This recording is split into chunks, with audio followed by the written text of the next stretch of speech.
How are we doing, folks? Good morning. It's a 9 a.m. tournament starting in 20 minutes, so we'll play a game or two with something else. So we're gonna try some Salazzle Arcanine for our tournament gaming this morning.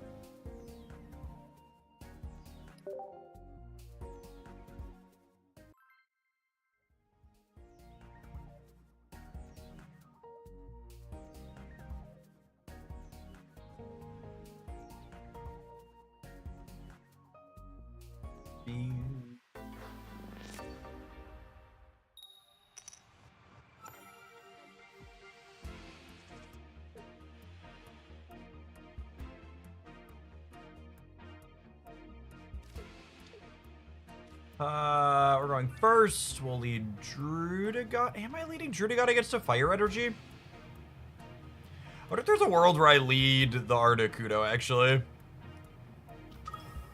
If they're, like Moltres Charizard, I want to lead on something dealing damage. Punished a little bit. I prefer to be leading Drudigon into Ponyta.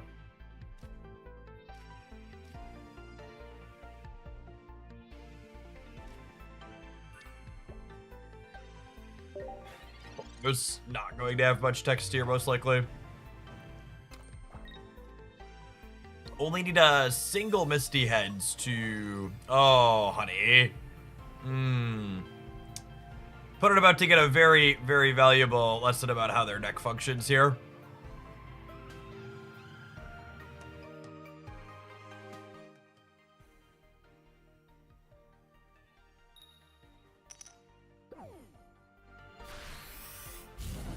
Logging into Reddit to file a bug report as we speak.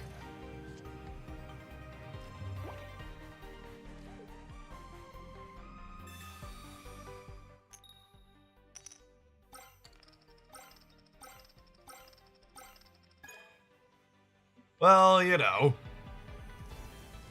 Sometimes that's just how it goes. But put them out of their misery quickly. It was a mercy killing, really.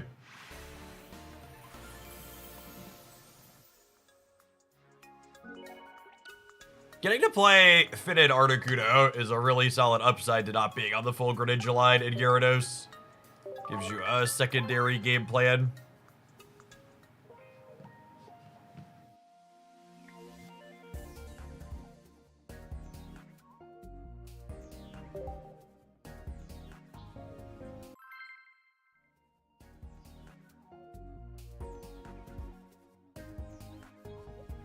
Picked the Jolteon Zeb Strike deck for a spin this AM. It was pretty fun. Yeah, it's a solid configuration for sure.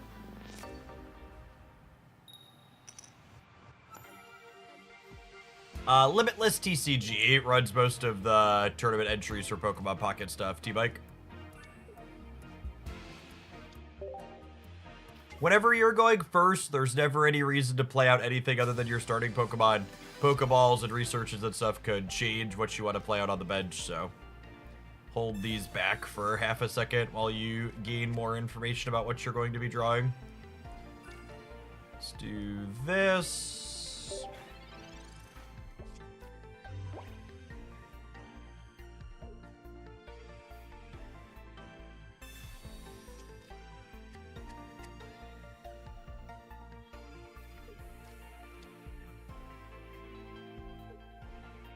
Gengar, you say?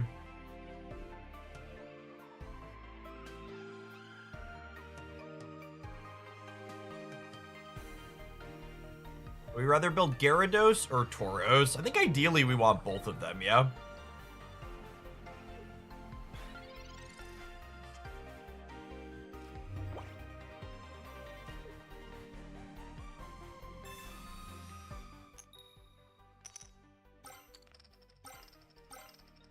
Alright, Misty says I can power up the Tauros. He's like, I got you, fam. Can have your cake and eat it too.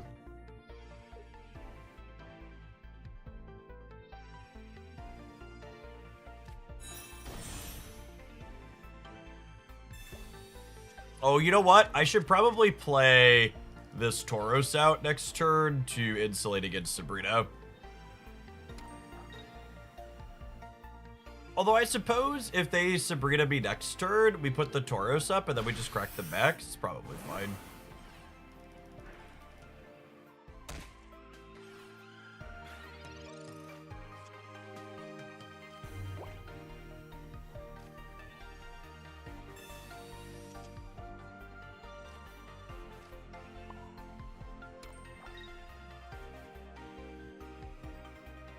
Yeah, I think I'm gonna vibe on the last bench slot for now.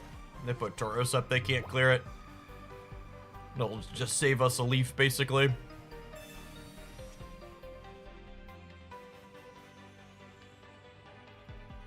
So, their Mew can Genome Hack and clear the Drudagon, but they're trading 1 knockout point for 2 and 0 energy for 3 energy. Alright, giddy up, cowboy.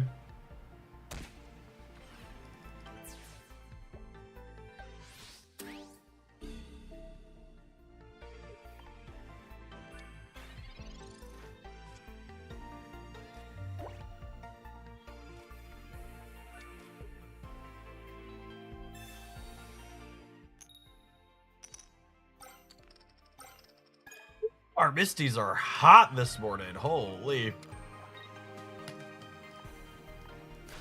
That being said, not particularly useful with our Gyarados is buried. Tauros getting to flex a little bit here. Oh, you know, maybe I'm supposed to play the other Tauros out now, so that way they can't Sabrina me into a Carp. But I also don't really have particularly good attackers. I guess Haunter Heads gets a knockout.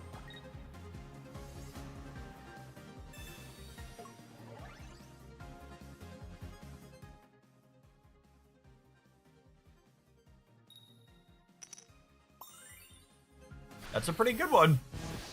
And because they played Giovanni, I can't even play blue to block lethal next turn.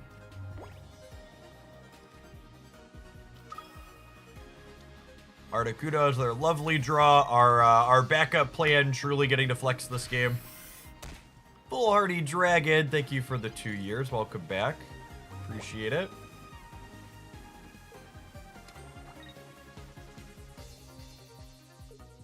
So they're just like torched here at this point, right? That they need to evolve into non-EX Gengar.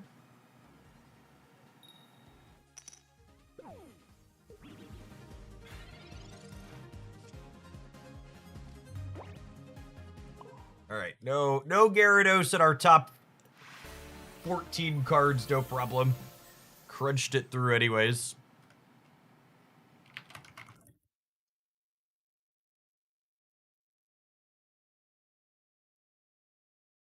My 5 Misty Heads didn't use a single one of them.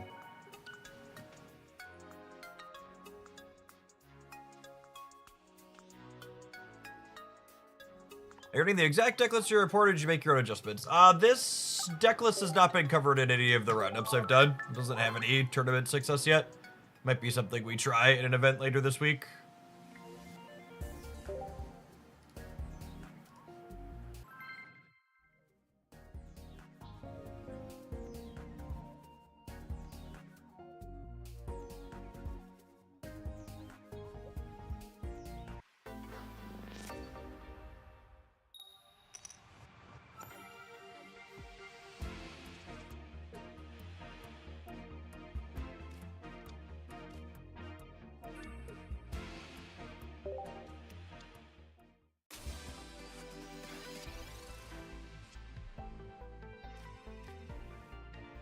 Looking for a baby fish.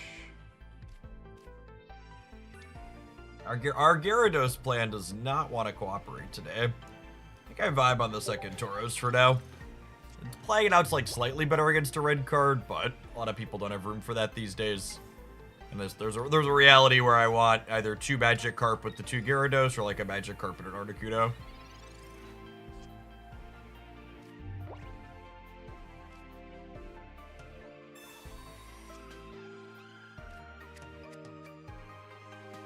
To be used by Misty this turn at least.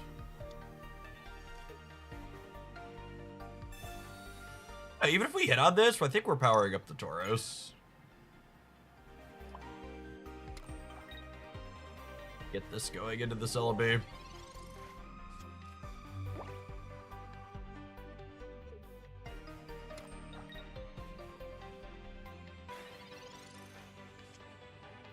Yeah, with them just passing back there, it kind of feels like this game's gonna be mostly done, yeah? I guess maybe like a well-placed Sabrina could get us if they charge up a little bit.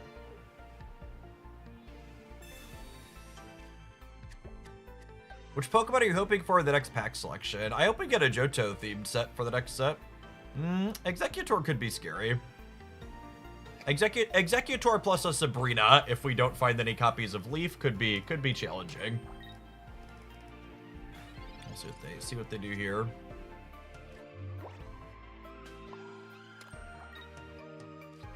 Up the big fish.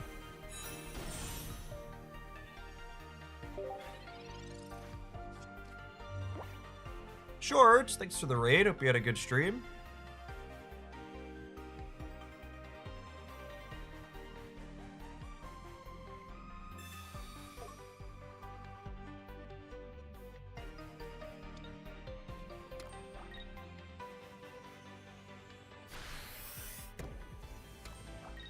Their growth spurting. Interesting.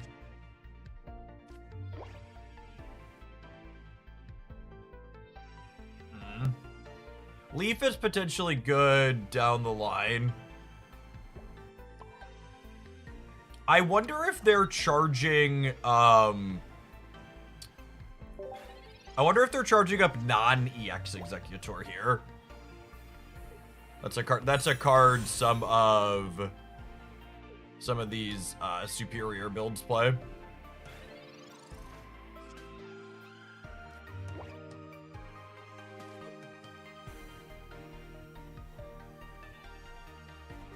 I miss you the Articuno because if she high rolls really hard, I'd rather have the high roll on the Articuno because this is going to be ready in 2 turns regardless.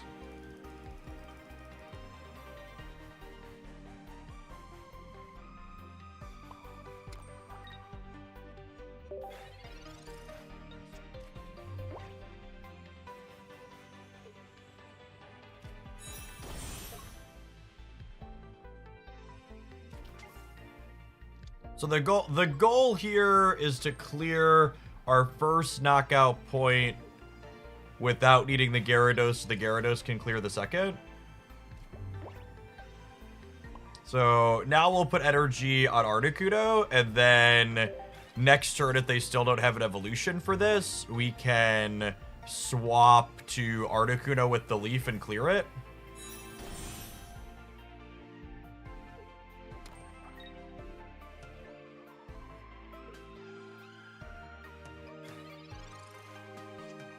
This still works fine for me, yeah?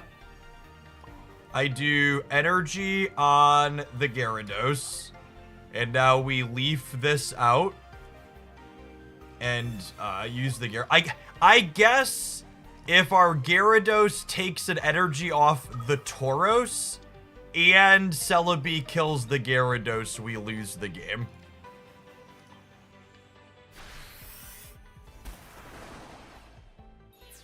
Okay, cool.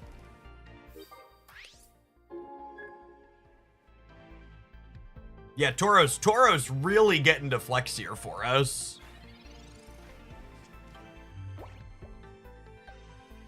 Like I've talked about, I think this Drudagod Tauros core is really, really good in general.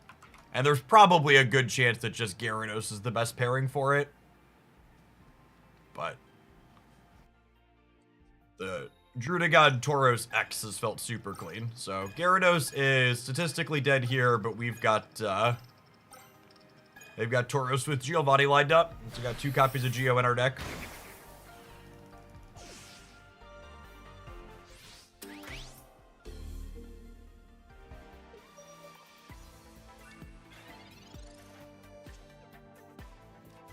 You and Tauros were perfect Jeff cards. If by perfect Jeff cards you mean fantastic anti-meta tools, then yes. They are so good at giving you the right utility cards to win whatever matchups you want to beat. Thanks, Shorts. Have a good one. Really solid game there.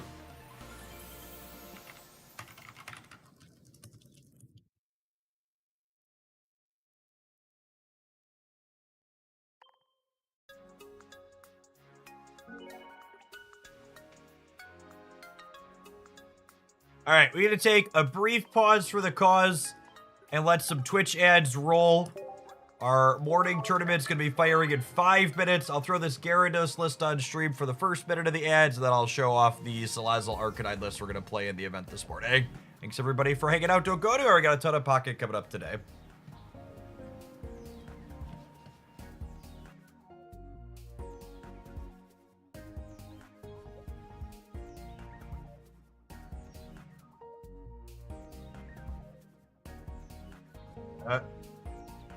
Go ahead and hop on the bike this morning too. We had some birthday cake for breakfast, so need to farm some calories off after that.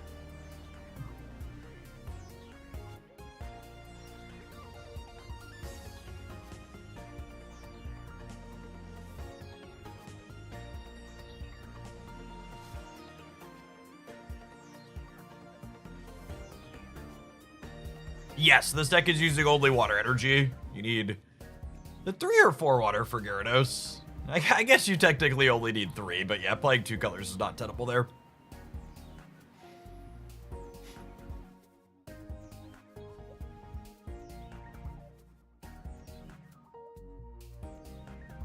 Appreciate everybody on the YouTube side that tapped the like button for live stream already.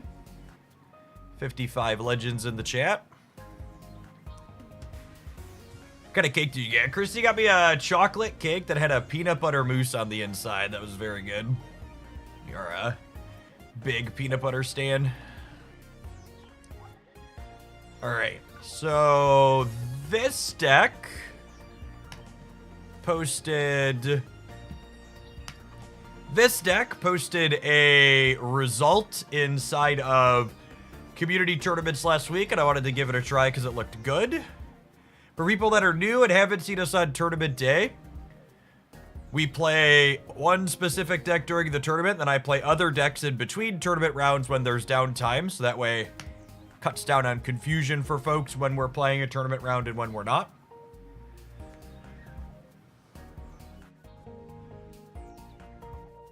Hey, Lost, thanks for hanging out. I'm glad you've been enjoying it. We played a Pidgeot deck in an event on Thursday, I think it was. One of the days last week. I think it was Thursday.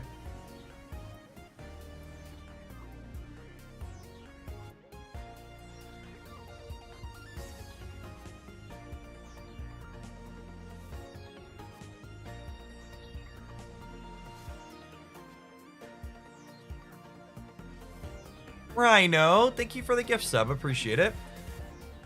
What's the best way to get into tournaments? So most of the tournaments for Pokemon Pocket are hosted on the website Limitless. You can post that link on the YouTube side.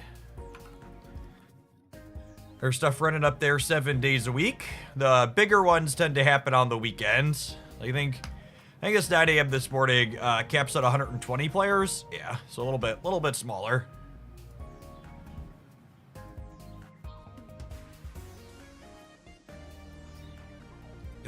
Fire here in a minute, so we're just gonna chill.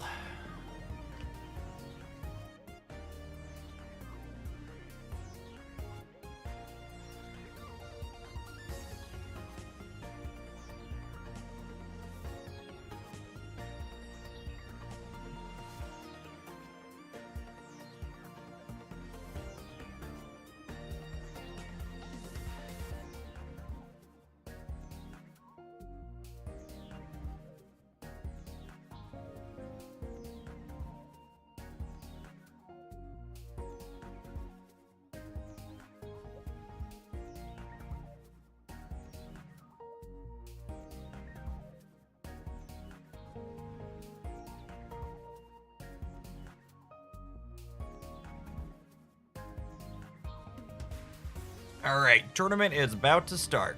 Let's see what we get for the first one.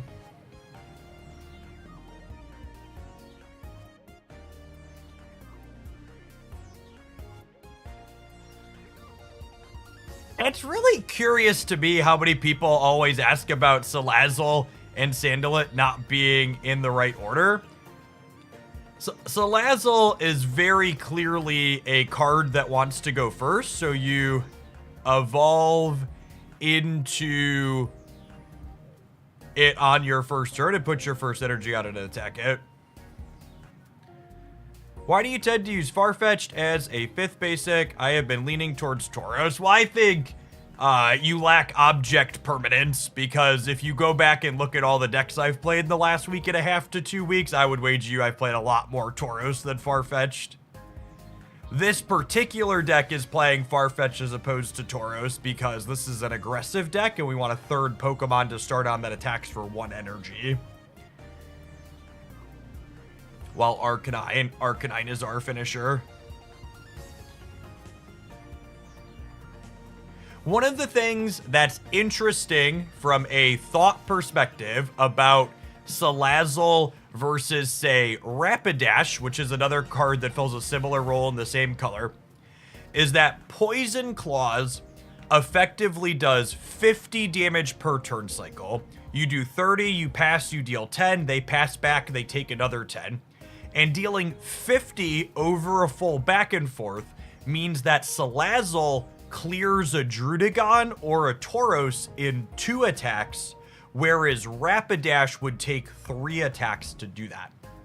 And that's something called a breakpoint. You'll hear me talk about those a lot in Pokemon Pocket. It's something you want to be thinking about when you're building decks and like what cards you're selecting to play. Is like, okay, how do the attacks on these characters line up into common cards I expect to play against in the metagame? And I think that's what makes this card an interesting, like, oh, maybe having a 2-turn cycle on that means we could, like, run down Gyarados decks with some amount of consistency.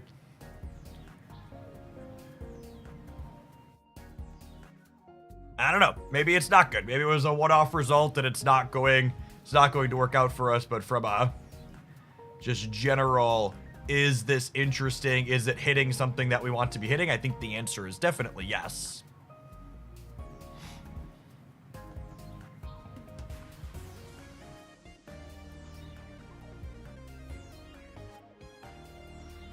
The tournament says it's about to start, so we'll see.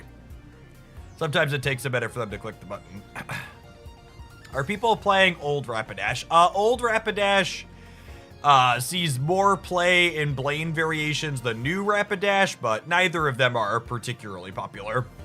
Blaine decks have yet to be truly competitive. They often get referenced because they're like they're a reasonable budget deck, but they fall pretty flat on their face consistently inside of the tournament settings.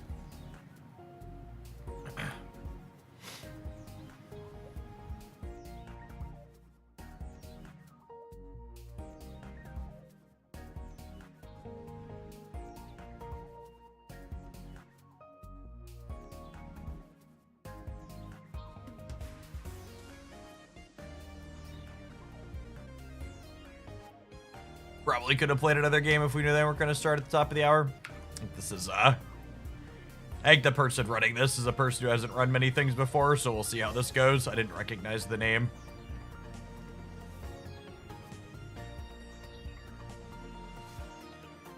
I do enjoy my 2-star Arcanines. It's one of the reasons we're playing this.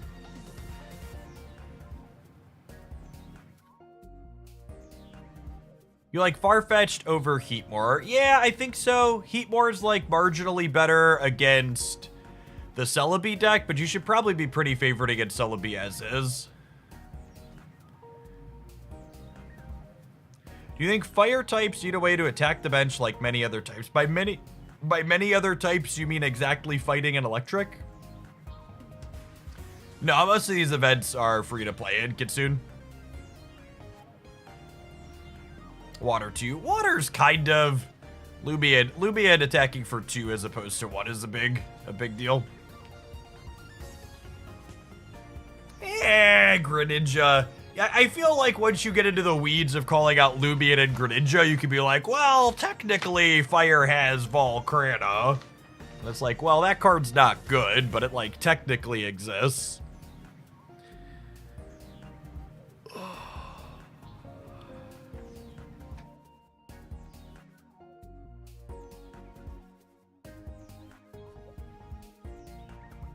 Alright, I guess I'm gonna queue another random match with the Gyarados deck, and we'll just not play it if this event actually fires, but...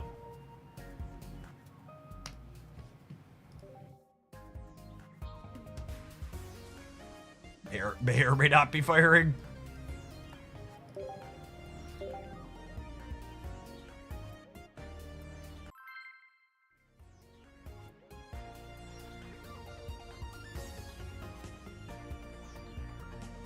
Yeah, it'll be the first round of the event. The person, a TO, hasn't hit start in the dashboard yet.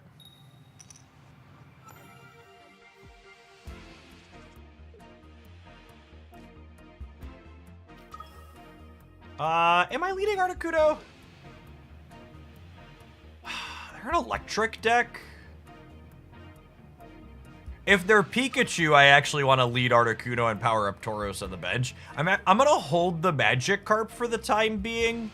So that way, if they're a Zebstrika deck, we can have this until we have Blue or Gyarados guaranteed. And/or Eevee. You know, Jolteon's probably very hard for our deck to deal with. I'm gonna get Magikarp out now because they don't have a what's it called, a Blitzel down.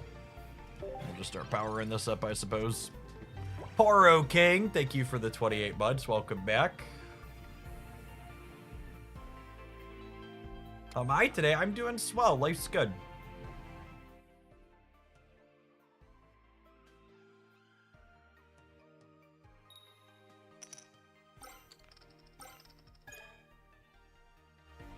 Them hitting double heads on this Eevee is actually incredible for them because it means that a single heads on, or sorry, 2 heads out of 4 on their Jolteon clears their Articuno and probably wins the game.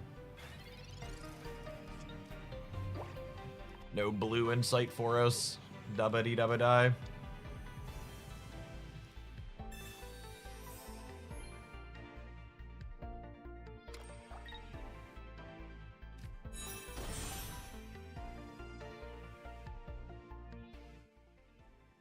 I think Pidgeot Arbok is probably worse than Weezing Arbok in general, which will actually be the highlight on the YouTube channel tomorrow. Nice! They low rolled on that one after high rolling on the one before. Got that going for us. Tiffzilla, thank you for the Prime. Appreciate it.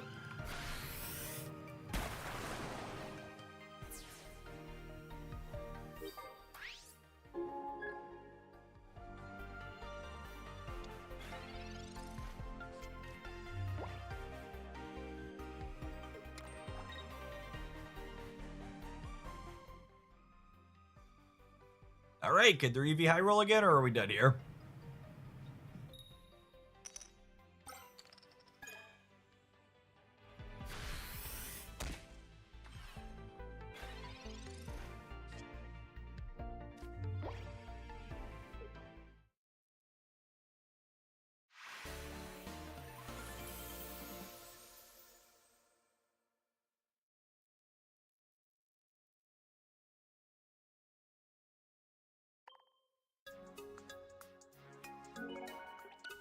Landed a second Aerodactyl EX today. It's a fun card in the fighting cores.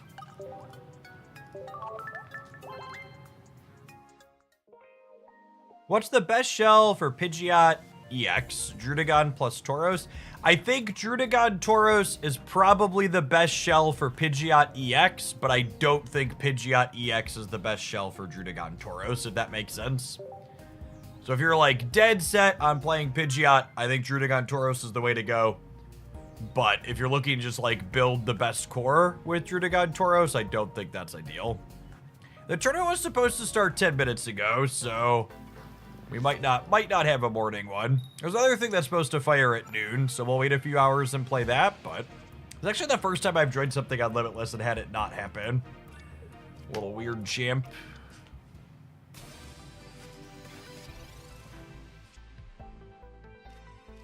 Alright, so this is guaranteed to get me something beefy, which is nice. Let's just play around to Sabrina.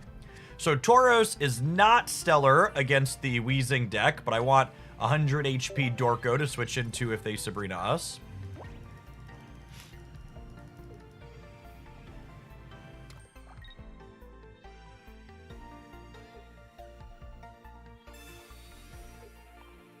Just like we drew it up, gamers.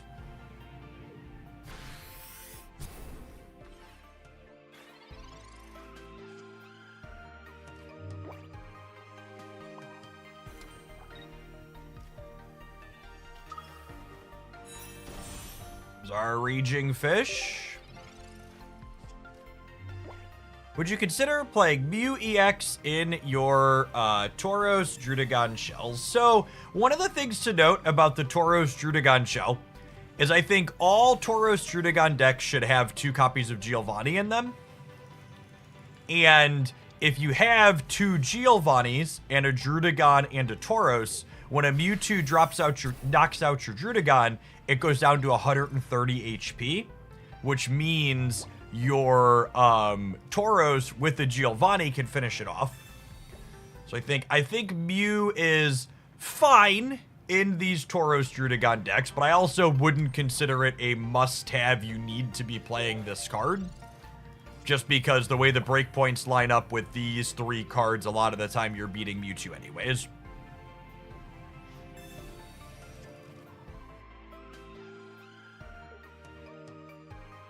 When you have Gyarados or Pidgeot EX with the Mewtwo as well, you also, what's the word I'm searching for? You also can just like do 150 with this, which is solid.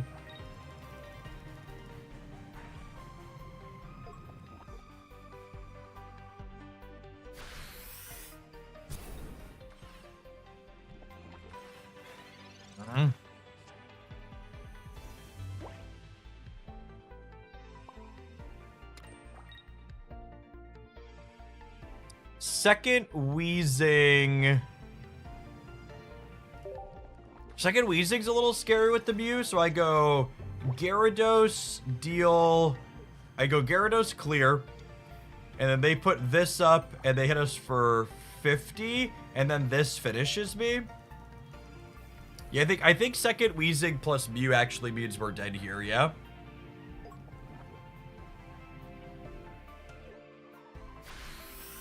I need to, like, high roll and hit energy on the Mew a couple of turns in a row, basically. That's what's gonna have to happen. It's pretty unlikely. It's only 1 in 4 this turn.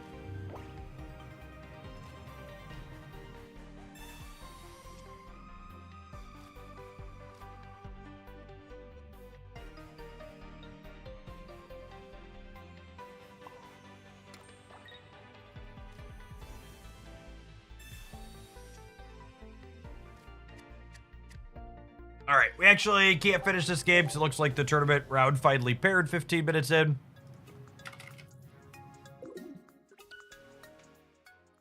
All right, let's queue up the Salazzle deck. We are playing against a...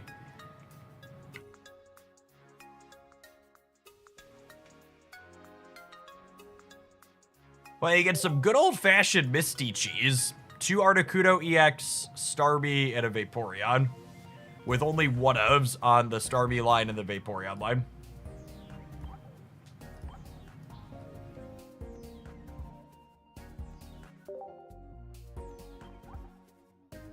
Perfect matchup variants, though. Queue up with my Mono Fire deck, queue into Mono Water.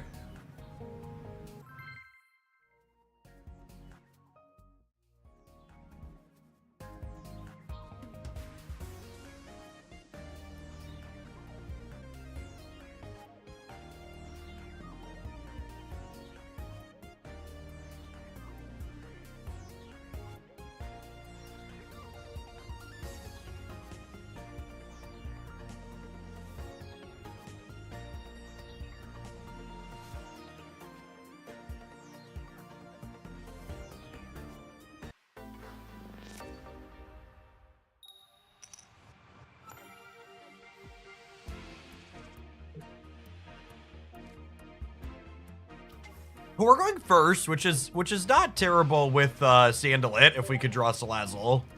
Got a couple of draws at it.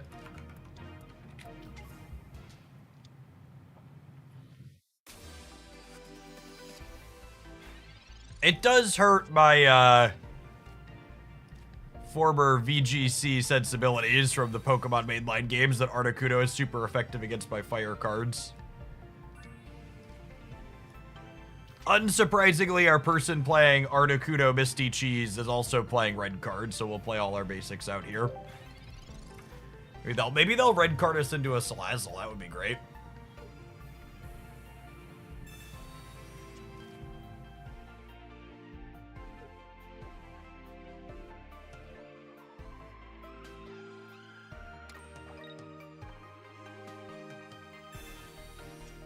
If we don't draw the Salazzle, the Articuno clears Sandalit in 1. Should be pretty bad for us.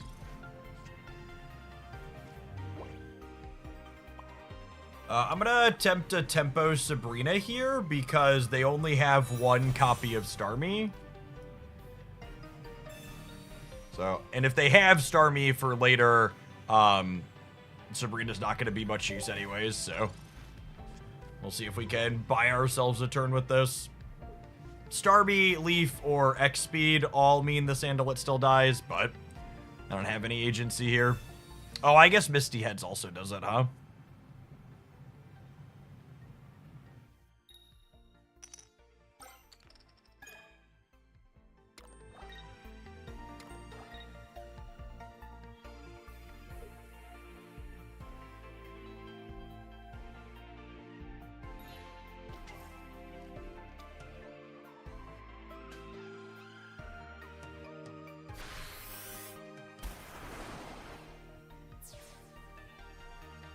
I think we're dead at this point.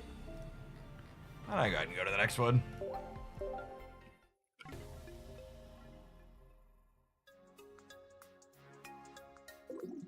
As is often the case, a single Misty Heads is enough to win a game. Sorry, I just joined the stream. So for people that are going to be regulars, something you should know on the tournament day, I'm going to have the deck list we're playing in the stream title. And we won't be playing that deck list in between rounds. So if the tournament, at the title says we're playing a Salazzle deck in a tournament, and you join in and we're playing a Salazzle deck, that means it's the tournament. And if we're not playing the Salazzle deck, that means we're not currently in a tournament round and we're in between.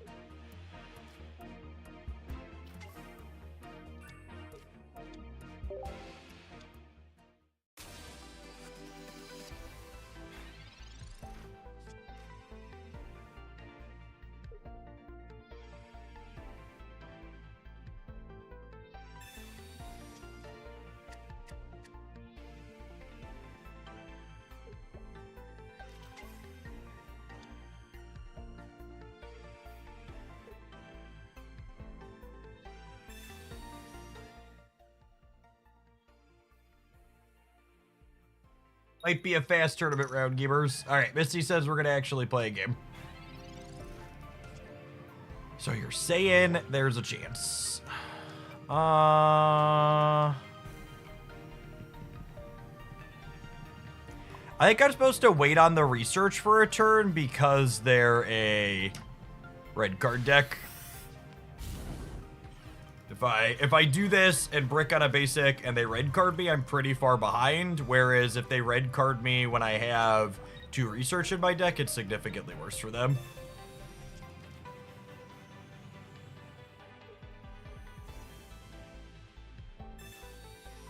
If they don't have their Starmie here, Salazzle clears the Staryu this turn.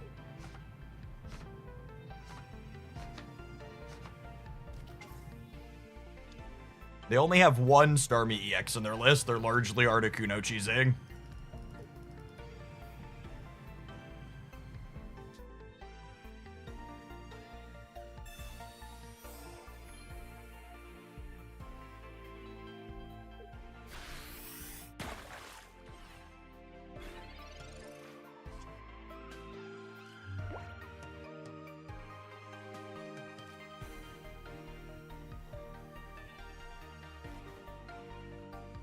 Almost made an oopsie poopsie there. They had a potion.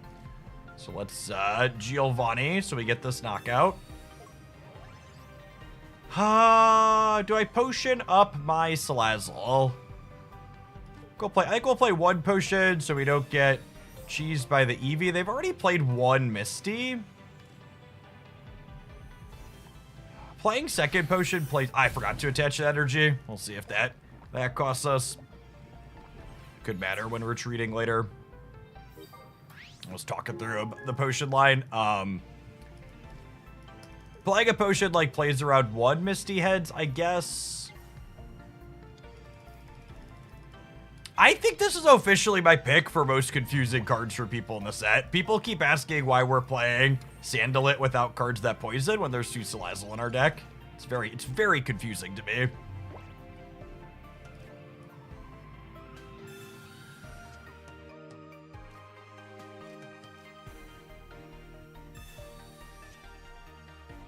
There's the Growlithe we wanted for Christmas. Lovely. And now we'll burn the second potion, so that way this lives next turn. Through an Ice Swing.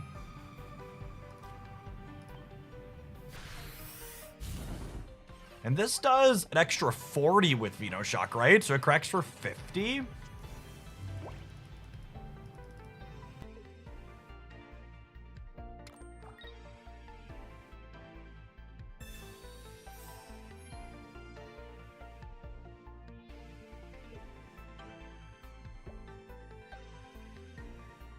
That being said, we have Sabrina.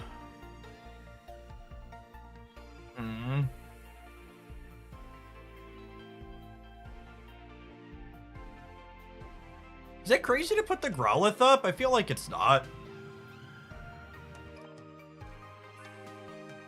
Because they're not clearing me here. They can't Giovanni because they already Sabrina'd. And I'm going to evolve this next turn so it's no longer on 10.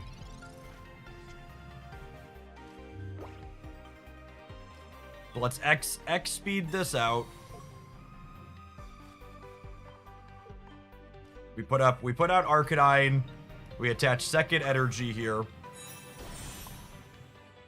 We get to go ahead and Poison Claws, and then Arcanine is teed up to be able to clean them out next turn. So they're going to need, like, Leaf plus Vaporeon to be in a decent spot here. And even if they have Leaf plus Vaporeon, drawing another Salazzle could be good for us.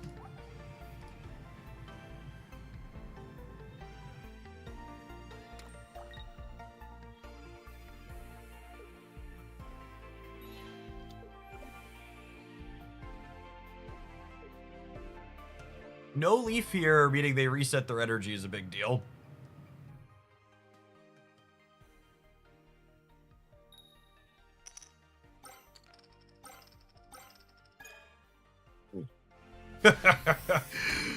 Well, shoot.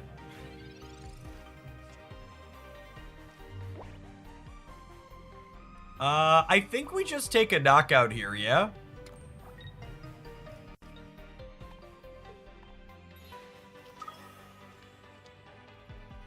And then they need double Misty Heads to really have a shot here. They have no knockout points right now. They need double Misty Heads. Oh, I guess... No, single Misty Heads doesn't let them do it. Because they didn't have a Leaf or an X speed last turn, them being on 0 energy here. It's pretty well set for us. I suppose what's their line to victory here? They could hit 2 heads on Misty. They could also put energy here and Leaf this back.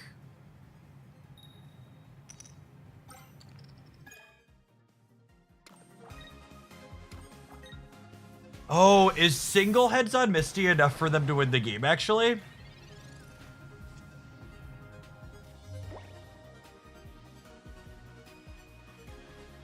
It is, yeah.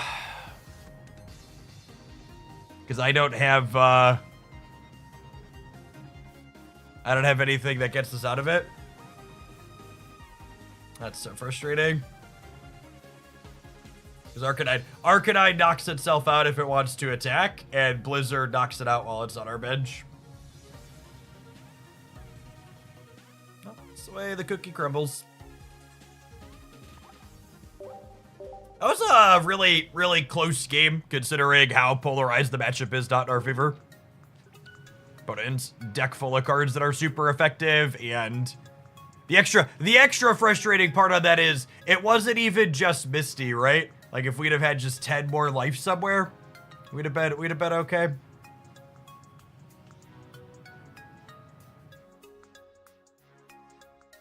I don't think any other lines there.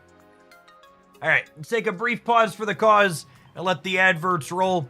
We have 20 minutes till the next round of the tournament pops, so we'll play some other random games in between. We'll throw the deck list up. Thanks everybody for hanging out. Don't go anywhere.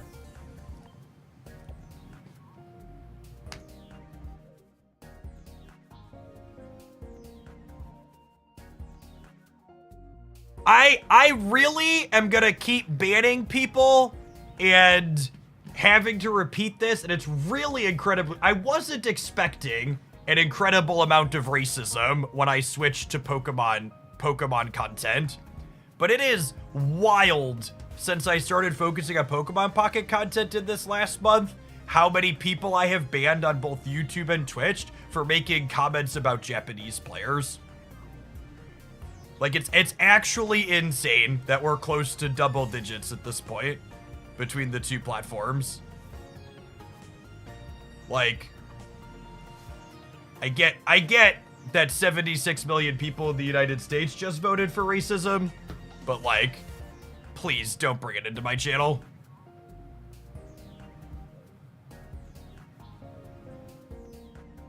People are so awful.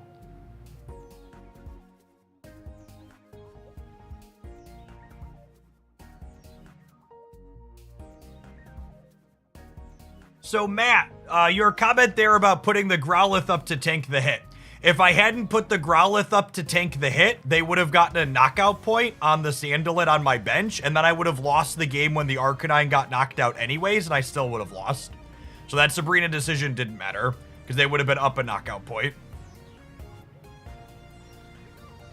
Yes, that one was on the YouTube side. Platforms don't really differentiate which one's the racist watch on. It's both YouTube. It's both YouTube and Twitch. It's pretty evenly split.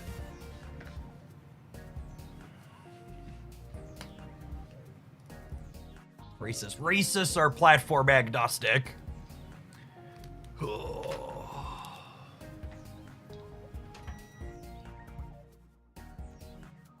Except on Kick. That's true. Definitely a higher density of racists on Kick.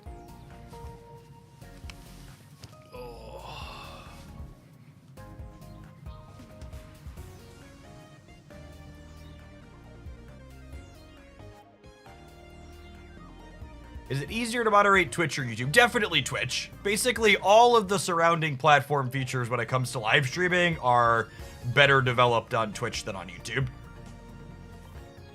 YouTube is a much worse live streaming platform in terms of its surrounding tools. The only thing better about YouTube is that its actual player feature is better, where you can pause and rewind live cleanly.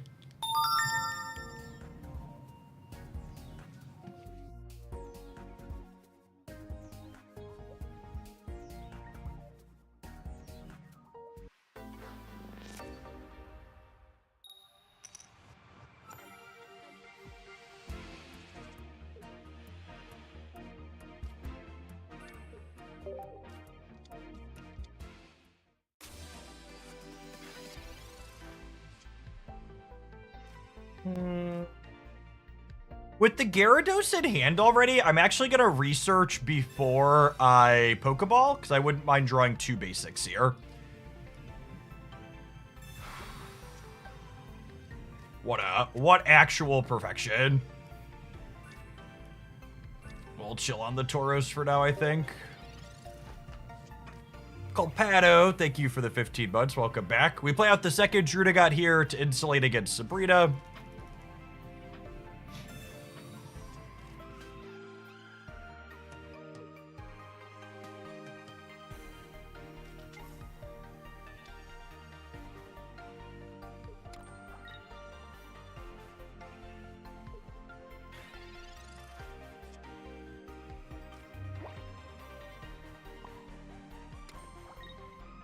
To go back to talking about that previous game, the thing you're missing, Matt, is you can't retreat the Arcanine and then still attack with it the following turn because Arcanine has a retreat cost of 2. That's the piece of the puzzle you're missing from your evaluation. Oh, I should have Mistied before I attach my energy here. If she goes crazy, that's fine. I was going on Gyarados either way.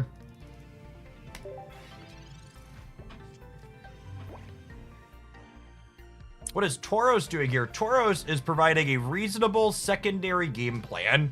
Something that is true of basically every good deck in Pokemon Pocket's short-lived history is that you don't want to be all in on only doing one thing.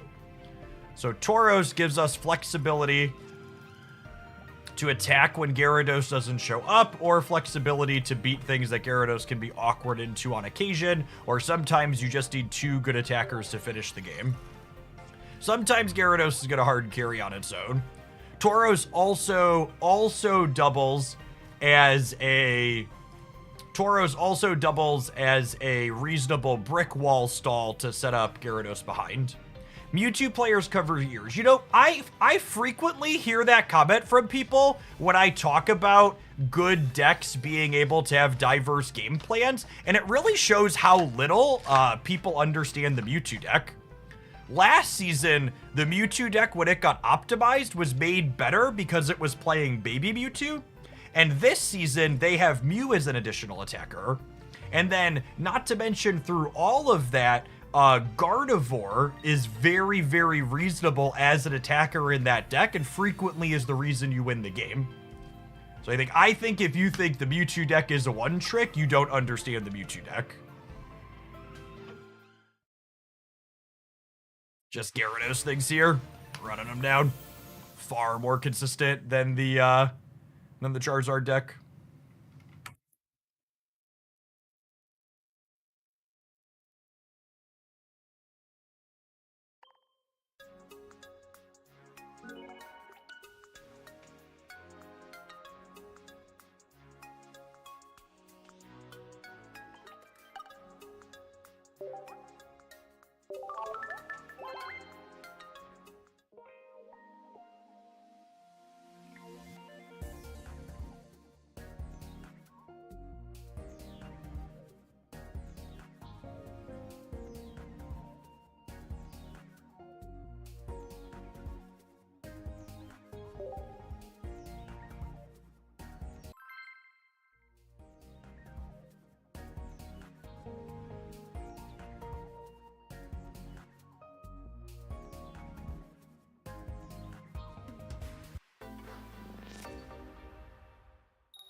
Speaking of, leading on Tauros to buy some time.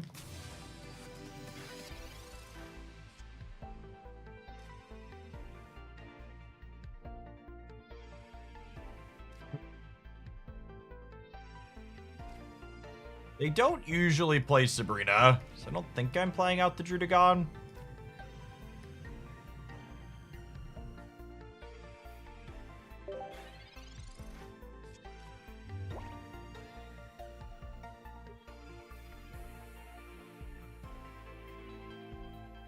Yes, Baby Mewtwo has completely fallen off in favor of Mew EX this season, but that doesn't change the fact that Baby Mewtwo being a way to diversify how you attack in the Mewtwo deck was instrumental in how it was optimized in the previous season.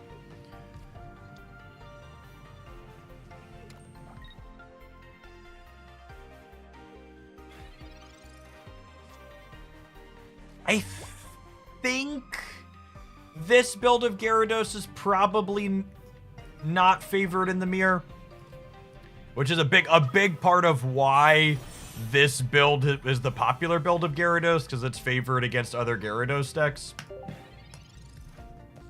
But if they don't draw their Greninja line, we might be okay to get blasted through. We'll see.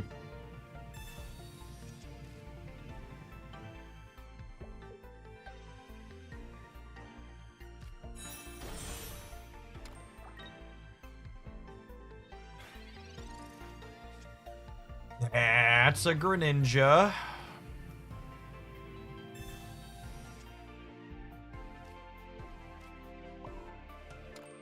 And the thing that makes the Greninja line so powerful in the Gyarados mirror matches is the fact that your Gyarados hits their Druddigon and goes to 160, and then Greninja hits you to 140, then their Gyarados cleans you.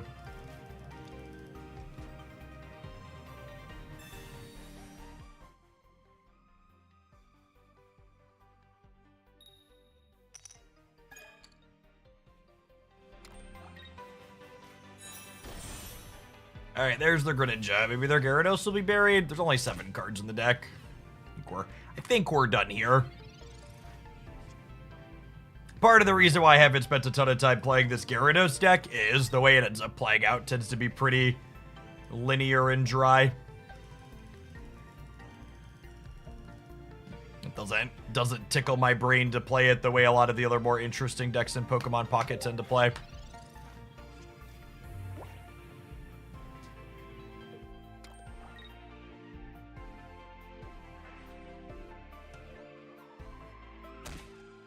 Maybe their Gyarados will be their bottom 2 cards, and we'll get through it.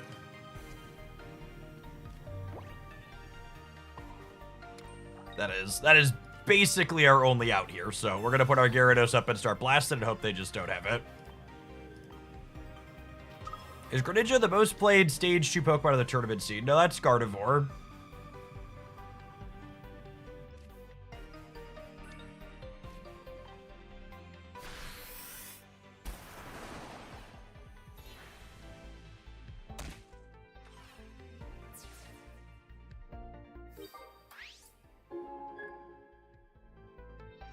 Yeah, if we got lucky and discarded energy off their Magikarp, we could have also been okay here potentially, but with missing on that and then putting it to the active spot, I assume we're done here.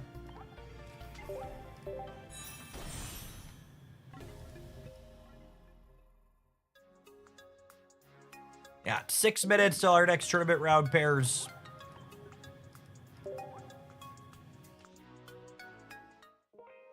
I mean, I don't think we would have had to high roll hitting energy off of them a couple of turns in a row, I think, there.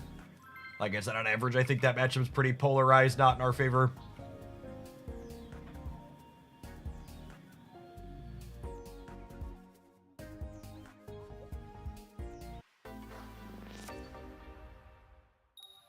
Yeah, I think Gardevoir is really easy for people to forget. Folks always ask about, well, Jeff, what do you think of them making Stage 2s more consistent? My answer is always like, I don't think you understand what you're asking for, because making Stage 2s more consistent is going to make Mewtwo significantly better.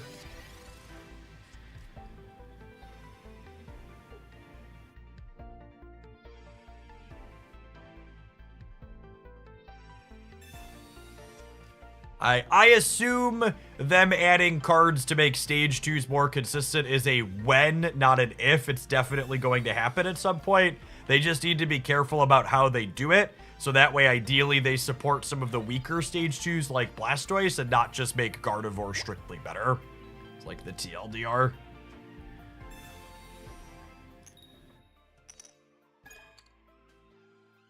Got a Gyarados in sight. I'm going to power up the Articuno to start here, I think. Yeah, we could have some energy type specific changes, but we could also see like something about that like works with only the active spot, for example. I think people asking for rare candy are actual psychopaths and you don't understand what you're asking for. I think. Really hope Dita is smart enough to not put actual factual rare candy into the game. I think that's a really good example of what I was talking about where rare candy is a non-supporter trader. A non-supporter trader that lets you skip your stage 1.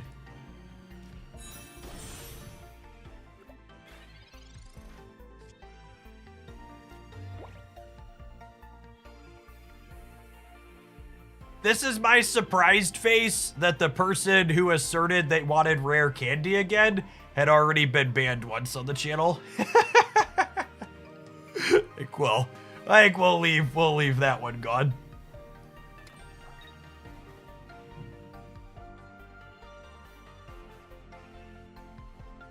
Dina is pronounced DNA. I don't know. I think it's more clear who and what I'm talking about if I say Dina as opposed to saying DNA. I think for the sake of communicating clearly, calling them Dina is more useful.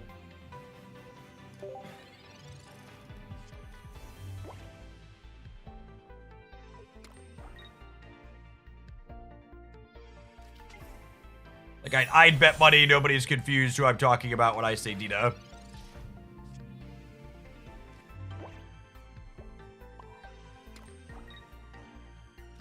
Alright, we're committed to the Gyarados at this point.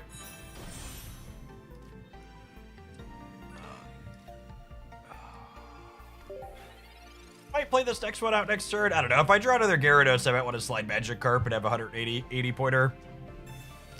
Rare Candy lets you evolve from a basic right to a stage 2 without the stage 1.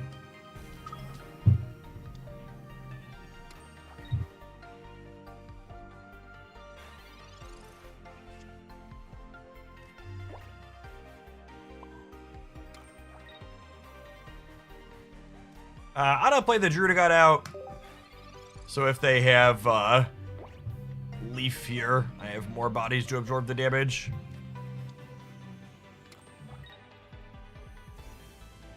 Yeah, I think in the current card pool, grabbing specifically an EX stage 2 would probably be fine. I think you could also do something that searches around the active Pokemon. There's a lot of ways they could design a card to make some stage 2s more consistent without making things like Gardevoir more consistent.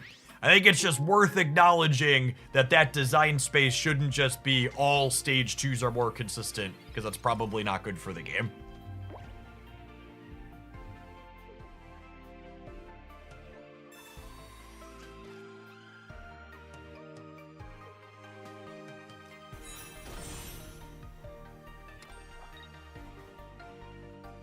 I don't think evolving the same Pokemon twice in a single turn is likely to be very useful or relevant. Holy.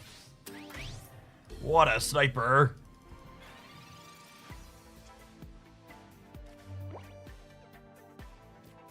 Alright, well. As is often the case when you're playing against Dragonite, we're going to need RNGesus to take the wheel here for us. We also kind of need to discard one of their energies. Okay, so we need them to both not hit Gyarados and not kill either of the Tauros. So we kind of need them to go 50-50, 100. Okay, so now we need to hit the... I'm actually not going to play this energy because my only out to win this game is Gyarados taking an energy off of Mew, so I want that to be as likely as possible to happen.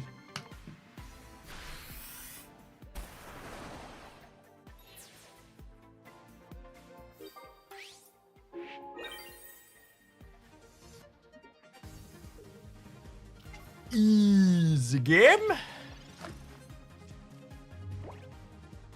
We could lose to X speed plus Leaf. X speed plus Leaf. Sabrina. Oh no.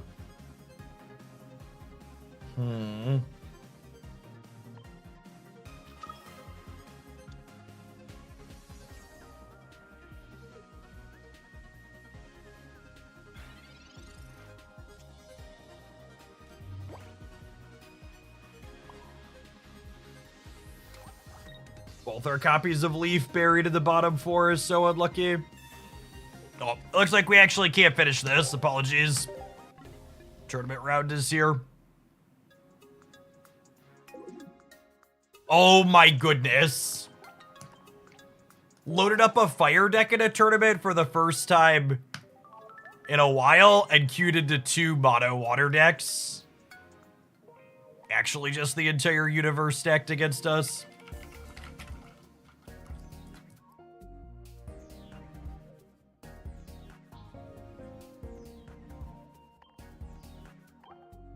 That's fine. There's a second event at noon in 2 hours that If we scrub this one, we'll play that.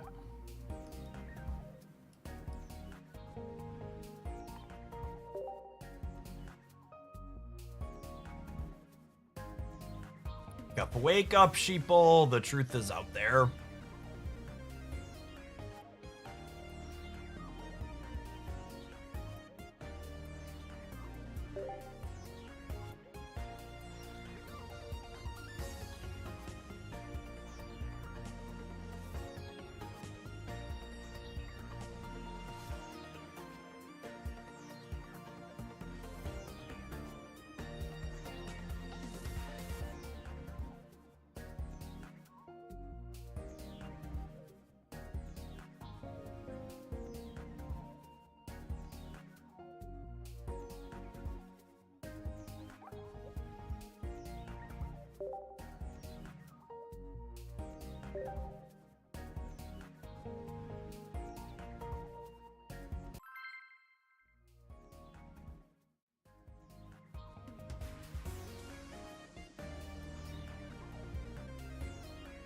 So our opponent is playing a unique take on Gyarados. They've got the Mythic Island Vaporeon and then 2 Articuno as their extras.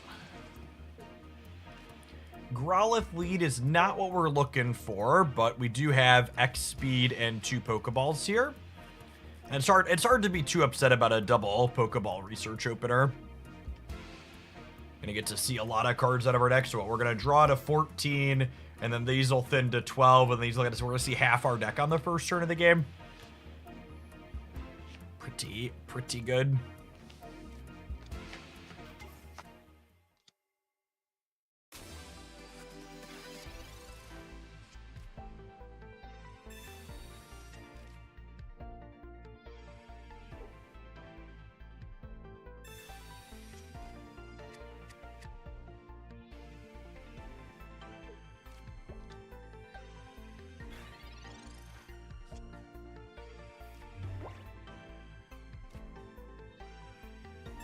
Let's fish out our basics here before we use the research.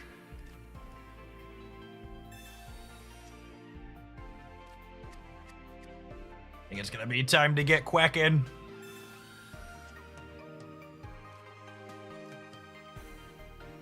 Not finding any copies of Sandalette to go with this is a little sad, but we found the duck at least. He's gonna put a solid amount of pressure on him. No red card here, so I don't think we need to play the other Growlithe out just yet. Can conceal a little information about what we've got going on.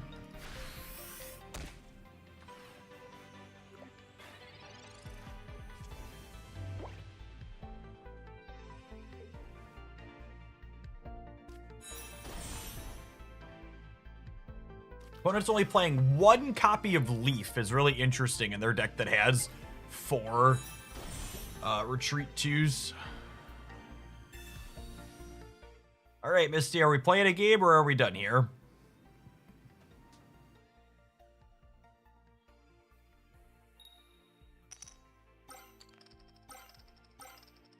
Cool. All right.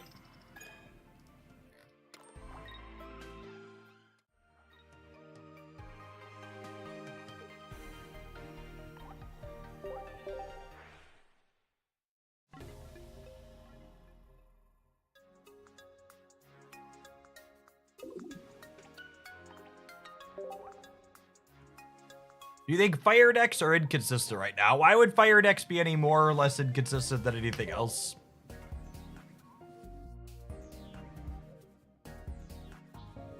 For those that are looked away for a second, our opponent flipped 5 heads on a Misty on turn 2. Definitely not an overpowered card by the metrics, but certainly one of the least interesting cards in Pokemon Pocket.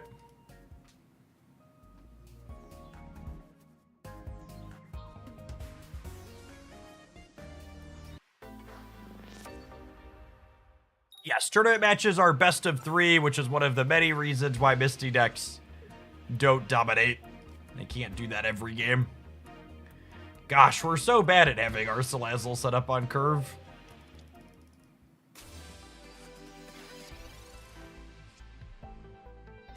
All right, well, this is 66% to be our basic for this. Oh, man, it's been one of those mornings, gamers. It's been one of those mornings. Storm Raven, thank you for the 17 months. I appreciate that. Welcome back. Maybe they'll only have one basic, and we'll get to Sabrina and crack this Magikarp.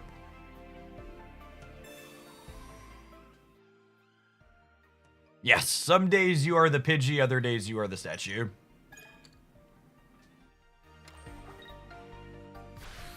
All right, no second basic means we have a decent shot here. We're gonna get to steal that first energy advantage back when we get Quackin'. Release the Quackin'.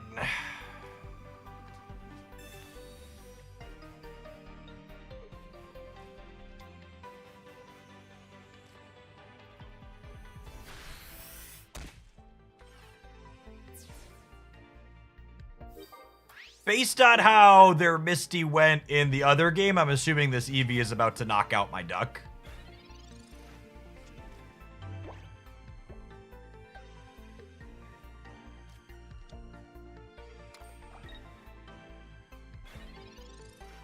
Misty should flip 3 coins like Moltres. I'm so glad you people aren't in charge of balancing this game. Having Misty... Oh, this isn't the high roll EV. Good call. Having Misty flip more coins would make the card significantly more powerful. Misty, generally speaking, only needs 1 coin to be really good in game winning. It just looks silly when it does more than that.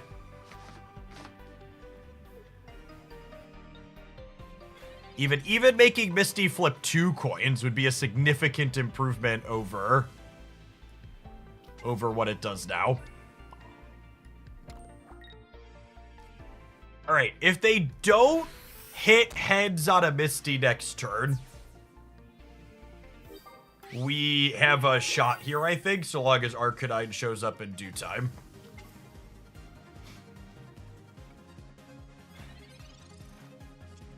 Even here, right? Like, they get 1 energy on Misty.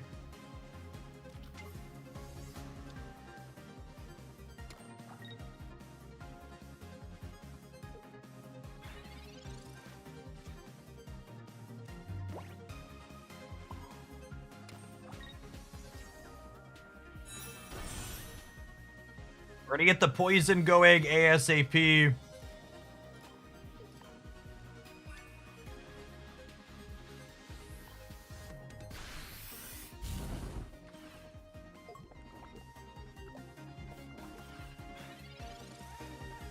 They're actually just dead to Arcanine if they attack with this next turn, the way the breakpoints on the Poison Claws work.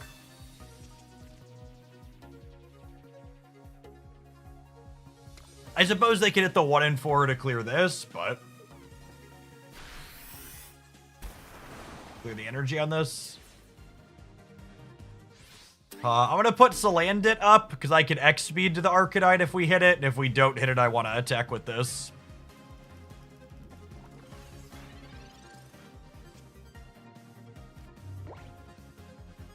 That can still hit Arcanine for us and win the game, because we have X speed.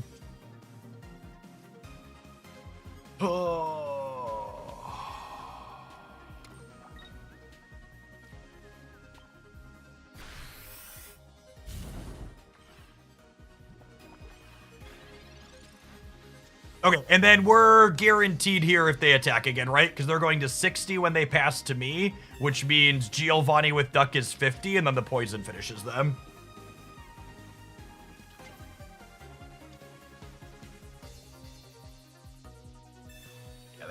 They have to leave.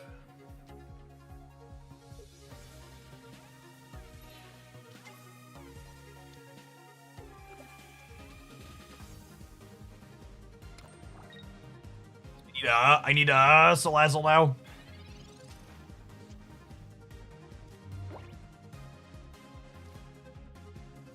I guess Arcanine still does it too.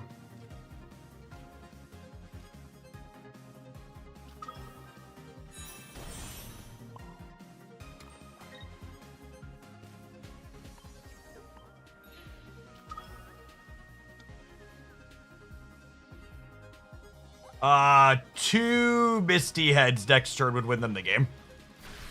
So they have to draw Misty and then hit 2 heads, because then they could have this enough to attack, and then they put an energy on here to retreat. 1 Misty head plus their 1 copy of X speed also does it. But I think we're supposed to put the Arcanine up here and force them to have all that. Without Misty, we should be done here. All of their things. I guess they could put out second Articuno and switch to it. They're not dead yet, technically.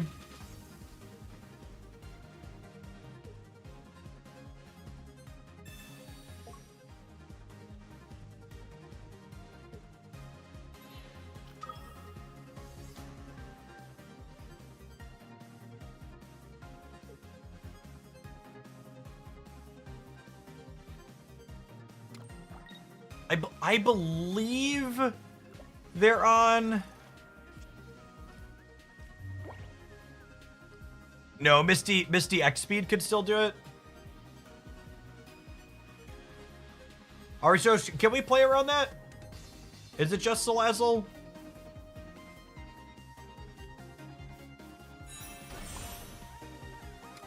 Yeah, maybe we didn't need to risk it last turn.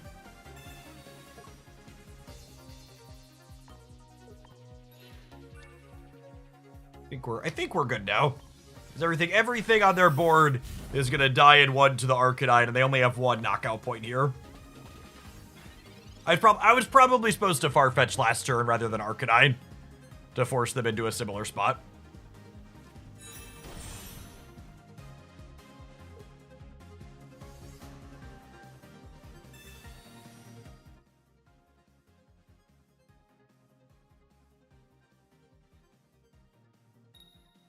Opponent is on no copies of Potion and no copies of Blue. I suppose the way this works, if their Gyarados hits my Arcanine energy, I lose the game. So they need to hit the 1 in 4. Less than 1 in 4, because there's energy over here still.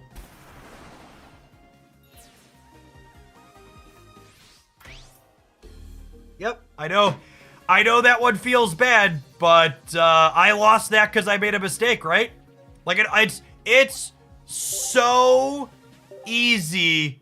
Like, this game is it's so easy for bad players to focus on the fact that I got unlucky in that game. Because we definitely got unlucky to lose. But you will never get better at card games if you focus on, I got unlucky. I lost that game because I didn't put Farfetch'd up. If you're gonna focus on the fact that my opponent hit the 1 in 9 at the end there, or the 2 in 9 or whatever, it was 2 in 9 at the end to win the game there. So the thing I messed up is when I put the Arcanine up, I should have put the Farfetch'd up, because the Farfetch'd put everything in range of 1 Arcanine hit. So if I would have put Farfetch'd up, I would have had more energy on my Arcanine at the end of the game, and I could have afforded for them to hit the 2 in 9, and they still would have lost. And that's the difference between mediocre players who are going to stay mediocre forever and people who are going to try and learn and get better. Is good players making good plays are going to remove themselves from situations where variance can bite them. So yeah, it stings. It stings to lose the 2 in 9, but my opponent would not have been in a position to get lucky on a 2 in 9 if I had played better. Yes, it's 2 in 9. It looks at each energy individually. Card games like Pokemon Pocket or Marvel Snap or Magic the Gathering or Hearthstone will always have a reason that you got unlucky that you could focus on. And if you want to remove personal accountability and never take responsibility for the choices that you made, these are the perfect type of game for that. You could always find a reason for, I lost this game, other than I made a mistake. But the only way to get better is to focus on the things you had control over. And I had control in that game, and I made a bad choice, and we ultimately lost because of it.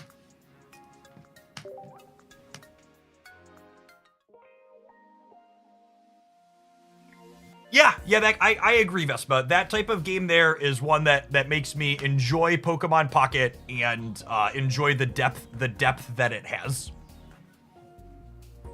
It's great. I think our opponent played well. They played to their outs, and I didn't. I get to go ahead and move on.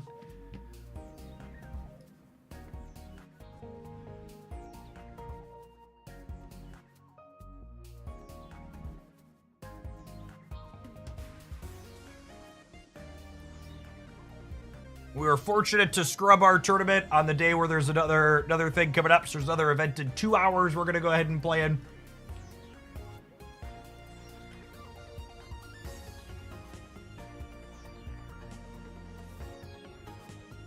I would like to play 1 or 2 more games with the Tauros Gyarados deck.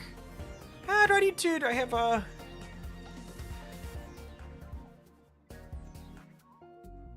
Let's play 1 or 2 more with the Gyarados Bull deck, and then we'll change to something else. I don't know that this is a deck I'll play in a tournament just because the play patterns are kind of dry, but I wouldn't mind posting a highlight with it. You played Lorcana. I've not. I don't really have time to play paper card games.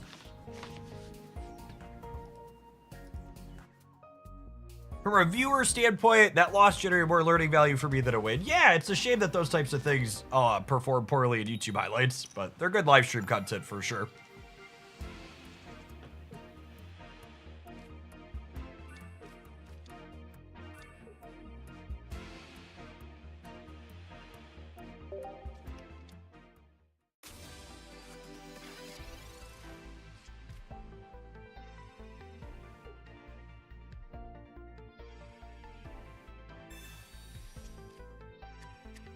Sincere question, why is it bad for YouTube? The average person watching highlights on YouTube doesn't want to learn and actually get better at the game. They want to be told a deck is going to generate easy wins for them. So the types of TCG content that performs well on YouTube is the type of content that's overhyping things that aren't actually good and giving people the delusion that it's going to magically win them games without playing well.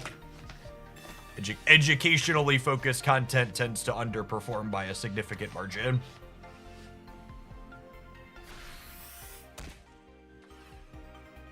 For people who aren't familiar with me, I've been making TCG content on the internet for over a decade.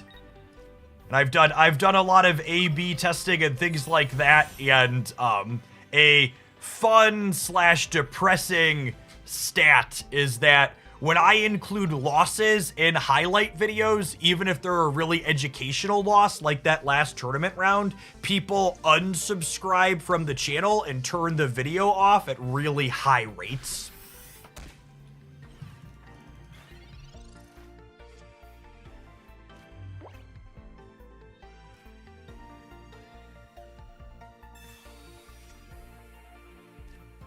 Yes.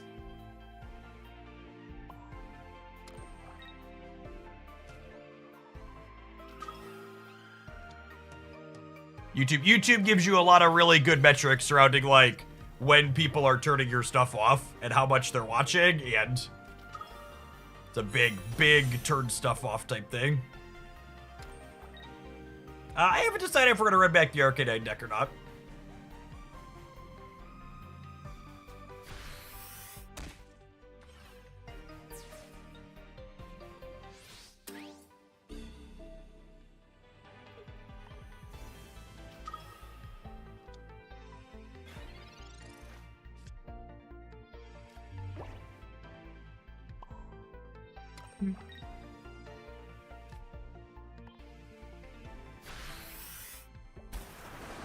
We just set up from here. They have no damage. I think the opponent messed up by not powering up Marshadow. I think they were probably supposed to set up cracking us for 100 and then finish us with something else.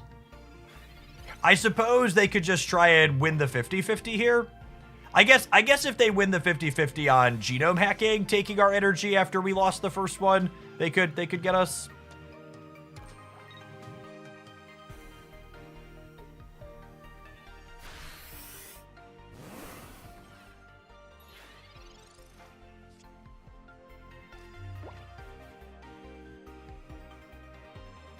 Who do you think pairs well with Starby EX? I really like Starby, what's it called?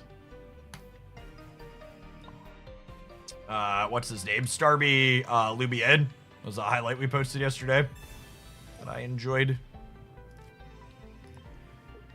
Could maybe have a shot here. We'll put out this other Drudagod to insulate against Sabrina.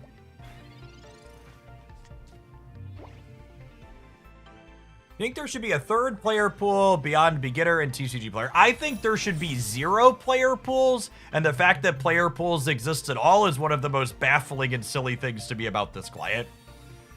There should 100% just be a single queue that everybody plays in, and who you get paired into should be based on your account level and a hidden MMR that it measures based on your player strength.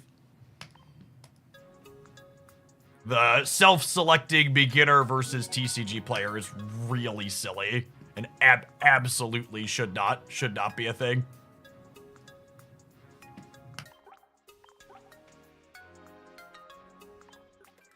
I think the opponent conceded there because they Sabrina'd after I played the second Druida got out to play around the Sabrina. I agree, it was a little puzzling. I think they were actually still favored from that spot. They were probably just embarrassed.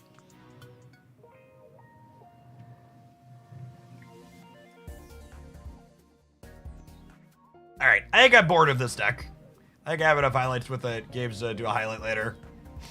That's just Gyarados is really just doesn't tickle my brain in a way that I find enjoyable. So there's a chance we run back to Arcanine deck for the next event because I agree that it didn't really get a fair shake. I made a mistake and we hit 2 bad matchups, but we're gonna try this when we get back. And if this is remotely reasonable, I might talk myself into giving it a go. I think Executor EX is one of the most powerful cards in Pokemon Pocket right now, and I really want to explore it in a variety of shells. So we're gonna kick the tires on some electric eggs when we return. Thanks everybody for hanging out. Don't go anywhere. If you're watching on the YouTube side, you're enjoying the vibes of the channel today, I'd encourage you to tap that like button. Got over 400 viewers, only 200 like button pressers.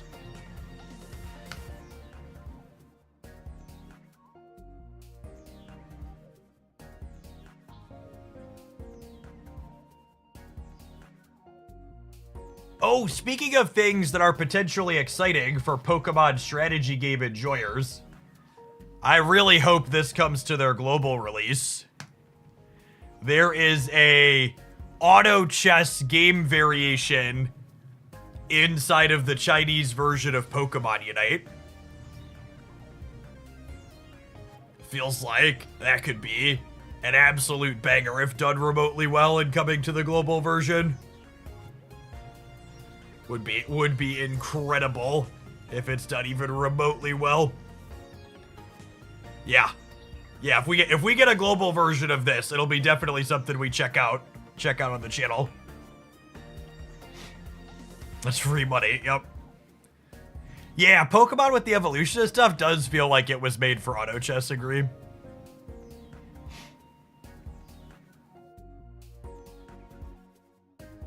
Agree. Is auto chess different from auto battler? No, it's all the same. Auto chess is what it was originally called. I never played any TFT off stream, but I play a bunch of other auto battlers. TFT is incredibly obtuse and difficult to get into.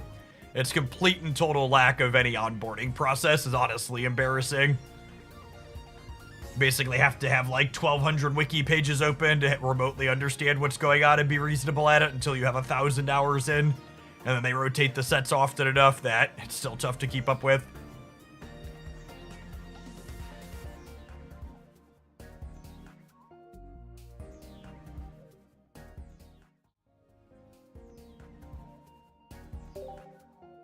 Alright, so let's try this electric eggs pile.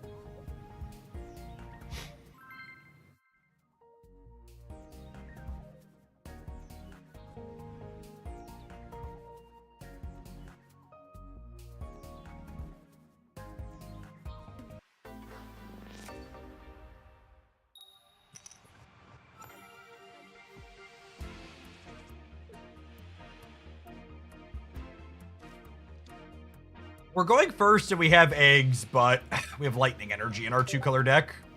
Hopefully there's a... Oh, no! I should have noticed they had fire energy. Freaking yikes. Oof. Charmander can scramble our egg before it gets going.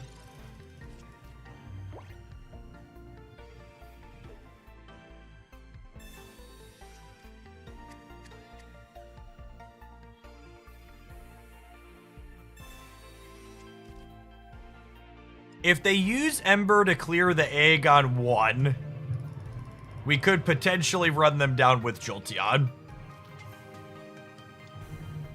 Could be appealing.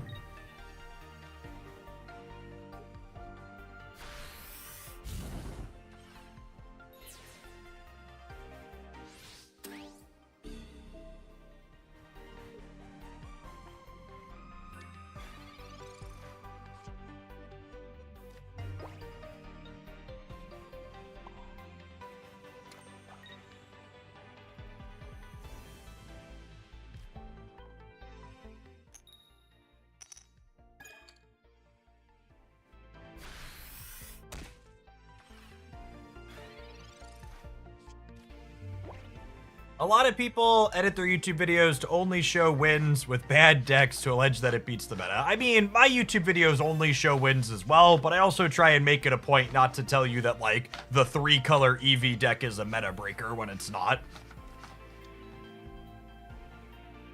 So, I fully understand people making YouTube stuff only posting wins inside of their highlights, but the thing I try not to do is, yeah, I sprinkle in educational losses when I think they can, and I'll put them at, like, the end of the video so when people turn it off, it's less of a big deal.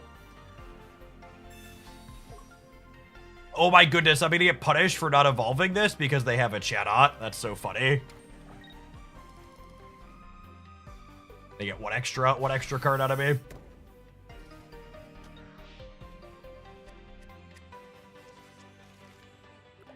I would say unlucky, but we could have played around the Chatot gamers, obviously.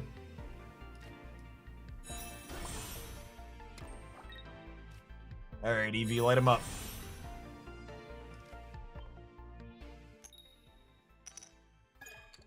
Is Chatot good? It is not. Or at least if it is good, nobody's figured it out yet. None of the next people are registering Chatot in inside of tournaments at any sort of success.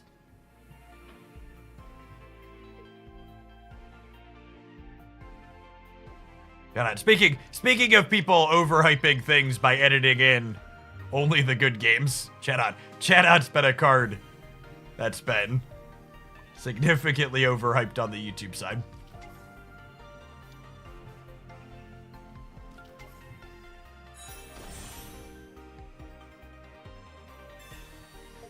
Alright, are they putting up Moltres, or are they...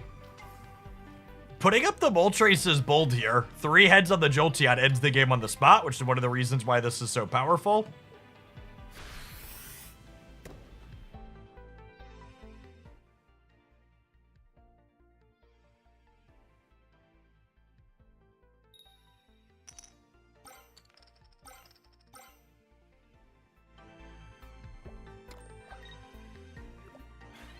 All right, they got 3 heads out of 3. Can we get 3 heads out of 4? It's only fair, right?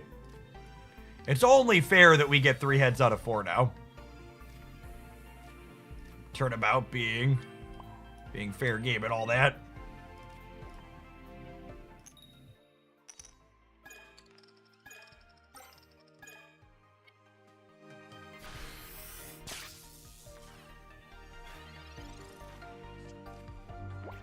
They have another Leaf or X speed. We're probably scorched.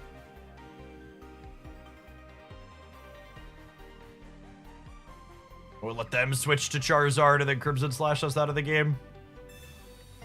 Sabrina, sure.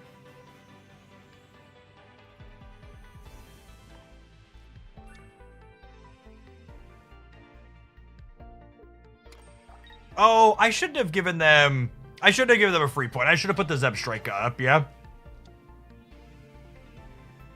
This is a mistake. Yeah, I wasn't thinking. I was the wrong one to put up. Because now the big Charizard Blast gets us next turn, and we only tap out at 160.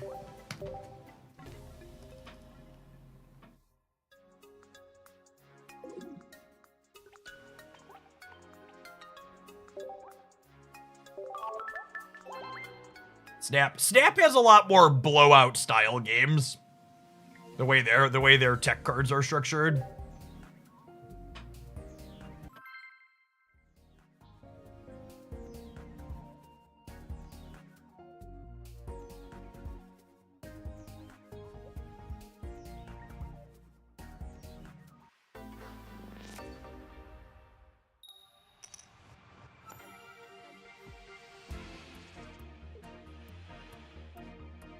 You're going second. They're a water deck.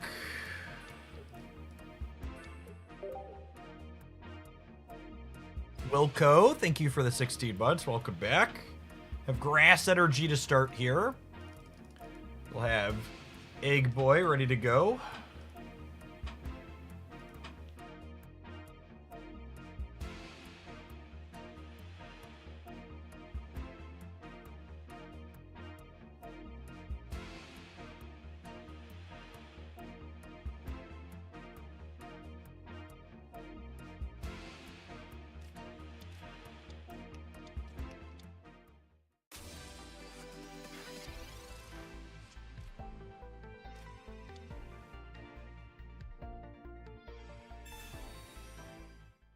Starmie's a scary one.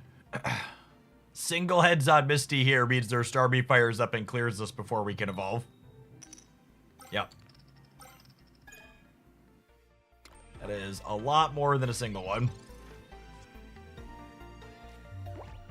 Yikes. Alright, well, let's start here and see where we go from there.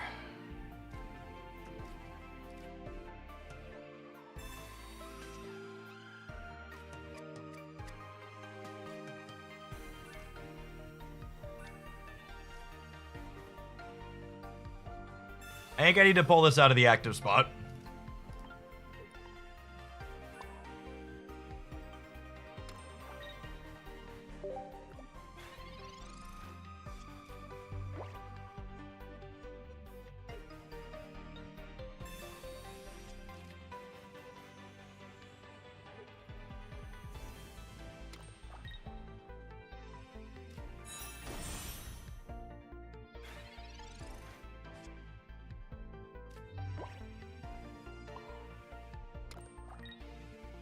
So I had to do this switcheroo for fear of them having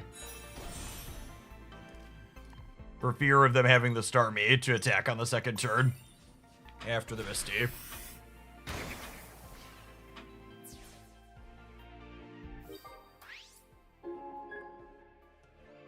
Now if they don't have the Starmie, our Executor is going to take them to Pound Town.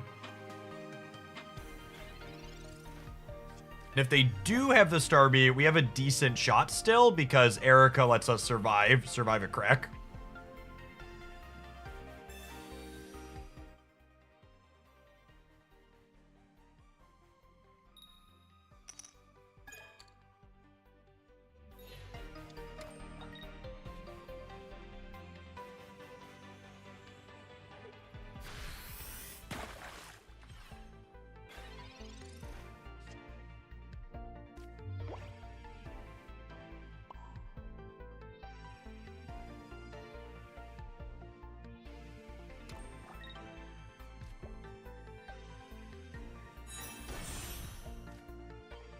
A little surprised they're going after the one I had two of on the bench.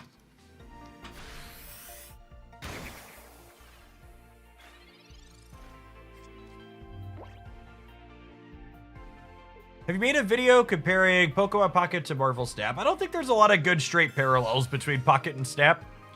Pokemon Pocket is a lot more of what I would consider a traditional TCG. It's a lot more comparable to like Hearthstone or Magic the Gathering than it is Snap, in my opinion.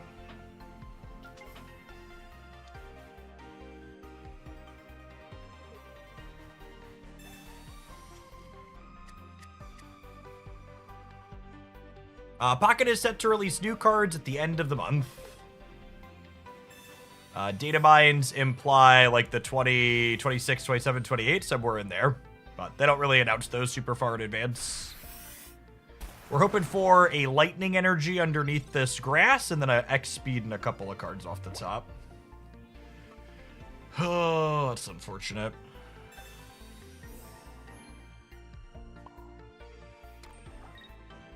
Maybe we can hit a heads here after flipping tails on our energy so many times. Yikes.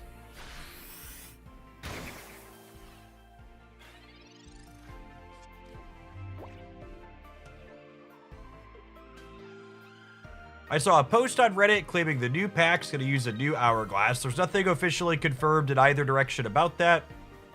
I would assume that it is largely baseless speculation until proven otherwise.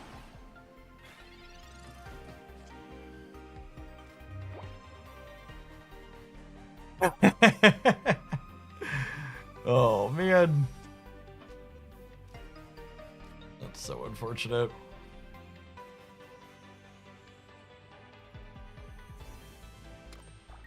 Okay, let's hit heads on this, and then Eevee can finish next turn without a lightning.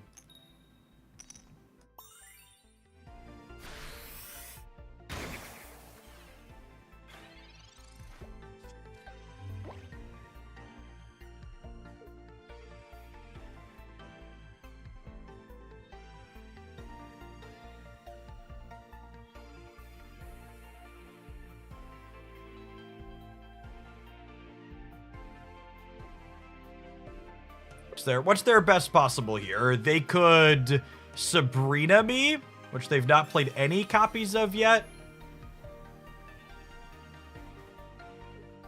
And then kill this with Lumion. We're just gonna go for the Hydro Splash and hope I don't hit the double heads on Eevee. It's probably a good line. Get the hit Blitzel in the back line for the W. I mean, they need to clear the Executor first, though, Tim.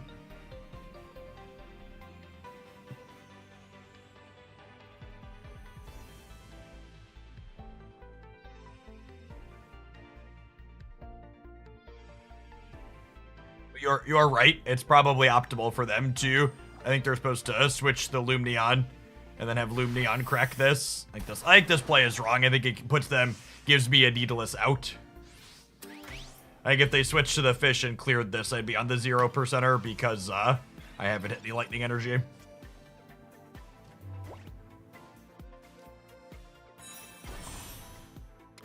Now I win if I get 2 heads here.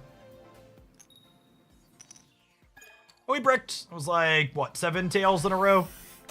No lightning energy, no heads on Eevee.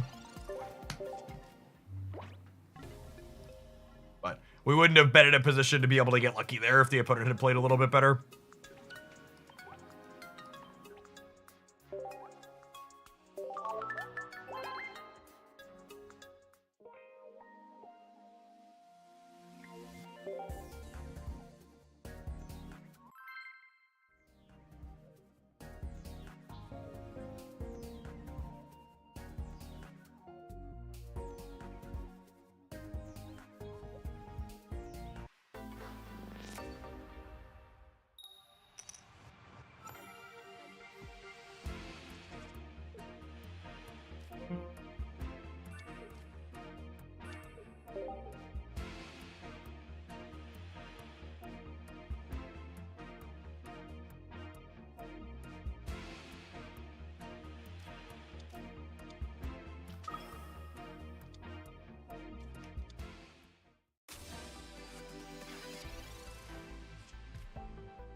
Lapras EX. There's a name I haven't heard in a long time.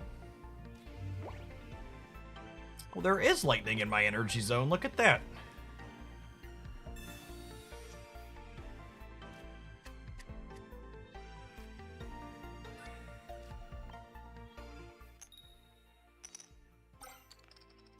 Double heads here is... Well, I was going to say double heads here is huge because it means Jolteon only needs 2 coins to clear this next turn. Quadruple heads needing only 1 is nice. Definitely the best EV in the game. I think those periodic high rolls is super strong. Uh-oh. Uh-oh!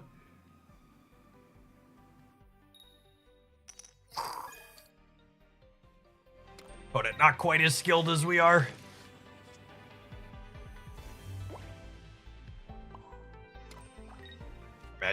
Imagine putting an energy on this Articuno in the face of Jolteon. Nobody respects the Shocky Dog gamers. I'm gonna wait to evolve the Executor, because this might be an EX Executor.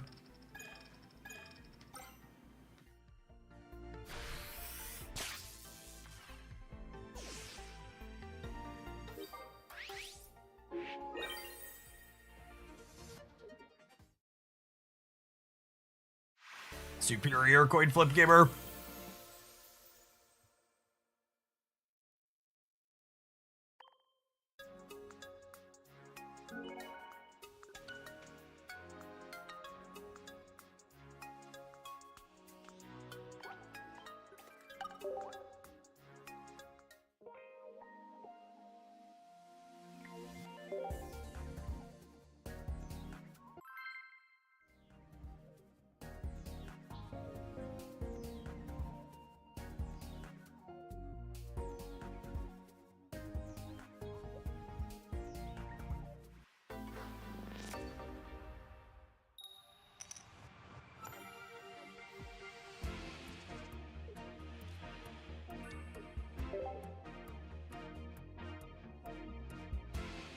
Psychic gamer.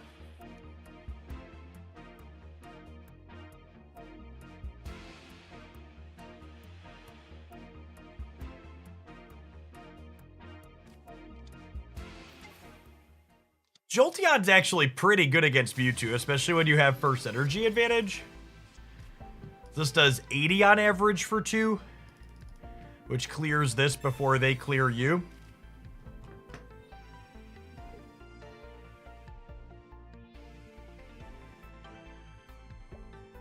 Kamikaze, thank you for the 19 months. Welcome back. Have you tried playing Licky Tongue? Licky Tongue's not a very good card, and there's so many things to brew with in this game that might be good. I just haven't had time to get around to things that are definitely not good. It's incredible how much deck building depth this game has for how small the card pool is.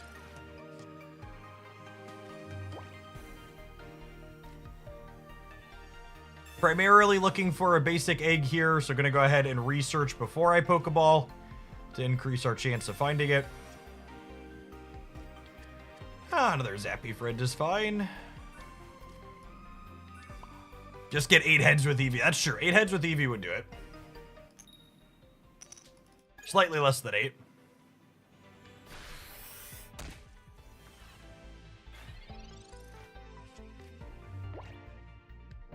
I think cards like Meowth and Sigilif tend to be quite bad. I think your attack is a valuable resource in Pokemon Pocket, and giving up your attack to draw a card is not free.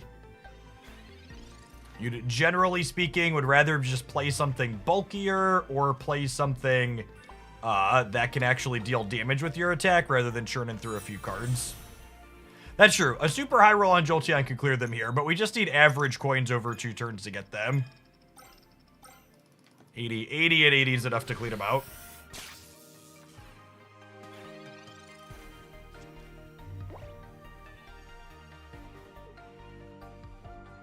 Jolteon is very good against the legendary birds and Mewtwo the way the breakpoints line up over the turns.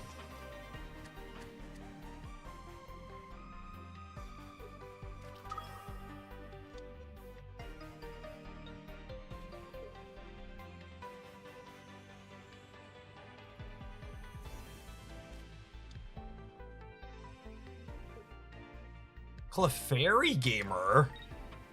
Respect. Yep, they're leafing out. We get to pump out a lot of damages here.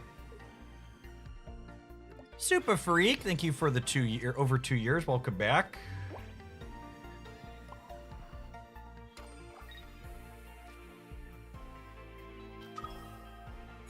Get that out now as a potential finisher.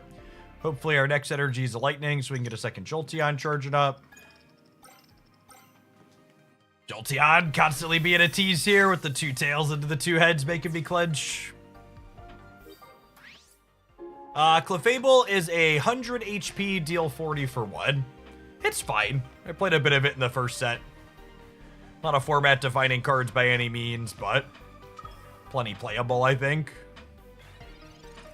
Now, noteworthy here that a Psy shot from Mew, followed up by average variance genome hacking on Pin Missile, does let them clear this. But if we have a follow-up Lightning, perfection. Second Jolteon comes to finish the Mew on average afterwards.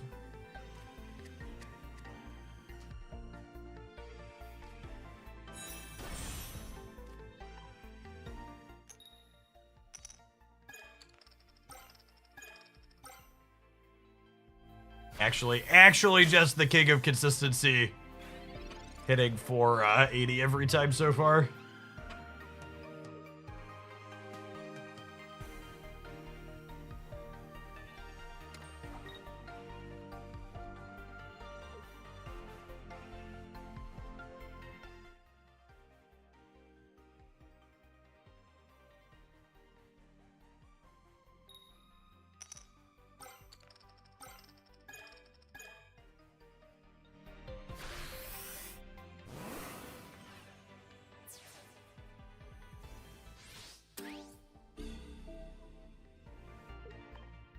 Line the other Jolteon up here.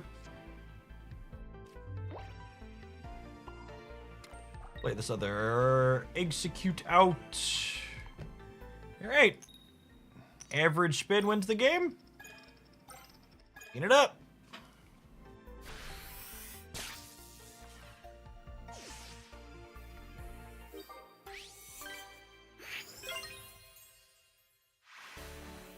Been the most average game of Pokemon Pocket I've seen, yep.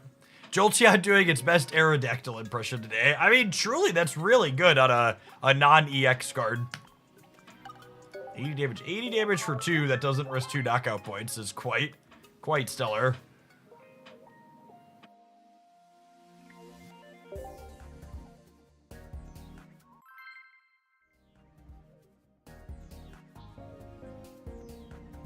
Having a good day, Gear. Good morning, good morning.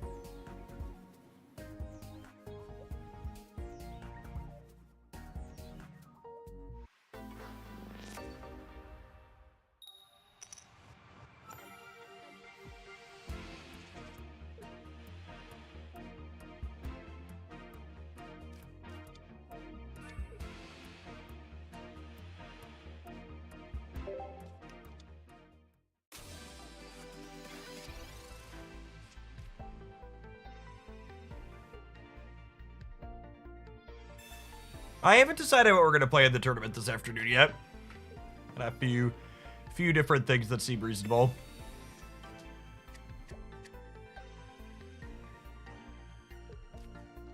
Your recent deck building has been similar. When I was first playing this game, how could I add eggs to this deck? I think Executor EX is potentially one of the best cards in the game right now.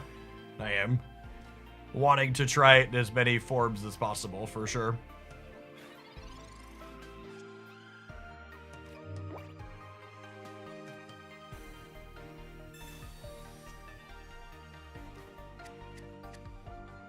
So this is 50% to be an egg. Please? Please? Oh, it's unfortunate. I think I'm actually just not playing out my bench Pokemon because the evolution of this deals damage based on the number of bench you have.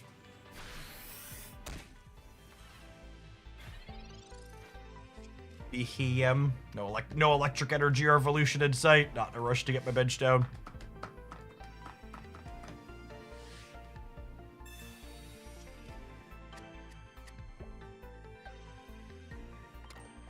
Two eggs, 2 research, and 12 cards. Not great odds, honestly.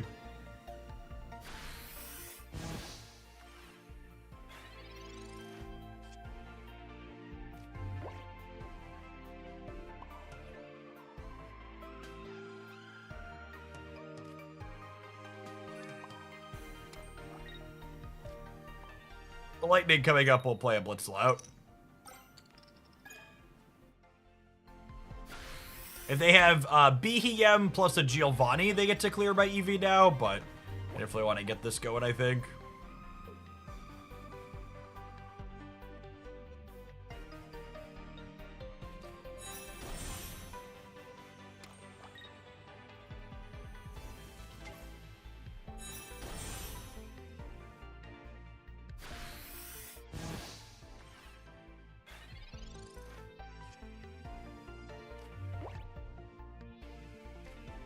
It's unfortunately not the Jolteon I wanted for Christmas.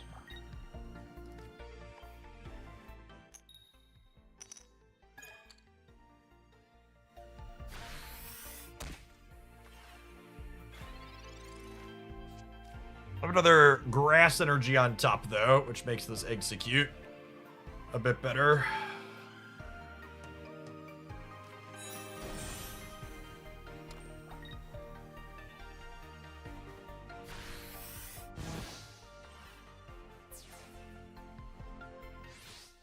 Alright, let's see if we can make up for our bad draw variants with some coin flip variants. If this Executor clears the Behem this turn, we've got a decent shot, I think.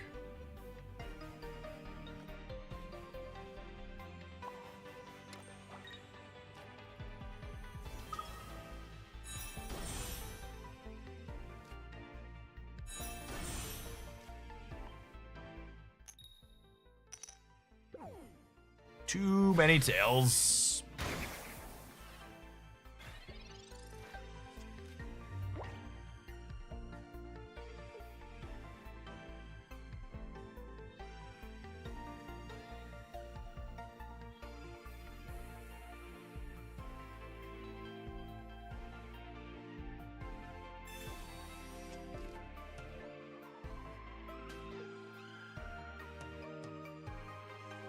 Title of the fourth Sonic movie? Yeah, something like that.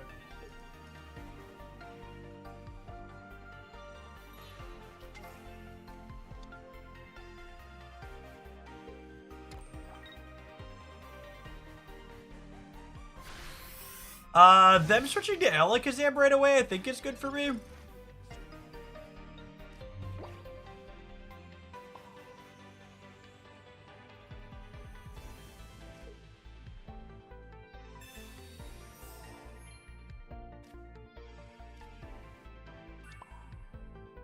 So what's the sequence here? I like hit a heads.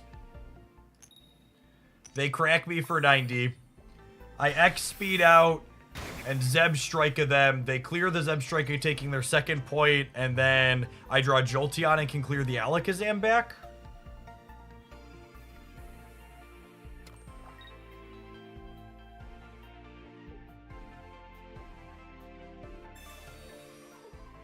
Wait, what?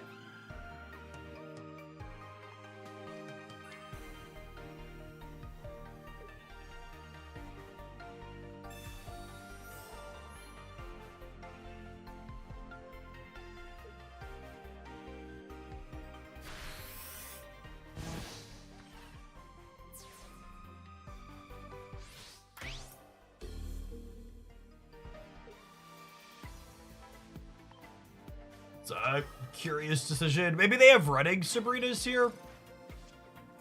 Running Sabrinas would make this make sense. I hit the Jolteon, which actually makes me wish I would have put it up.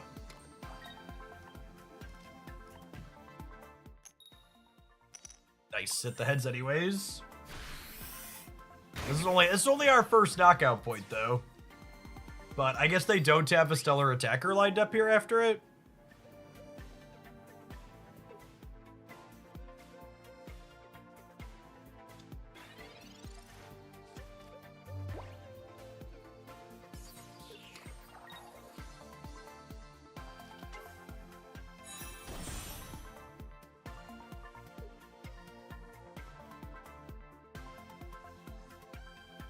Kind of.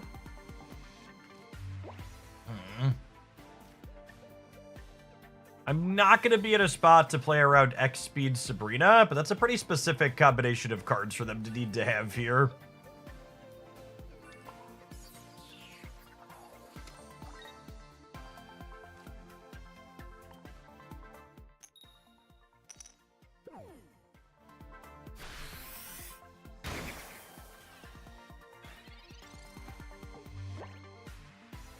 Only have 2 cards in their hand. They play their Pokeballs. There's a Sabrina. This is the last card. Oh, they don't even need X speed, right? Because no, I have to put up Jolteon to make their last card be second X speed or first X speed? Question mark. Goodness, they had exactly one of them. Yeah, I could never beat that combo. Needed a turn to be able to evolve things on the bench that could survive a hit. 2 Sabrinas, 1 X speed, rip.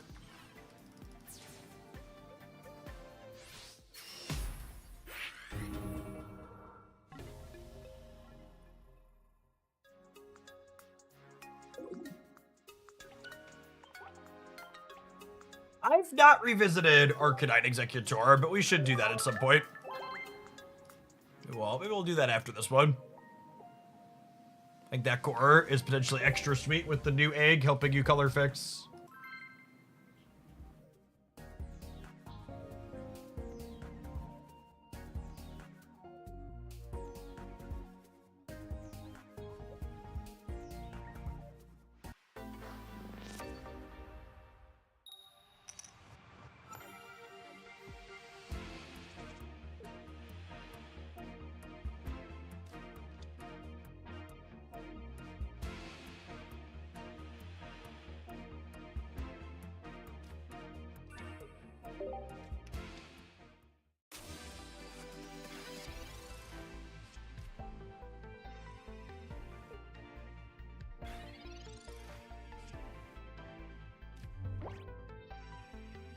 Okay.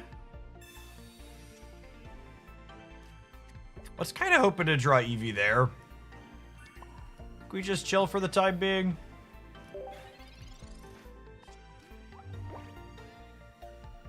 Would have drawn Eevee, we could have set up for Jolteon.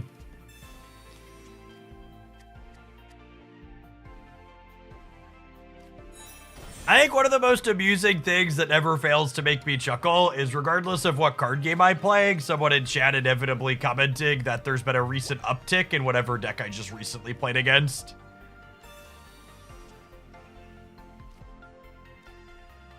Always one of those LOL type moments. I think I'm X-speeding to the Executor and setting up the Jolteon. Is the plan here?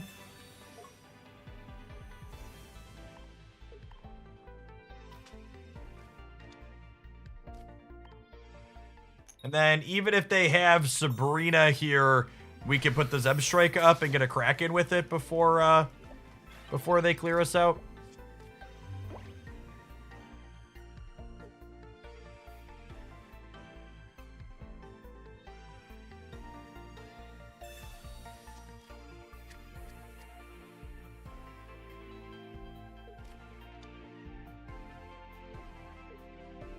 Arbok Pidgeot. There's a throwback.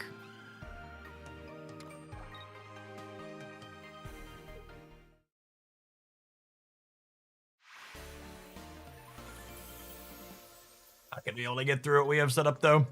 Egg is so good for quick games.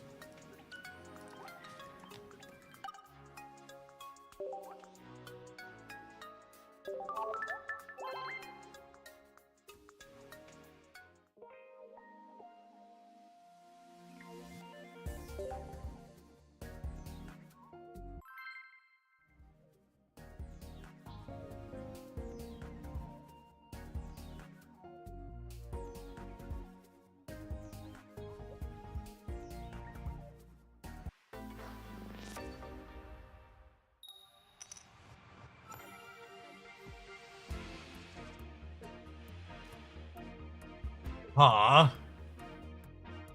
I think with the lightning energy lead, we start Blitzel. Kangaskhan. There's a name I haven't heard in a long time. Hakuna Matata. Glad you enjoyed the YouTube stuff. Welcome to the live side.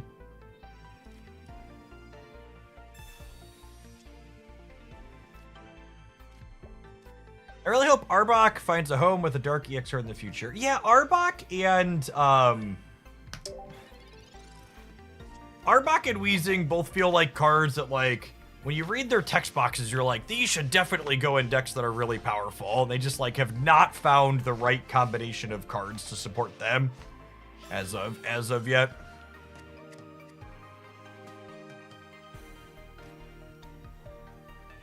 Hopefully some sweet Dark EX Pokemon coming up. Umbreon. Umbreon makes one or both of them competitive, assuredly, yes. I can't say that I miss playing with Kangaskhan. The singular best thing about our recent set release is that I no longer have to flip coins with Kangaskhan for sure. Just please, God, no.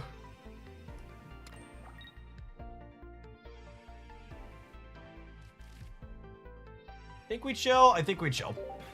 I'm not going to evolve into the baby eggs yet, because if we hit EX egg, I might go into EX egg.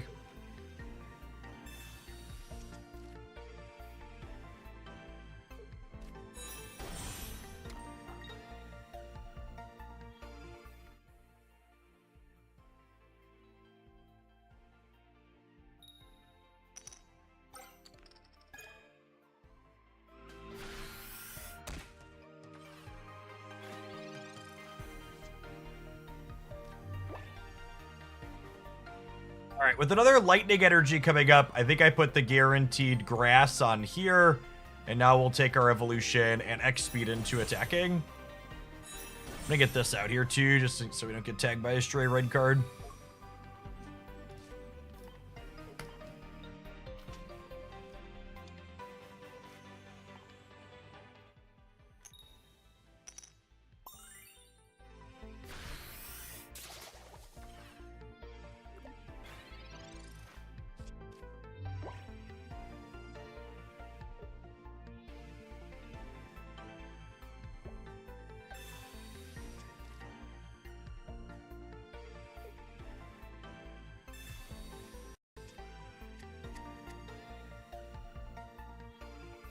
Baby Executor is a very good inclusion. I think most EX Executor decks want one copy of this at least.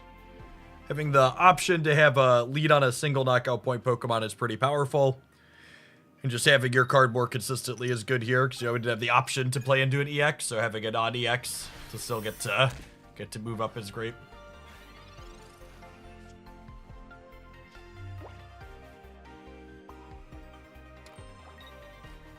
Let's get these lightnings guaranteed. Our coin's much better than Kanga's coins here. You know, I didn't play a supporter. Maybe I'm probably supposed to have Erica'd here. Because if I Erica, they need 3 heads to clear this. We also get got by Superior Second Energy Giovanni here. But under the Geo, we might be okay.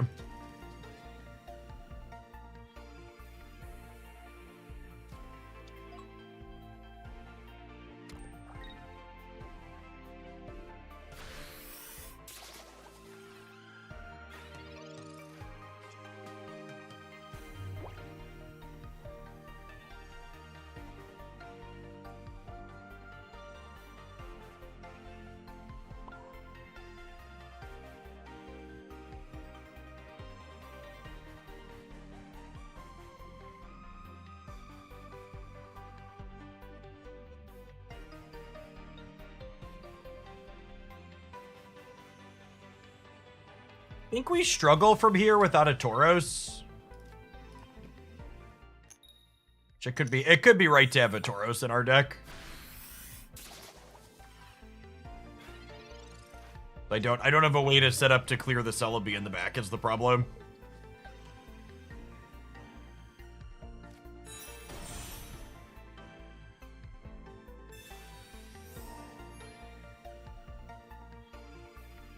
I think we're gonna need a incredible low roll on their Celebi to get out of this game.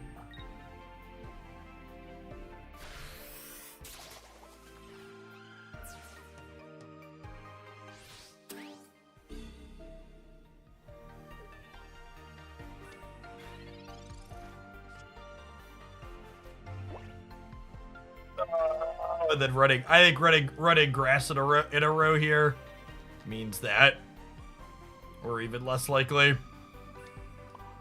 If this had been a lightning, we'd have a second Jolteon if they clear the first one to try and high roll with, but with not being able to attack with this, I need a 1 out of 6 on this next turn, which is just super unlikely.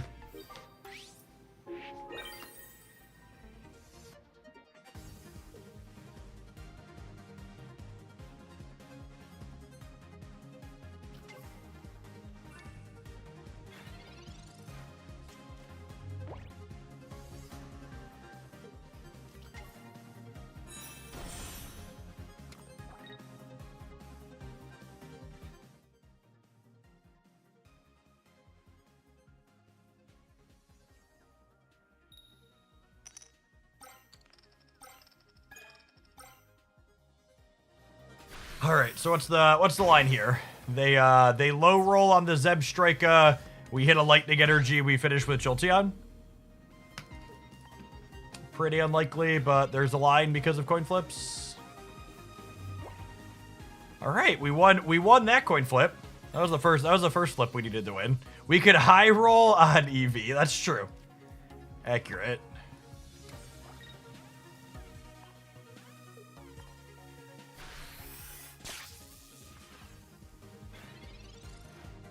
All right, so now we just need a 1 out of 6, and then Jolteon comes up and it's a 3 out of 4. Happens some amount of the time, right, gamers?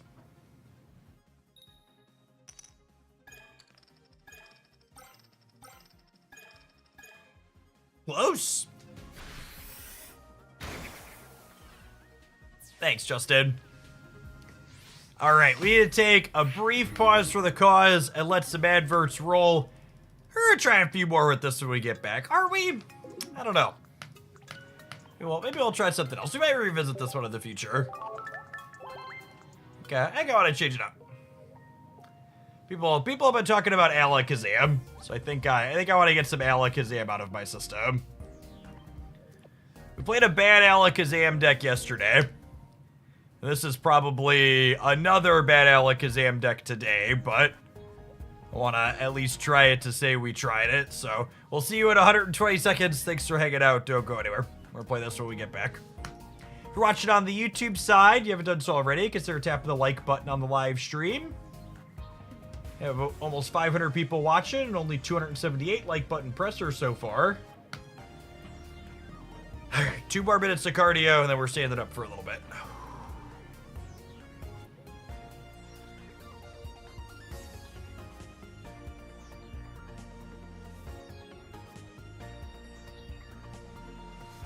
You tried the Florges line. Florges isn't a competitive card. Healing is not a very good mechanic in Pokemon Pocket's metagame because Pokemon Pocket's metagame is dominated by cards that deal big amounts of damage in single hits.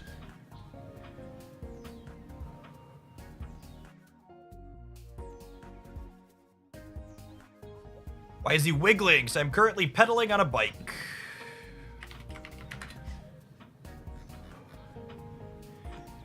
I have 3 small children who have lots of extracurricular activities. So in order to fit in an appropriate amount of exercise, I get in some cardio while I'm working on this contraption. Overweight white man and adorable toddler sold separately. That being said, I've seen my demographics, and I know that plenty of you at home can provide your own overweight white man for the chair.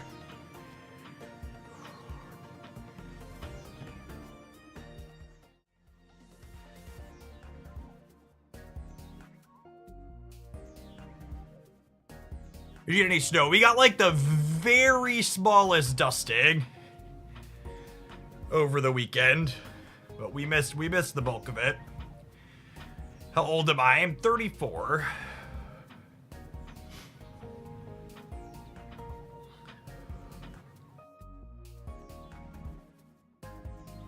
I forgot Twitch asked me for my weight. Yep.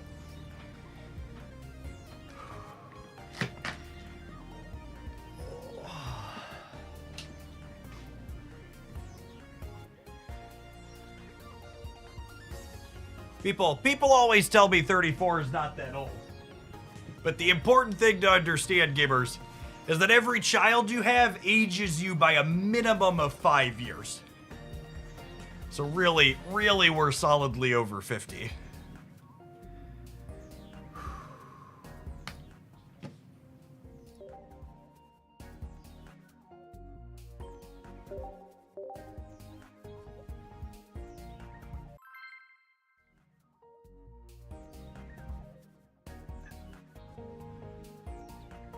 Latrodectus, thank you for the 17 months. Appreciate that.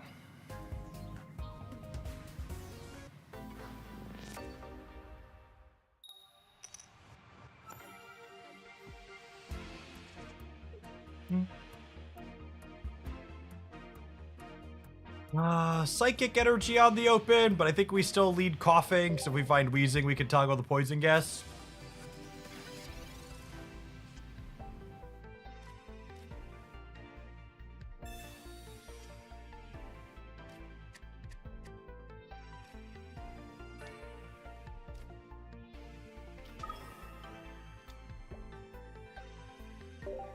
Hold our last bench slot here for second coughing, potentially.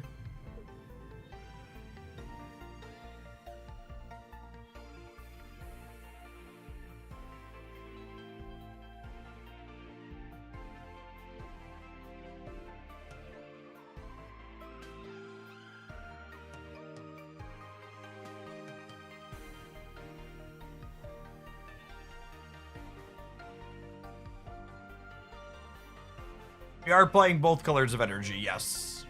In general, playing Wheezing without energy to attack with it is wrong.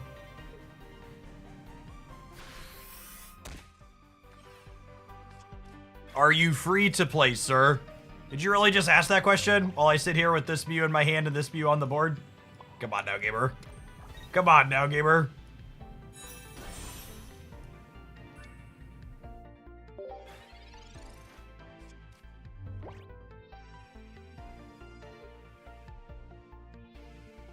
We're just very lucky. Yeah, something like that. First off, how dare you? Yeah, that's true. The sleeves of the game board are a bigger whale indicator than the rest of it. Alright, so they have to win 2 coin flips in a row here to get rid of my Alakazam. Alright, they only won one of them. God bless.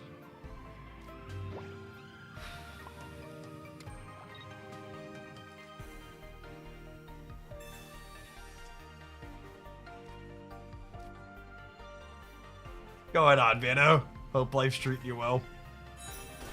Alright, we've got our stage 2 on curve here, ready to clear this Persian on the back crack, so.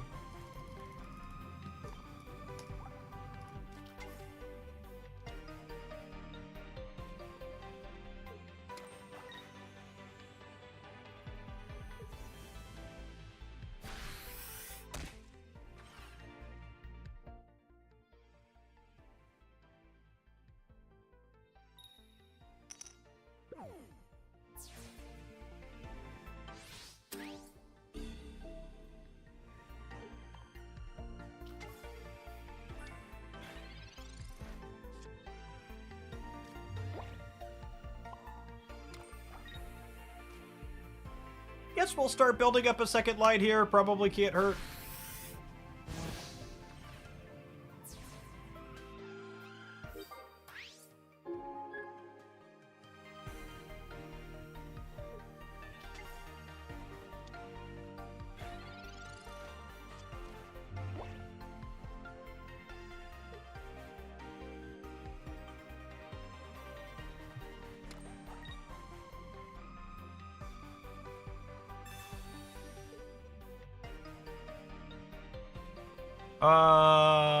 I guess we'll put you up.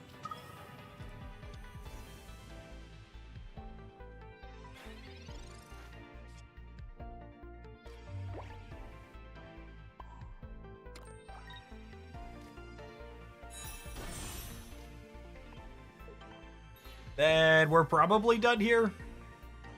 Their draw just incredibly limp. No payoff for them in the back.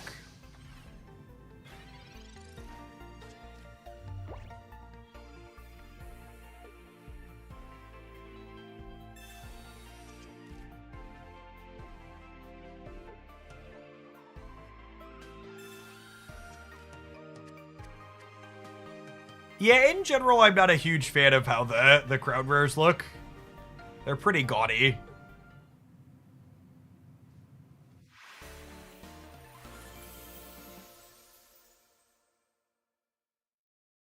Is this version better than the Scoliopeed one?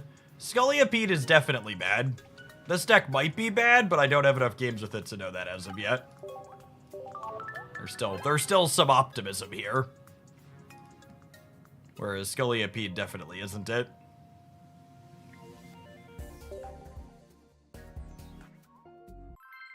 Yeah, I really like the Alex Amphil art. It's one of the better ones of the game, I think.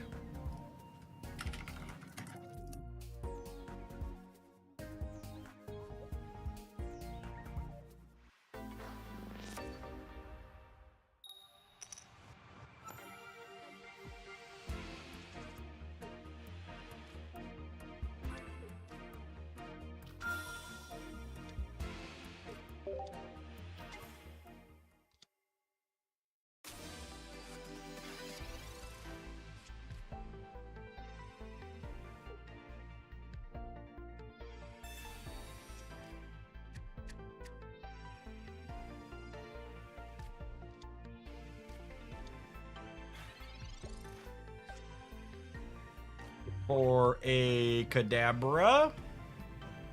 Or Abra, whatever its name is. Yeah, that one.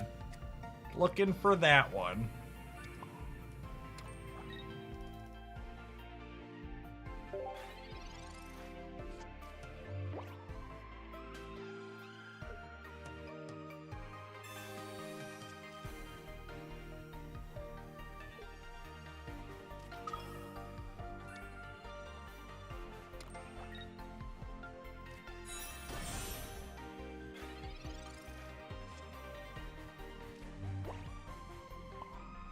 Alright, so we need to evolve to Weezing here, because otherwise they can X-speed into the Pikachu and clear us in one.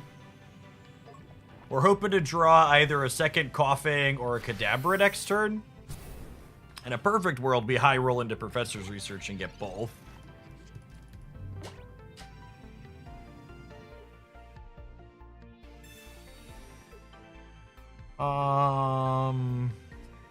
Sure?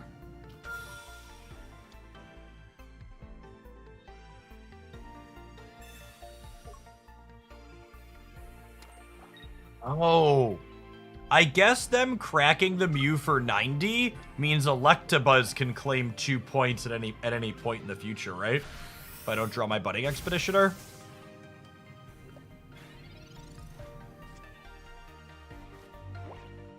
Sure, interesting line here for them.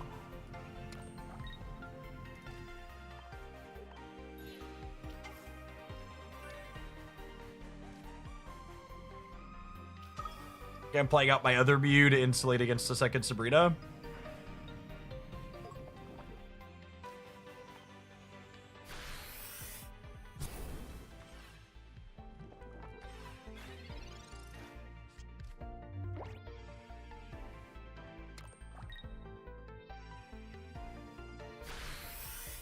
I actually don't think watching someone try and get 5 consecutive wins with a rental deck would be very good to watch.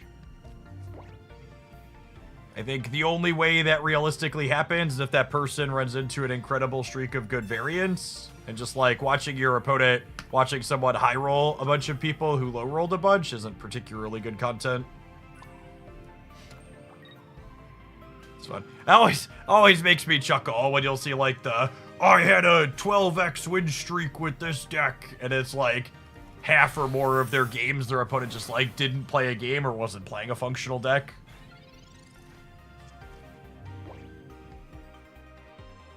Just like, yep, you sure got him.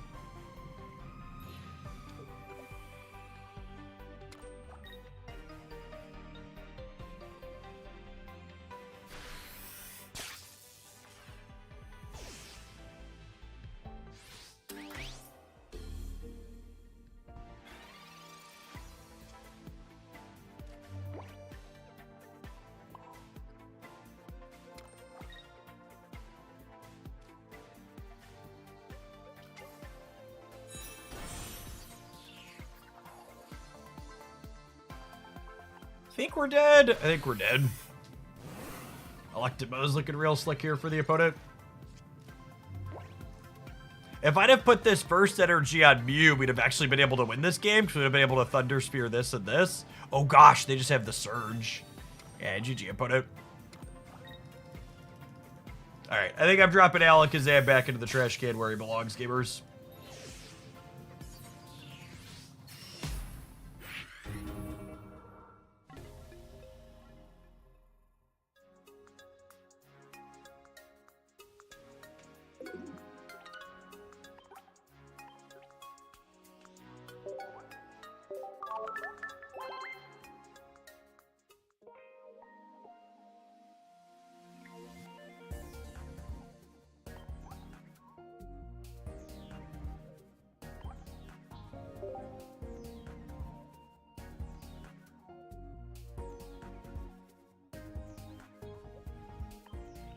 Let's build Arcanine eggs. I like that. I like that deck a lot. In the previous season, I got some solid upgrades.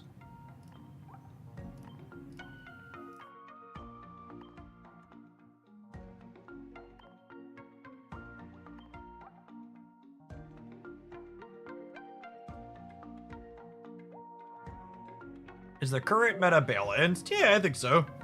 It's a pretty big range of things that can be competitive.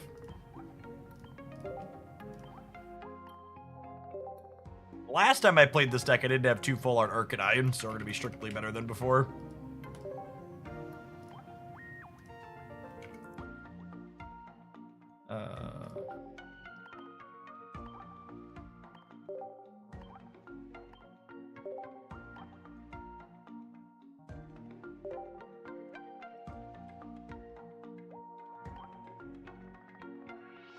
Just gonna search for fire cards.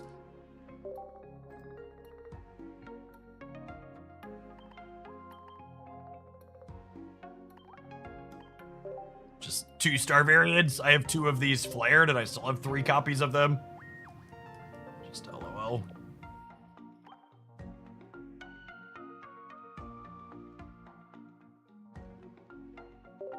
Hey, Crimson, thank you for the 18 months. I appreciate that. Welcome back. Alright, I think those are the not optional trainers here. And what do I want to do with my other 4 slots? Yeah, it's probably some amount of Geo. Is it 2? It might be 2. Maybe it's not a 2 Geo deck because you clear Pikachu and you clear Celebi with the weakness, and we don't have a deal 20 to make it good into Mewtwo. I guess there's Mews running around and a couple of Starmies. It's probably a 1 Geo deck, if anything. Yeah, an Erica or 2 could be good. Could be good for the eggs. Maybe we round it out with an X speed.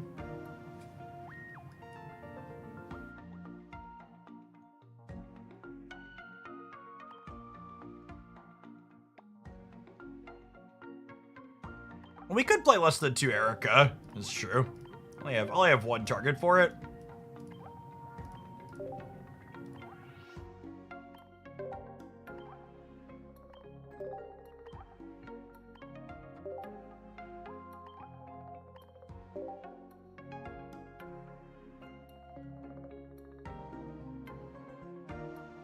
Yeah, I honestly don't hate 2 X speed, 2 leaf for these Moltres decks. Get a lot of value from shuffling stuff around. Could be okay to play a potion too, but I'll start with the X speeds. Go from there.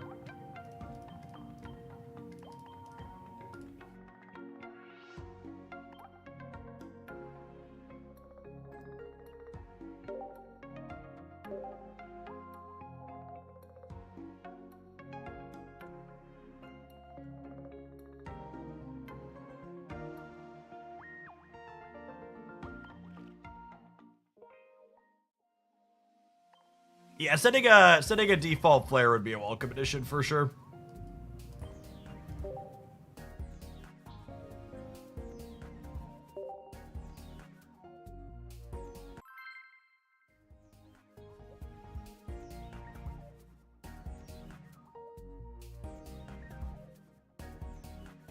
I would pay for that feature. You and me both.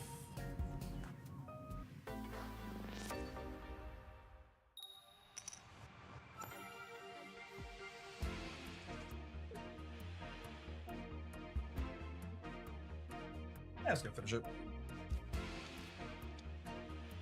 Nope, love you. We are going second. So, second with fire energy here, I think means we lead Moltres. We'll put one egg out. Hopefully this fishes us up a Growlithe.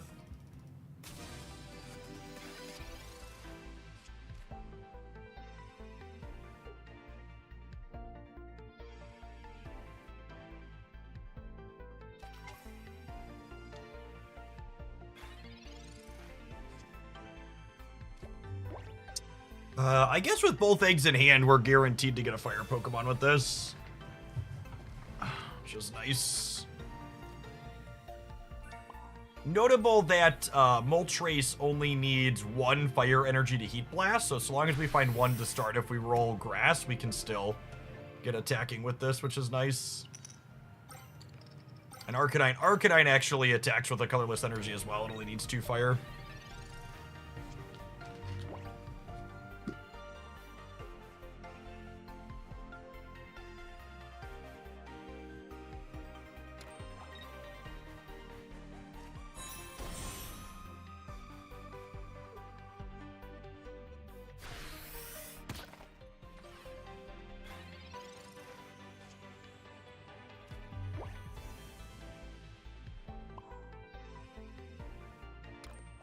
I think we just work towards attacking with this.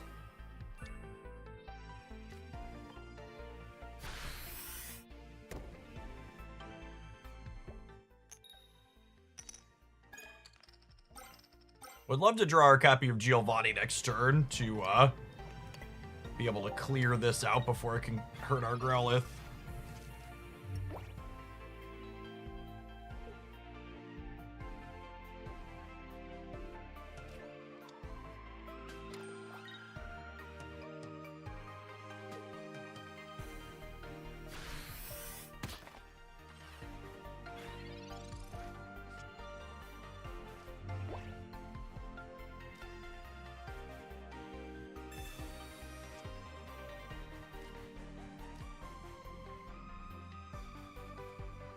Missing on Arcanine here is really unfortunate.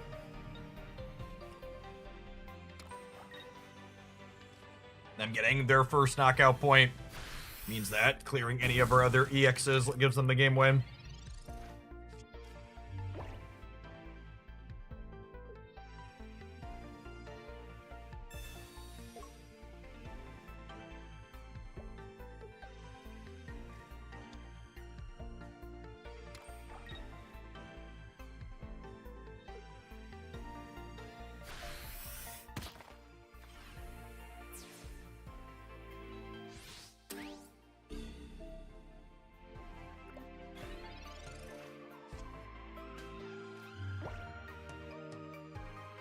Right, another grass energy. A little bit late, but not too much.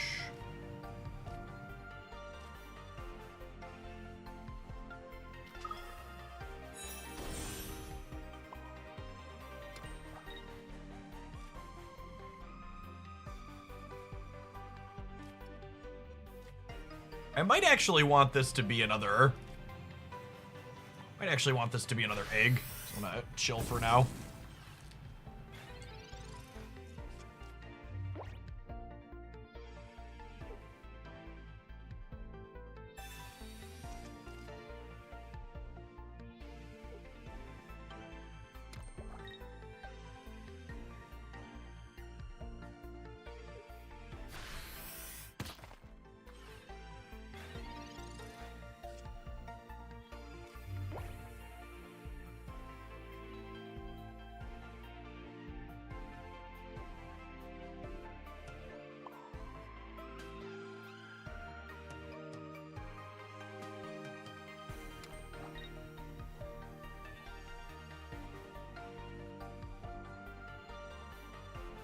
I'm still not sure what I want this last bench slot to be.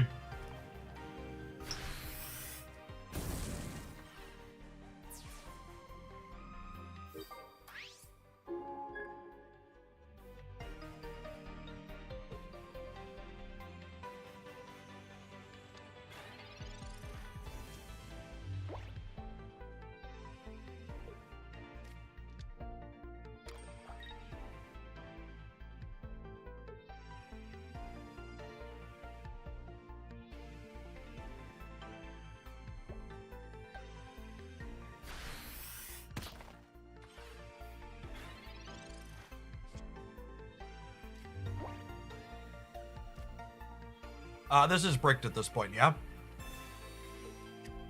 What do we think, with their bench being fully set up now, what do we think of setting up this, since they didn't go into Mars Shadow?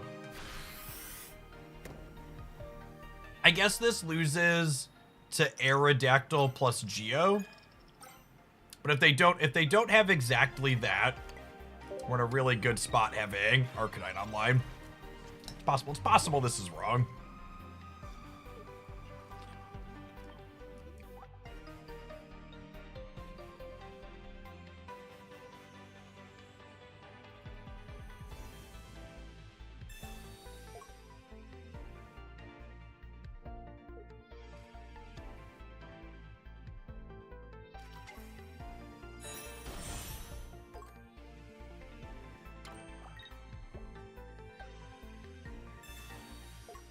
Fair.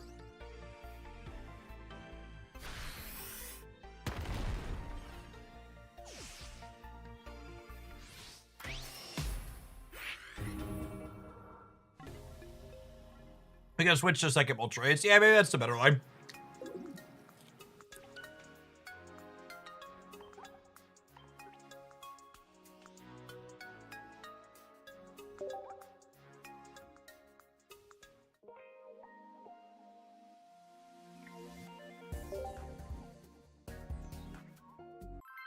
I'm probably just supposed to switch to the egg and build the Arcanine organically rather than trying to Moltres it. All those lines were bad against Hitmonlee.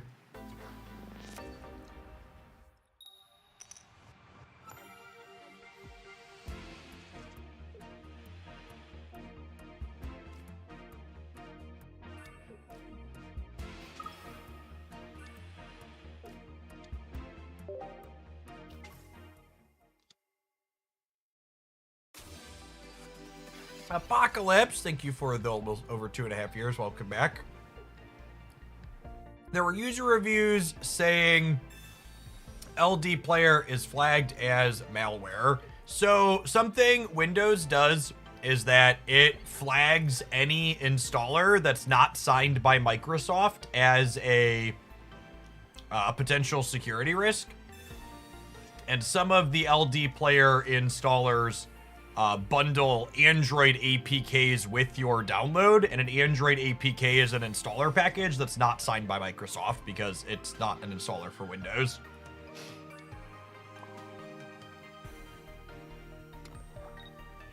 If you download the non-packaged LD player and then install the APKs after the fact, it won't pop up the Windows alert, but downloading the APK is also fine.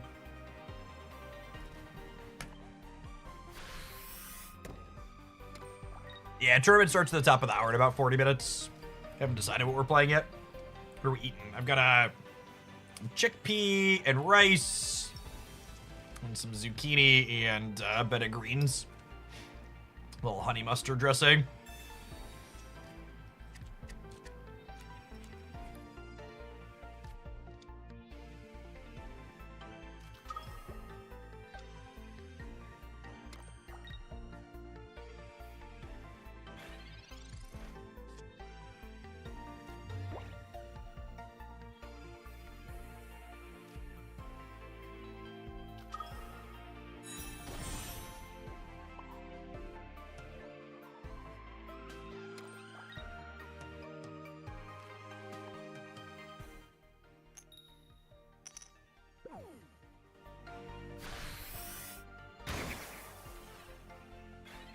Yeah, I enjoy roasted chickpeas a lot.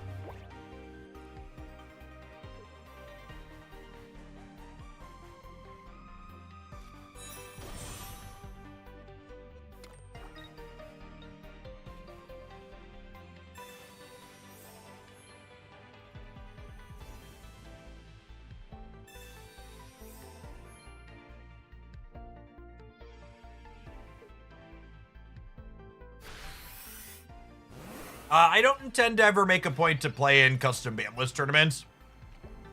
I think the only time custom ban lists are remotely interesting is when the regular gameplay is not well balanced, and I think Pokemon Pocket's current regular format is very well balanced, so I'm enjoying playing just regular games. I'm Ericaing here, so that way if they have Gardevoir, they also need Giovanni to clear my egg next turn. That being said, we're probably dead just because we haven't had a fire energy in 6 energies or 5 energies or whatever. Roasted chickpeas, crunchy or soft? Crunchy outside.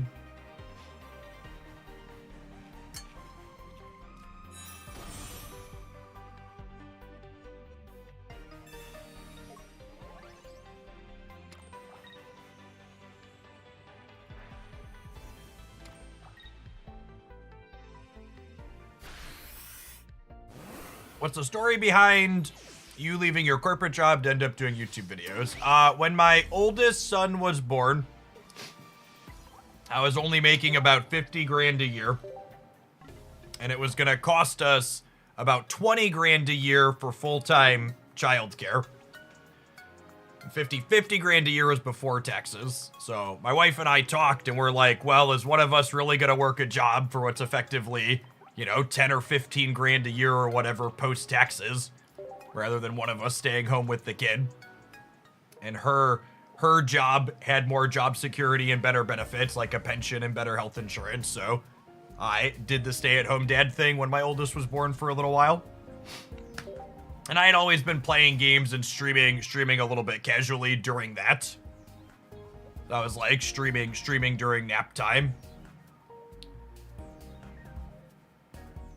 Yeah, the old Hooglandia timers from a decade ago. Remember the? Okay, we're taking a quick break to change a diaper in between. And then when my about 8 years ago, about 7.5 years ago, I started hitting better metrics and streaming started making some extra money, actual money. So I started putting more time into it. We hired a babysitter, and then just kind of the rest is history from there. The Jesus Fish, thank you for the 25 months. Welcome back.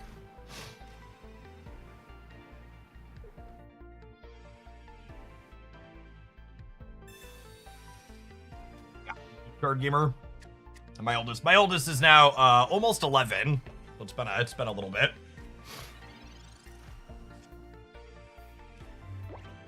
One of your finest executes, please.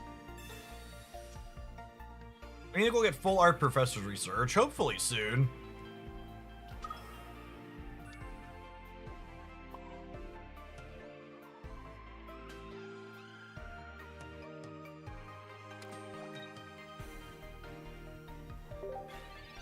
I mean, I don't think capitalism is remotely to blame for the cost of childcare in the United States.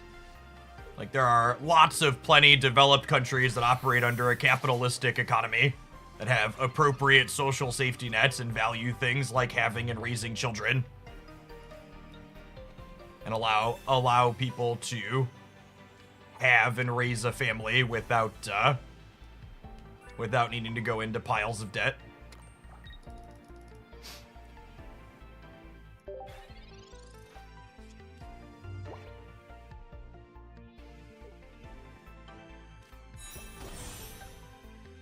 So, my favorite saying is a healthy dose of socialism helps the capitalism go down. People always talk about these systems in extremes and absolutes. You know, anytime someone tries to suggest any social progress in the United States, people start crying about socialism and communism and all this other nonsense. They don't know what words actually mean. But it's just like, you know, providing early childhood education because children are important for the furthering of society isn't communism any more than like having public schools is communism or having snowplows that plow the roads are communism.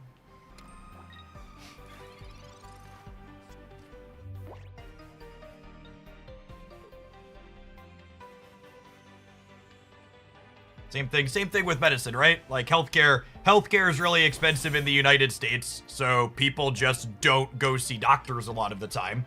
But, you know, an ounce of prevention is worth a pound of cure. If people could actually afford to go do things, we'd spend a lot less money overall because you'd be getting proactive stuff instead of just playing catch up after the fact all the time. Gosh, this draw was so supremely awkward. I'm actually just gonna lose to the on-curve superior.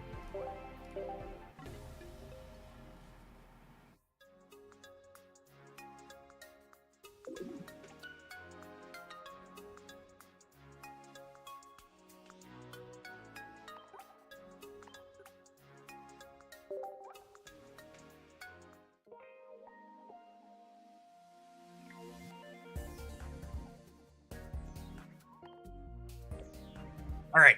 I'm going to give this one a couple more tries. I feel like our variance has been bad. We need to take a brief pause for the cause and run some ads. I'm going to scarf some more lunch. Thanks for hanging out. We're going to play a tournament at the top of the hour in about 30 minutes. Had to figure out what we're submitting for that here still too, but got a minute.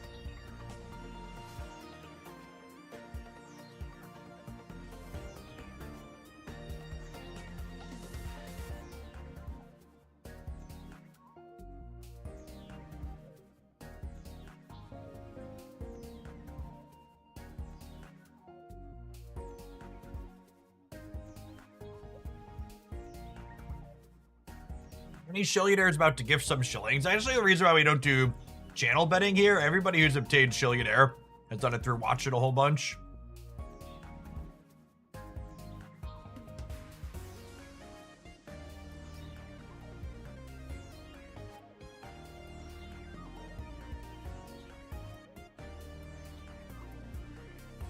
Thanks, John. Appreciate you hanging out.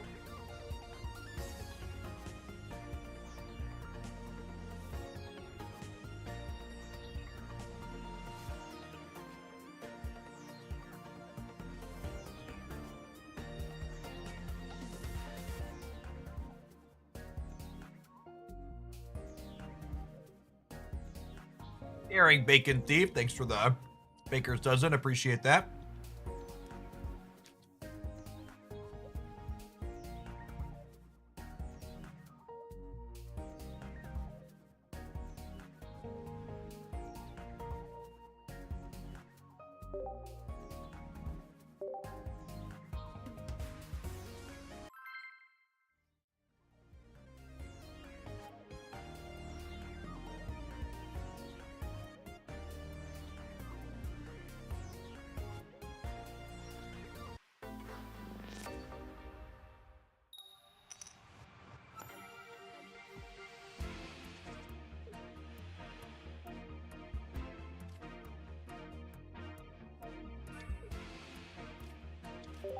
How much do you love your job? My job's like any good job. It has its ups and it has its downs. Mechanically speaking, I really enjoy the live streaming aspect of my job. Clicking go live every day and hanging out doing live stream stuff is a lot of fun for me. That's why it's always been my primary focus. I don't love like the YouTube bin maxing aspect of my job, and I don't enjoy the stress and fluctuation of not knowing how much money I'm going to make every month.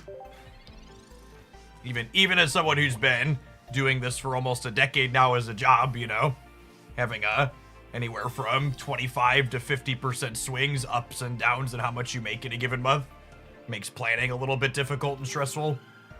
It just kind of is what it is, and you roll with it. Nuclear, thank you for the 5 months of Prime. Welcome back. Appreciate it. So I have an energy, I have an executor, I have a leaf, I have a Moltres. Pretty decent start for us here, even without fire energy.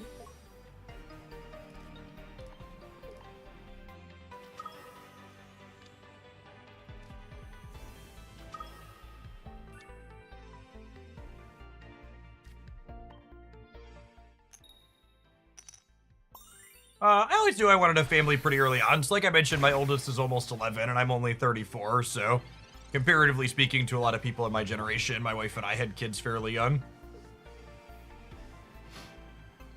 The first heads on the Executor Tropical Swing here is so crushing. If they don't have a potion here, another heads threatens to clear this Mewtwo and they're in a bad way immediately.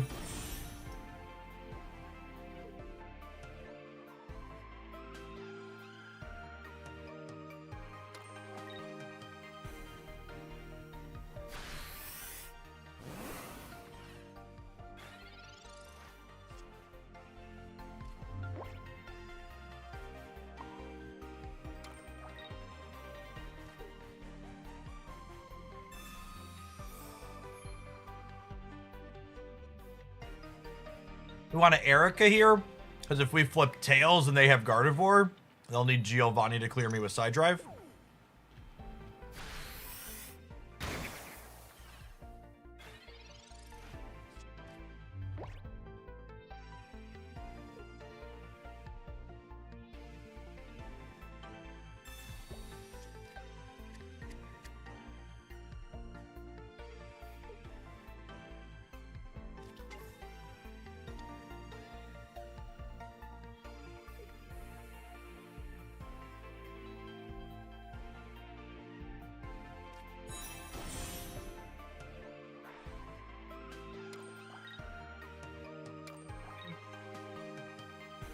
Got it.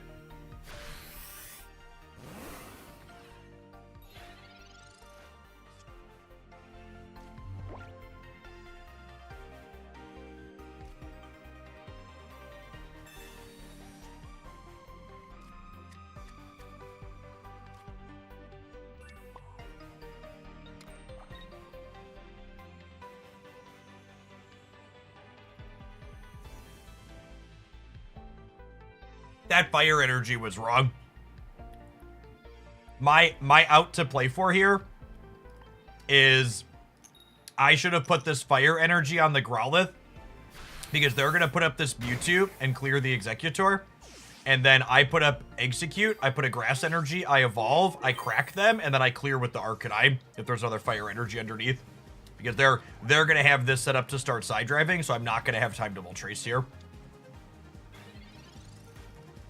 Energy allocation. It's one of the most skill testing and forward thinking things in this game. It's so easy to mess up if you're not counting it out. As soon as I let it go, I was like, that's wrong.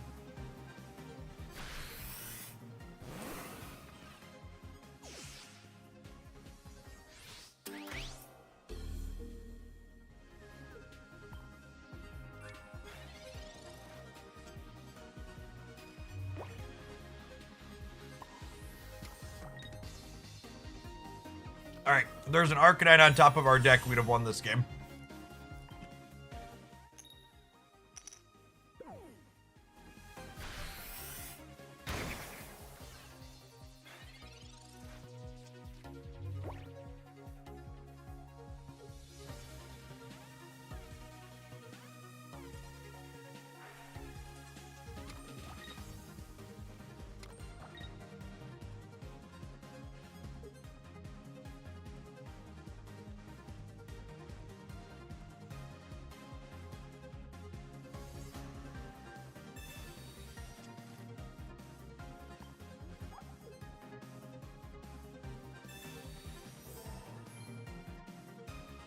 Ah, they had the potion. Okay. Didn't matter, we were dead either way.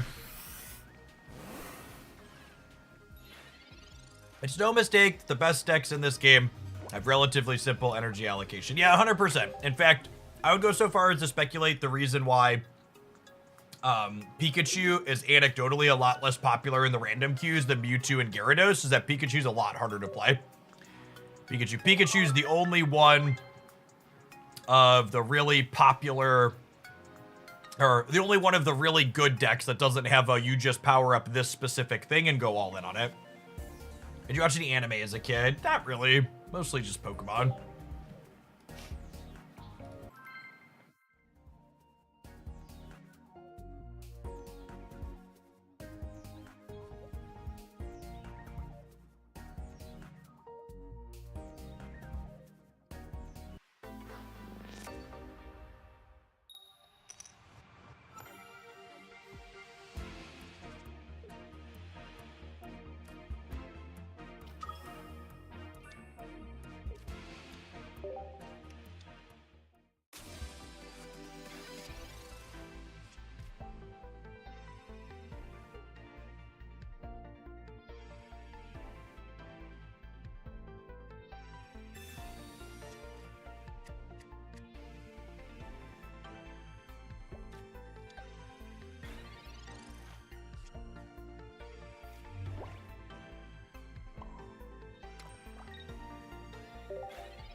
I'll swap out in Growth Spurt here.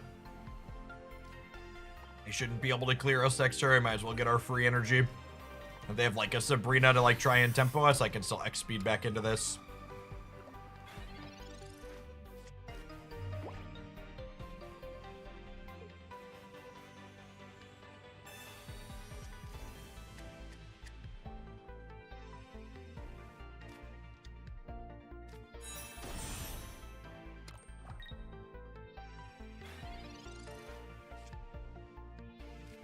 You collect physical TCG cards. Kinda. I have a 9 and 10-year-old who enjoy collecting them. Can't say that I personally do. They rip packs on occasion. My Tails is a pretty big deal.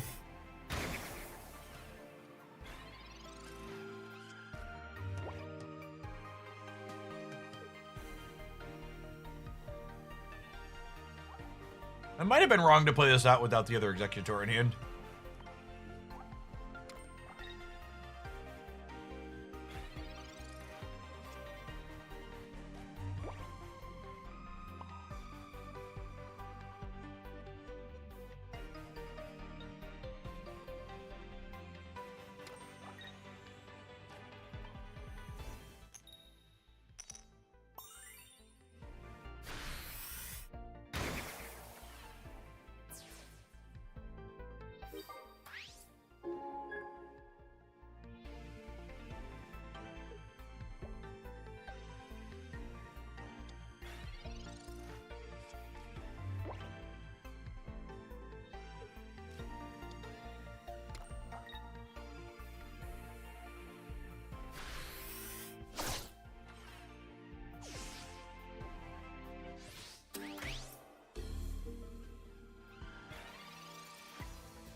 How does Giovanni work with Draco Meteor? It adds exactly 10 damage to the Draco if you hit their active Pokemon.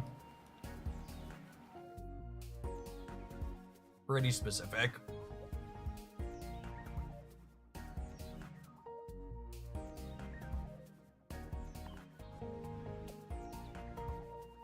I kind of want to play this in the afternoon tournament.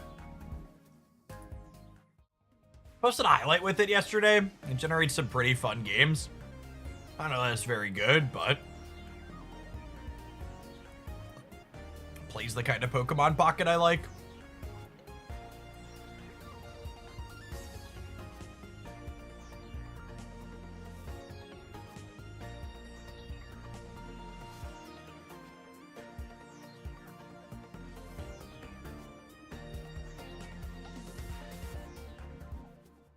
Let's do it.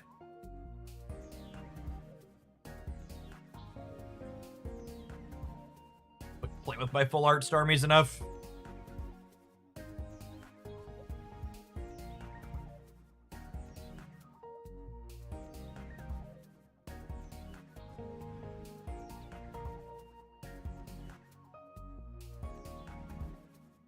With low-cost water Pokemon, why do you play Misty? So Misty's job in this deck is twofold. One, when you're going first, she helps you steal the first energy advantage back. Think of Misty as flip a coin, I'm actually going first this game. Which is really good with both Lumion and Starmie, because you can evolve on turn 3 and then attack for 2 energy, even with just 1 heads. The second thing Misty does, even when you're going second, is she puts your energies on your low attackers sooner, so you can either build up a second one to retreat for free between, or start building up your Tauros sooner.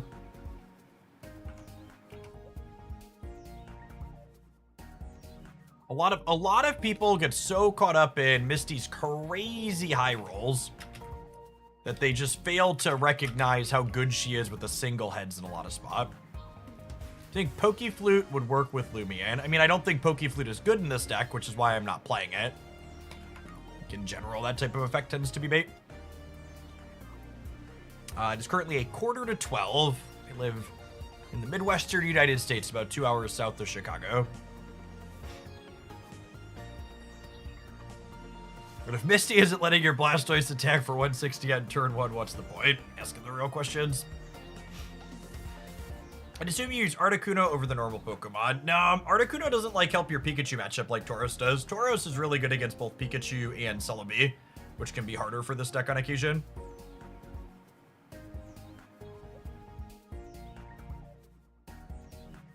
You buy South Elgin at all?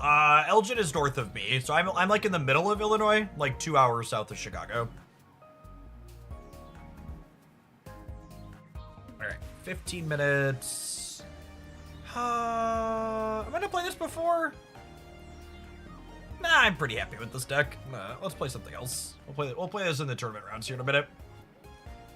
We should give the Sandalwood deck some game time. We scrubbed the tournament with it earlier today, but we had some bad beats.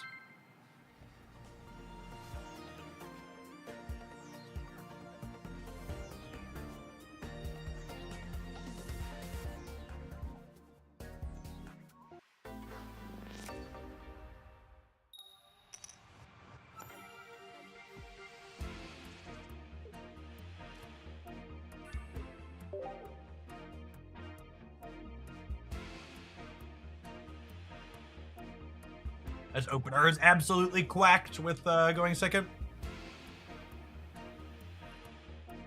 Do you anticipate that Pokemon International will create a championship series for Pocket? My money's on Pocket could realistically be a Pokemon Worlds game in 2026. I would be shocked if they did it this year. But yeah, if this game keeps making piles of money and the community tournament scene stays as thriving as it is right now, I would expect this deck to get some official, or this game to get official competitive support.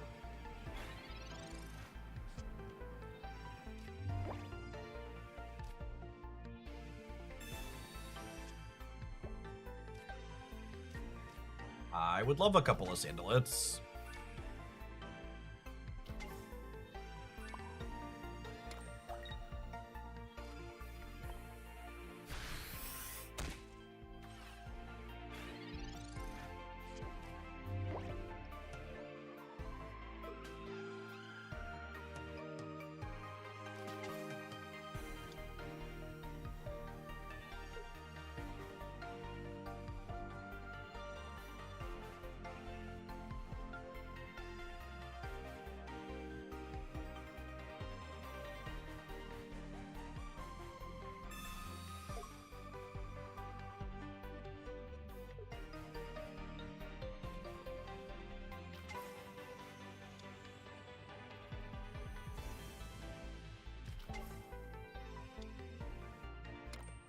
The last earnings notes I saw for Pokemon Pocket said that the game had made... the last earning notes I saw for Pocket said that the game had made over 300 million USD in 2024 alone. And for context to that number, Marvel Snap was one of the highest grossing new digital card games in a long time, and it made 170 million in its first year. So Pocket almost 2x Snap's first year in 3 months. And then, to speak ill of the dead for a moment, Legends of Runeterra, Riot's digital card game, made approximately $25 million in 2.5 years.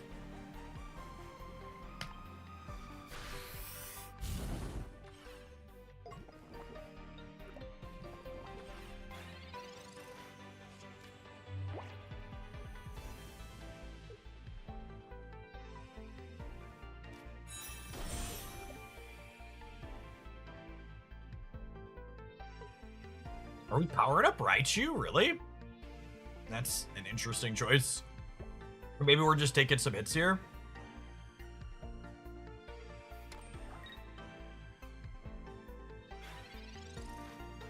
Just taking some hits, it looks like.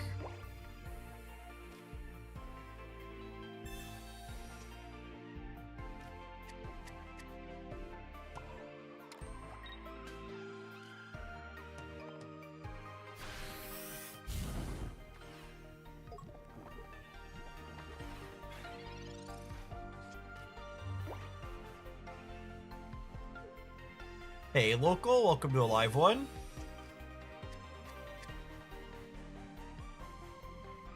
You're gonna see X speed out for this Raichu this turn, and they're gonna let it go down.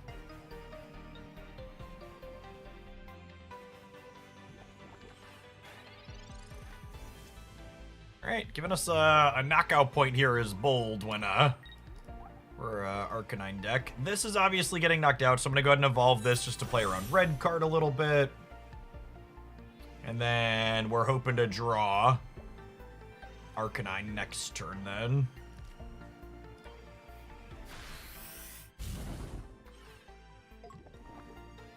Nenrikyu with the 50 gifted channel memberships on the YouTube side. That is a massive pile of support. Well, you've single-handedly 10x'd the YouTube membership. That's absurd. Good afternoon to you. Mashu Sama, thank you for the entire year. Welcome back. I had to set up notifications, so the memberships on the YouTube side and gifts like that pop up.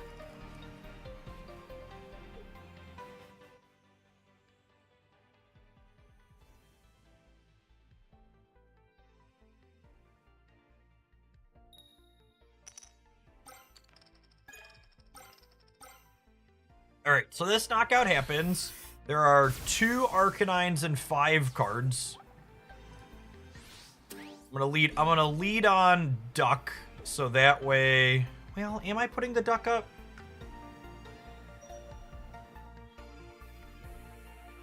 So the downside to putting Duck up is that they can switch to this and clear it. Although I guess that's... Well, okay, I timed out. I guess that's not true if I potion it. The upside to putting Duck up here is that, the upside to putting Duck up here is if I drew Arcanine, I could retreat it back and then Giovanni and get them. So I'm gonna potion here so the DDN doesn't clear the Duck in one.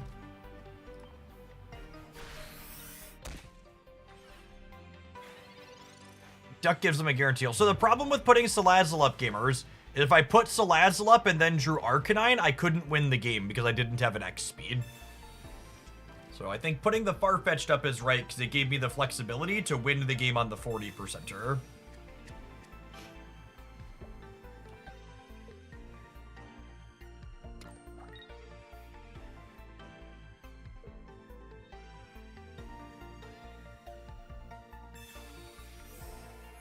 They have double potion.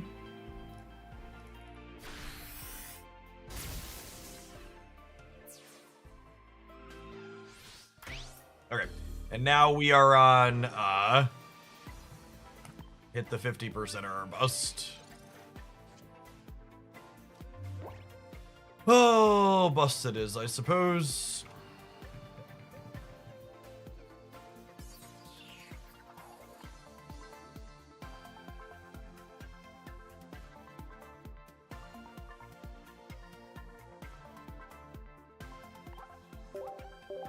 That's so sad.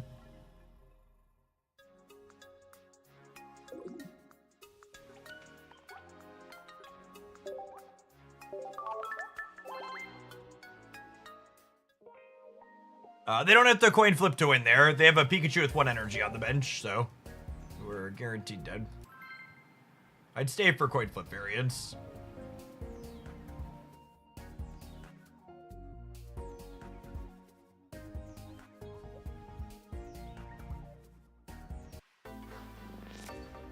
Getting our bad RNG out of the way before the tournament. Exactly.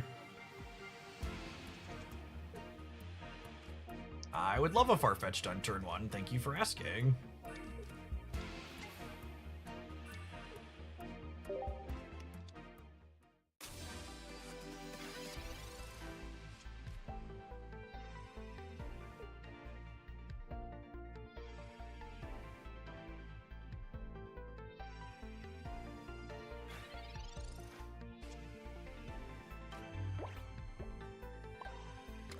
Get quacking, Farfetch'd.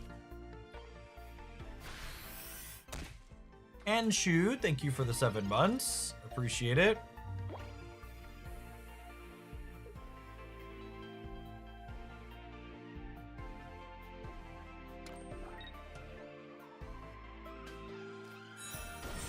Evolution, yep.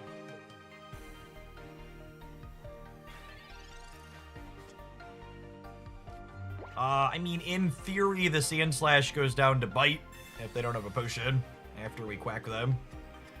I'm gonna leave this last bench slot open so that way in case we draw another Sandalit.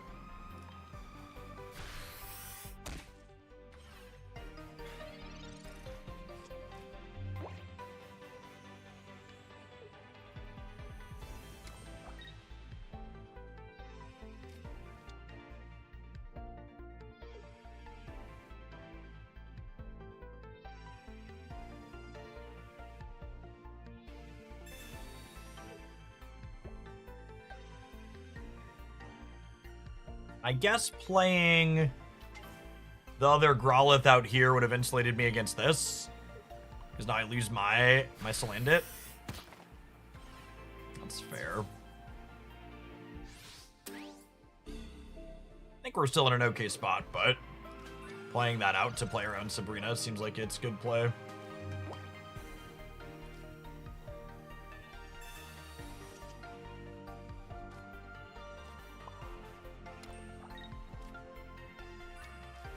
I think with the Arcanine draw here, we should just be good to go.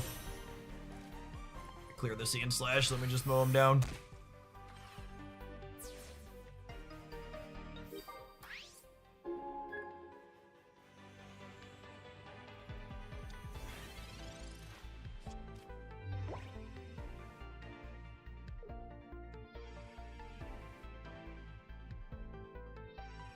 Hey, Nenrikute, thank you for the membership yourself as well.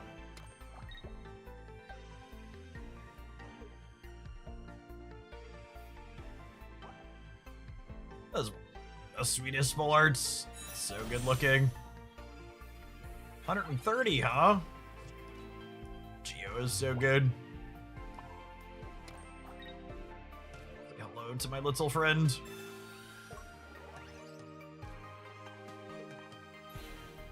I was watching an EX tier list on YouTube the other day, and someone rated Arcanine EX under Venusaur, and I was incredibly offended.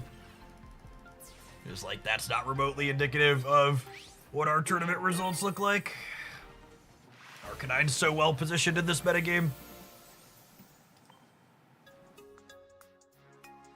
Alright. Our tournament round starts in 4 minutes. We're going to take 2 of those minutes to run some Twitch ads. I'll update my titles everywhere. We're going to play the Lumion deck. And then we'll get started hopefully at the top of the hour. It'll pop right away. Thanks everybody for hanging out. Don't go anywhere.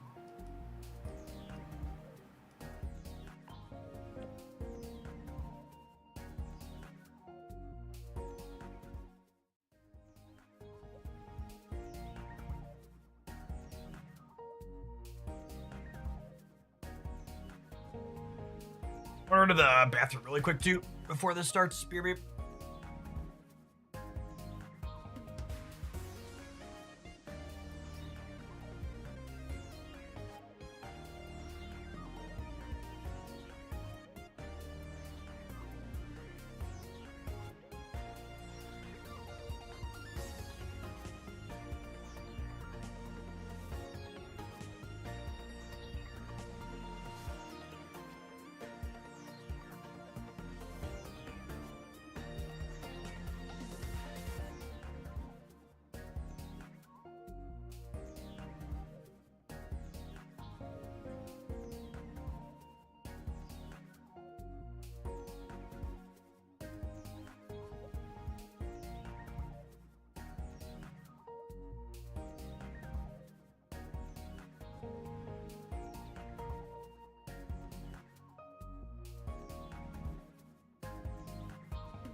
What we need is a better Growlithe. Growlithe is pretty exceptionally bad for as far as basics go, yep.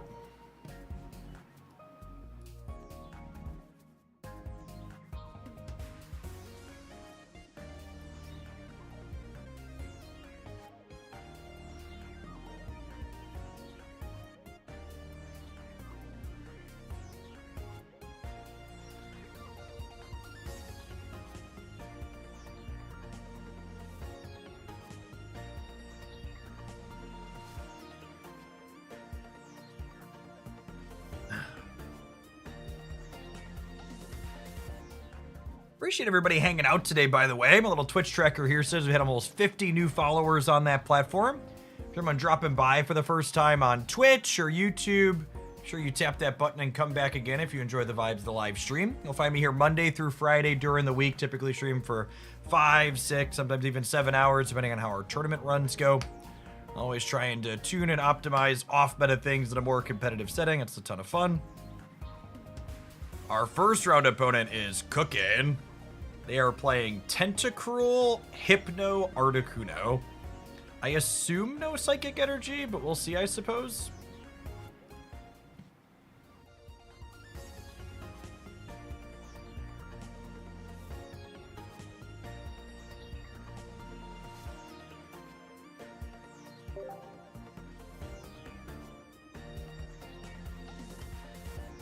Dragon Lord, thanks for that Prime support. Making stuff here on the internet's my full-time job, and folks like you are a big part of why that's possible. Thanks for keeping me around. Anybody else hanging out in chat is an unused Prime sub, and you feel like taking a couple of bucks from Jeff Bezos and sending them my way, you can do that using this link. You have an Amazon Prime, link that to your Twitch account, you get a free sub every month with it.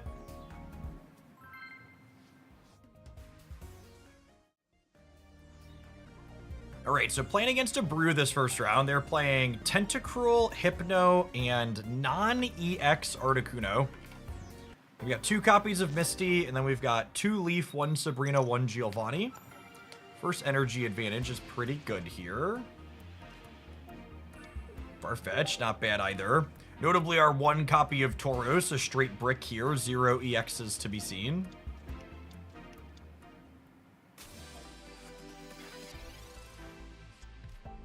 If they hit a Misty Heads and have Tentacruel, we could be in a bad way.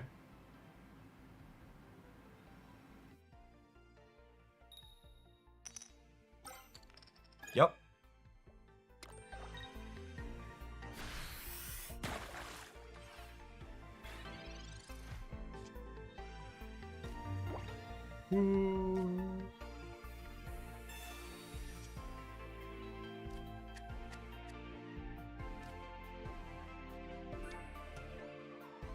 Does Giovanni do anything for breakpoints? I don't think so. Just hoping they don't have it here. Honestly, might just be dead to Misty and to Tentacruel.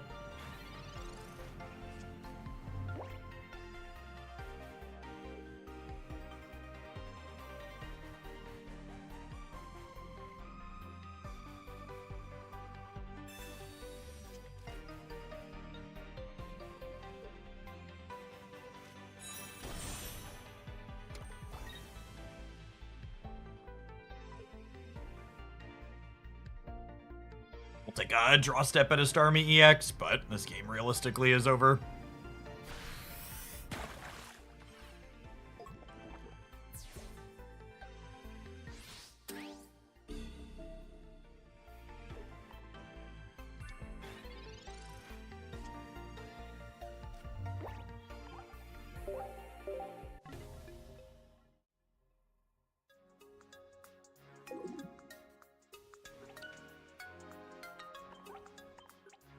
On to the next one.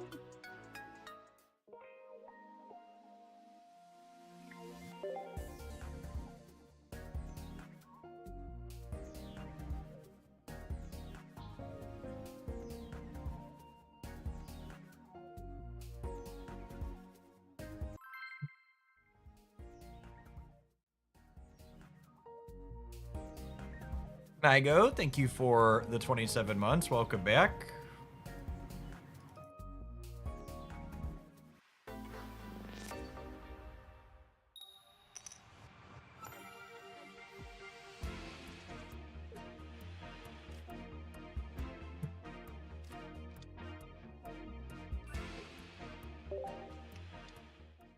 Them leading on Drowsy is definitely not where they want to be in life.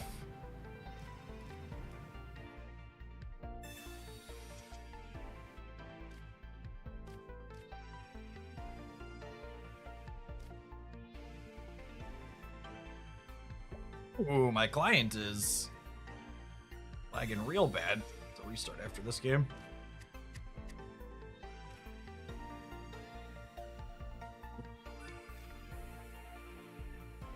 Yikes, haven't had this happen before. Weird.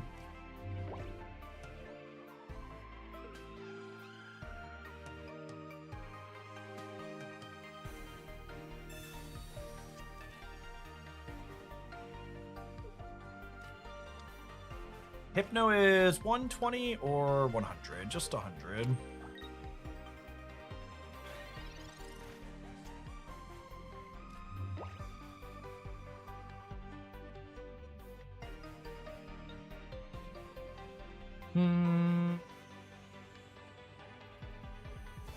If I put the energy on the active Staryu and don't evolve, I get got by Tentacruel plus I get got by Tentacruel plus one of their 2 copies of Leaf.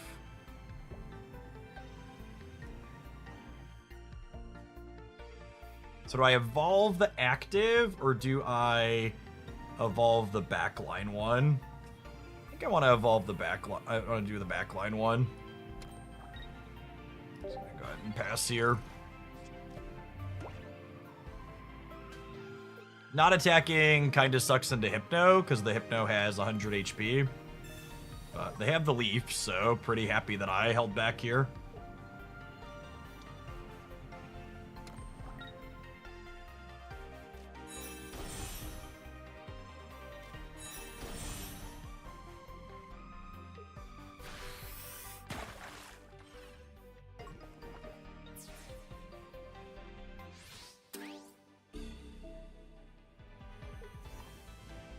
Played around that. Got a little bit of agency here. Let's go ahead and hit this and see where we end up at.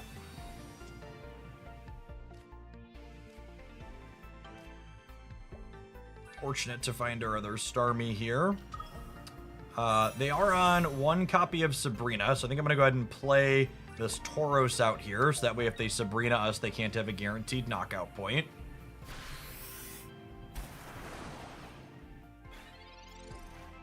Tentacruel's a card that's got a really reasonable stat line and damage, and Leaf made it better. It's just awkward against Pikachu because it has 110 HP, but it still dies in 1 hit for 90. If they hit their 25% on Hypno here, we could be in trouble. But otherwise we're in a pretty decent spot, I think.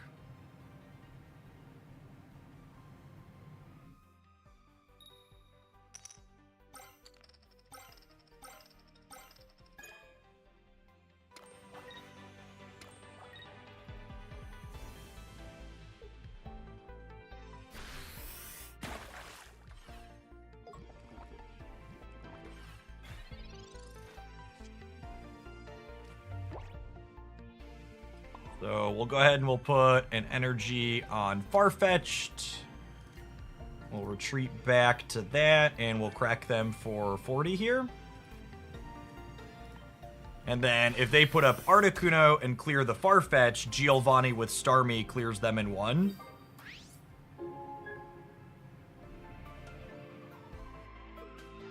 I don't know, this game's not a lock because they have a bunch of coin flips in their deck, but I think we're in a pretty okay spot overall.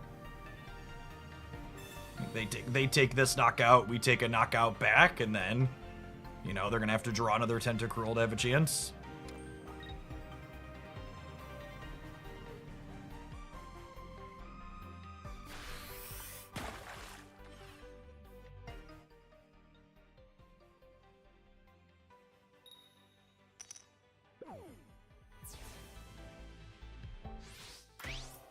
Close game, but anybody could have it right now.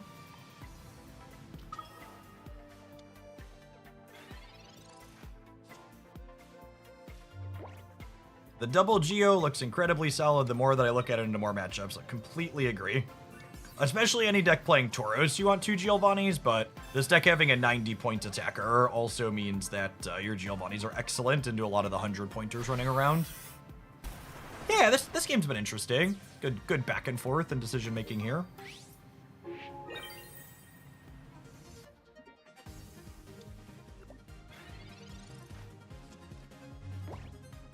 If they have the Tentacruel here, I get to retreat the Starmie and put Lumion up and crack the Hypno for 50 in the back. Assuming we're awake, I suppose. If they put us to sleep, we're going to be dead to the Tentacruel.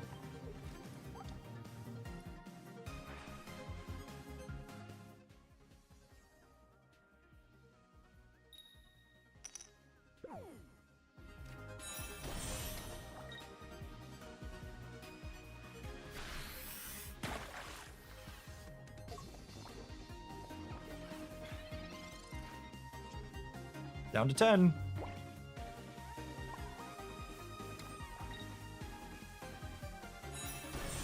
To go ahead and maneuver this back. We do need to win another 75% around the Hypno here. They have no copies of blue and no copies of potion, so if they don't put us to sleep, we've got this game.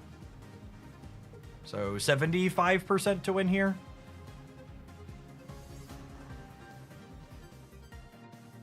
Our Tauros on the bench in tandem with Leaf in hand, letting us play around their 1 copy of Sabrina here nicely as well.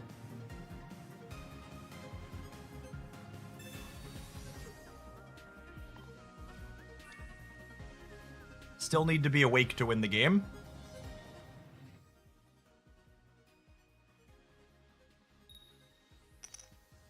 Leo, we got him.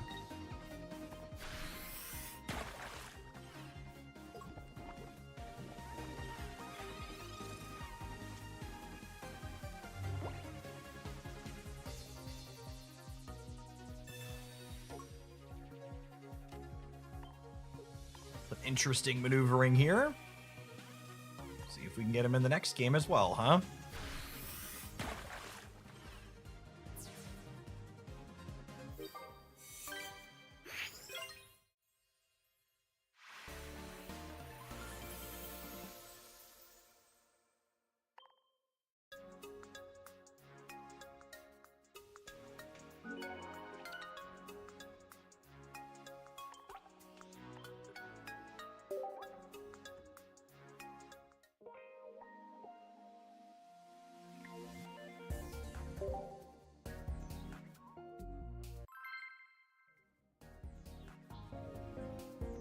That's well played, thank you. Yeah, I like this, the decks that generate the most interesting decision trees and pockets are the ones that encourage you to, like, retreat and move around a lot, which is why this Lumion Starmie deck's been a ton of fun when we've played it.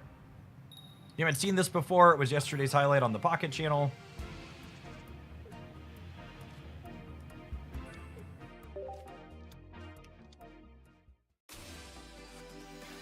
Howdy, normalize. Alright, Pokeball and Research is a good opener. Looking for some evolutions here. Some Misty. I'm not scared of them attacking next turn. I don't need 2 Staryus out, so I think we just play this Staryu and then we pass. Let's draw Starmie and hit a heads on a Misty, huh? Would be sick. Therians, thank you for the brand new Prime. Appreciate that. How's this deck Pikachu matchup? Hard, but not impossible. If you have first energy advantage into Starmie, it can be good, decent for you, and Tauros gives you a real fighting chance there.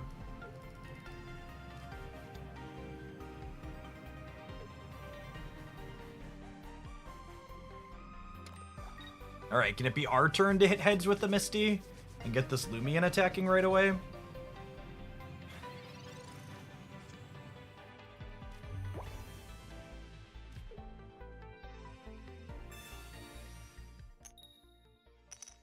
Nope, never.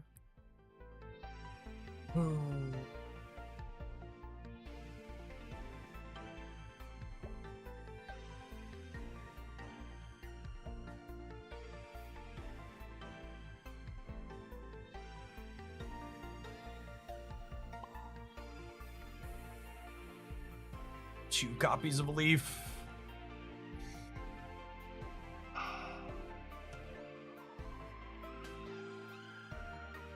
I think with Tentacruel being threatened, I want to play First Army. I think it's energy here, play this out, retreat to the Tauros. And they can't Leaf and Sabrina, so I don't need to play either of these this turn.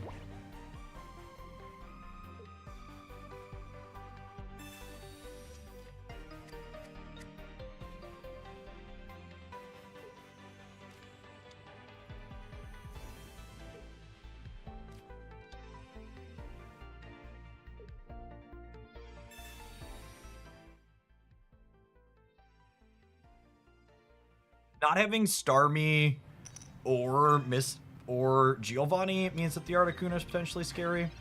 Well, they don't have anything yet. That's good for us.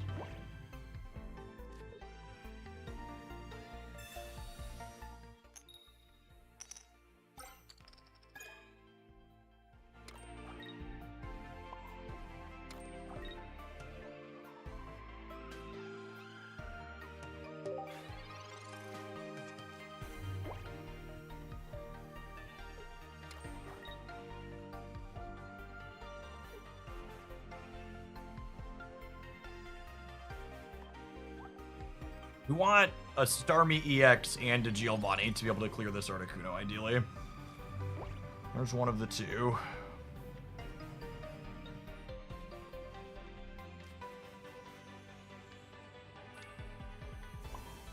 I think we're leafing here.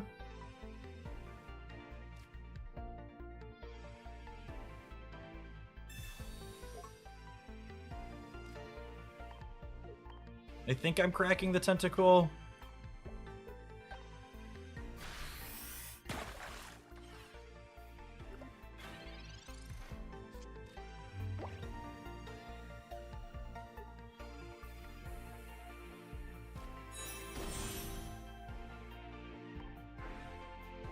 Two Starmies and 8 cards. They could be sandbagging the Tentacruel here. They finally hit a sleep. If they have Leaf as well, though, yeah, Leaf means the Articuno has a chance to lock us up.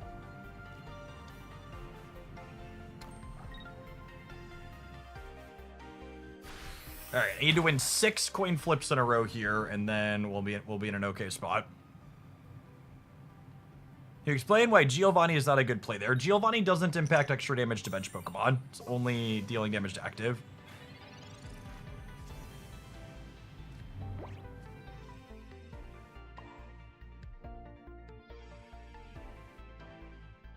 Okay, we found it, but we're paralyzed. So can't retreat.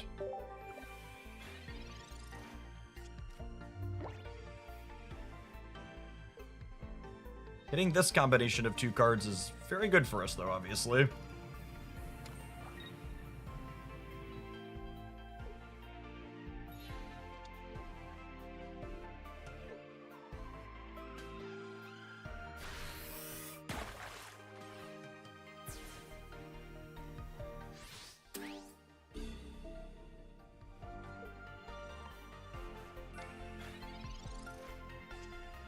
I want to put the Staryu up here because it gives me flexibility on what Pokemon we're going to have in the active spot, because this has a free retreat cost with the Starmie in hand.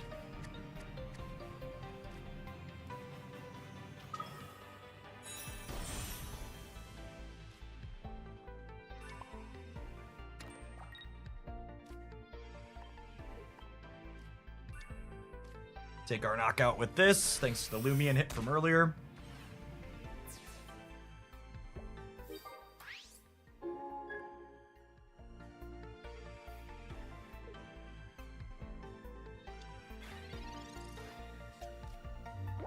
Yeah, if we didn't have the Farfetch there, we probably would have cleared them with the Staryu, but it's nice that we don't have to worry about that now.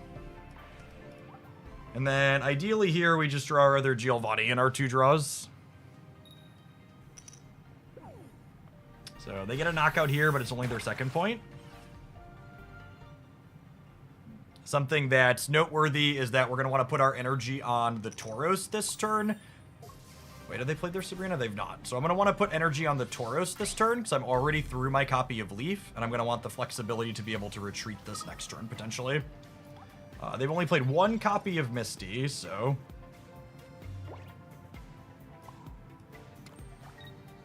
Get to Giovanni and take our knockout here, and we'll play this Staryu out.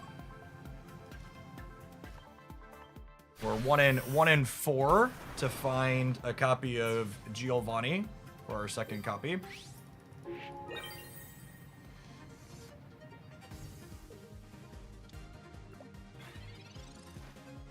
They need a Misty Heads to be able to attack us this turn.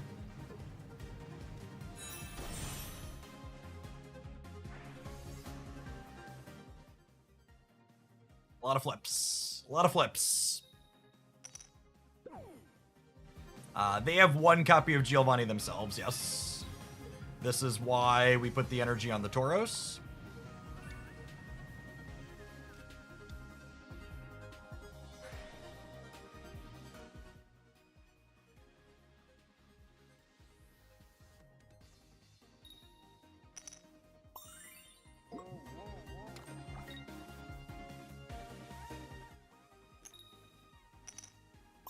All right, Giovanni wins the game.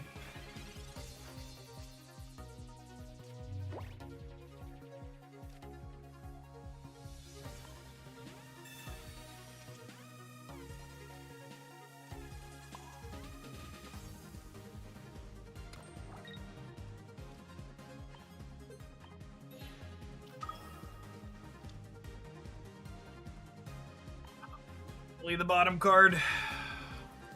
And now we have to dodge a paralyze and wake up and all these other things. I just don't have any way to play around it.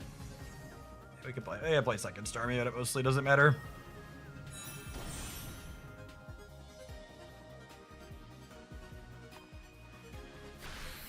They do not have another Sabrina. I don't have to worry about that at least. If their other Giovanni is in their bottom couple of cards or bottom card, we could also be okay.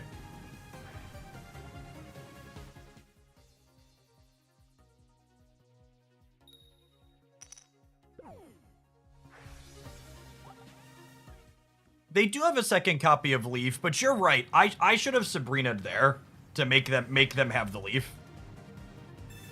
110%. I should have made this last card be Leaf. If they hit this paralyzed flip, I made a mistake. I made a mistake either way. Hopefully we win anyways, but yeah, I 100% should have Sabrina there. Damn it. Oh, that's so frustrating. I feel like I played this game so well up until that point. Man. Oh well. Didn't you research last turn? I didn't have to research though. I didn't draw this from the research.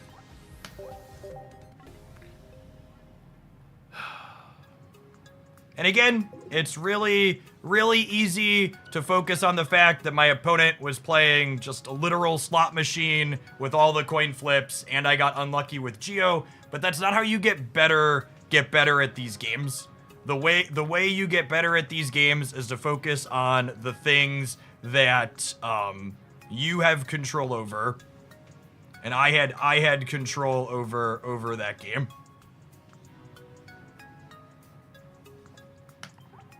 I could have made them have one more card. I didn't play that game well. I played that game like trash. Had a line to win it, and I missed it.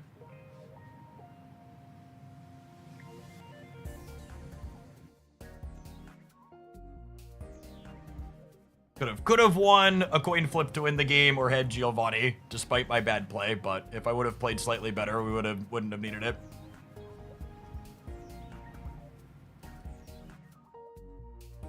All right, so I got 15 minutes till the next one. I'm gonna play something in between here.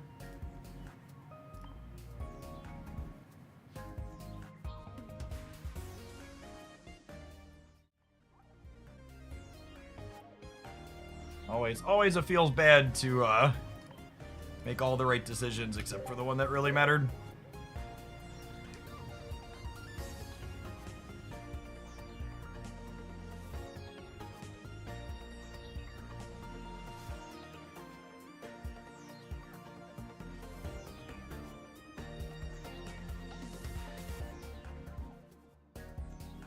Wrong search. Good call.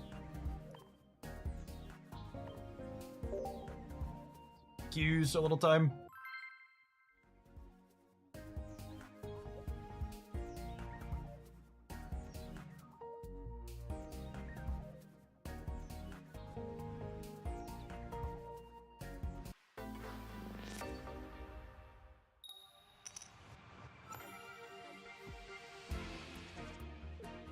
One of these days, we're gonna have Maya Salazzle while we're going first, and it's gonna be glorious, but today is not one of those days.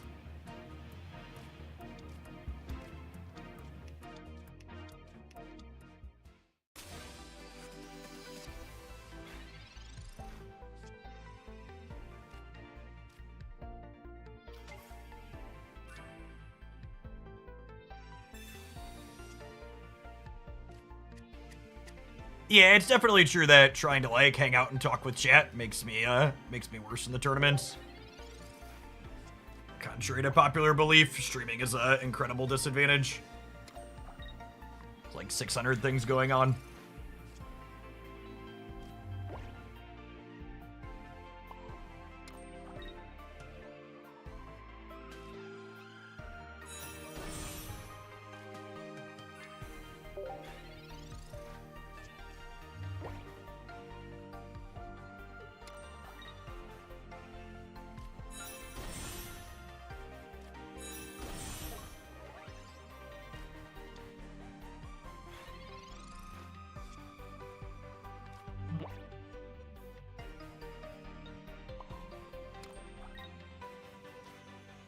Really unfortunate there's no X speed in our top 9 cards here, so I have to give up an energy in order to switch Salazzle in.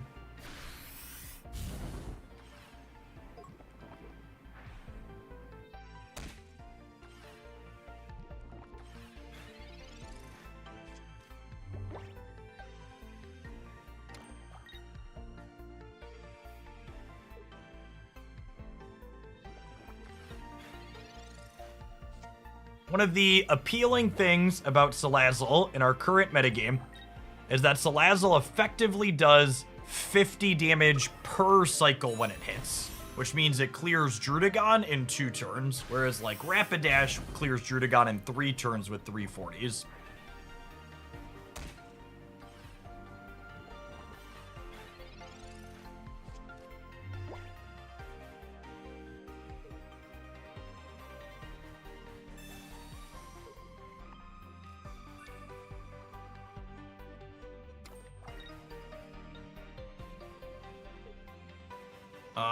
Do we have an X speed here, or like what are we doing, bud? Okay. Good chat.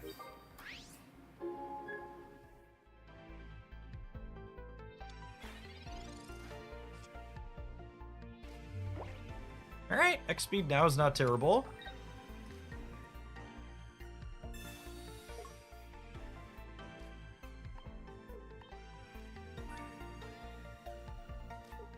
I'm gonna go ahead and double potion here, so that way, rough skin. Actually, I only need single potion, right? I would say I don't want to die to rough skin plus Greninja, but that's only 40. Yeah, so I can hold on to a potion for now.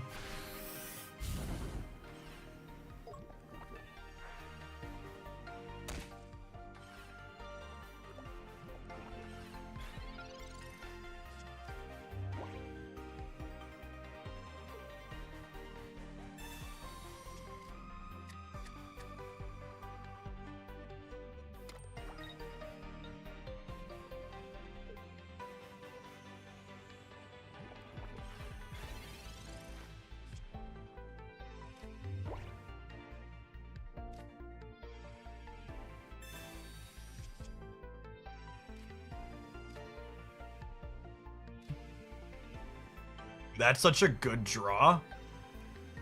This and Farfetch were my best draws, yeah. So I get to go ahead and retreat to this and clear the Druddigon this turn now. And then Arcanine is primed to clean out whatever they do next turn. Solid game for us. Nice Veno Shock action.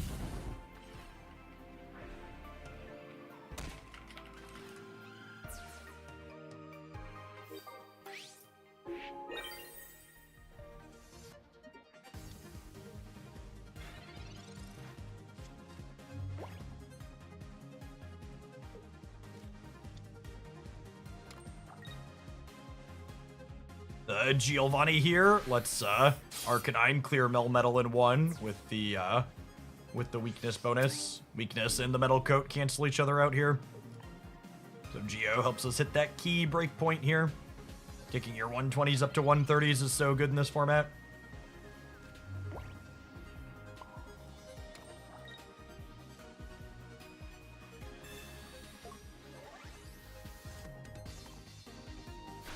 Punch.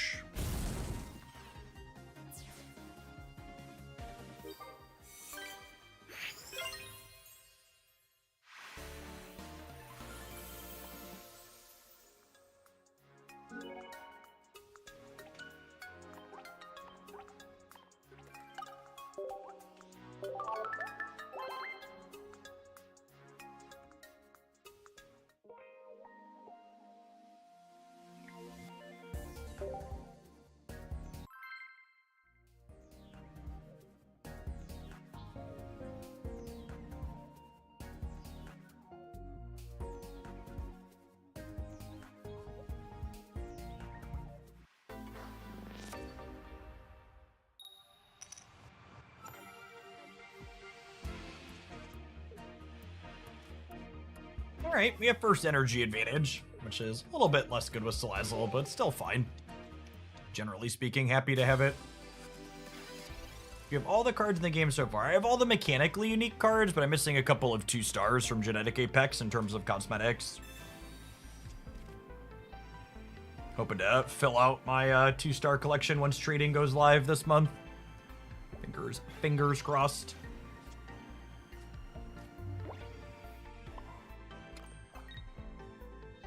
If I Giovanni, it hits them for 20, and then next turn I can Giovanni and with Salazzle and win the game with poison, so I know this looks a little aggro, but on the off chance that they're also brick, this wins the game, so I'm gonna do it.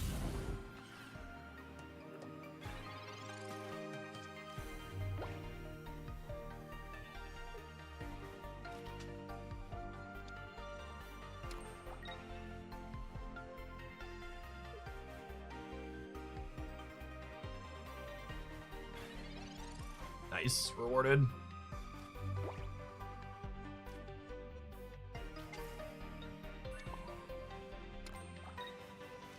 Love me some delicious breakpoints.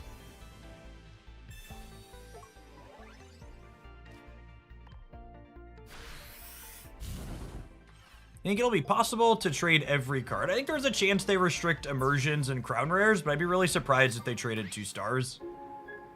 I have 2 or 3 expectations for trading. I expect you'll only be able to trade 3 expectations for trading. I expect you'll only be able to trade older sets, not the newest set of packs. That's why they're waiting till the second set to introduce it. I expect that you'll only be able to trade the same rarity for the same rarity. And I expect that you'll only be able to trade 3rd plus copies of cards. But those are all just educated guesses. We have nothing confirmed.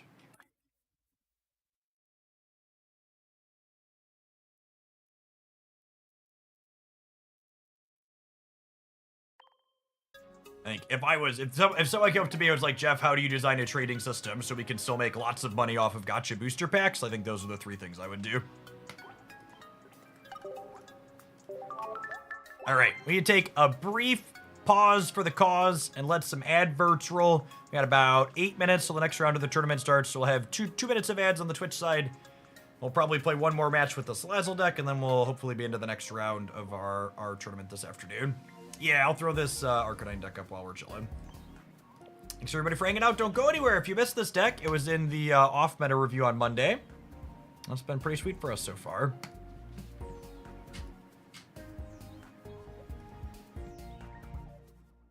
Hey, Biggins. Thanks for the 2 years. Welcome back. Yeah, they could add a new currency on top of it, too. I wouldn't be surprised if that's the case. I hope if they do require a currency for trading, they do the Pokemon Go style thing where you can trade with people in person without using a currency to encourage like local meetups and stuff. But who knows? There's a lot of knobs they could choose to do.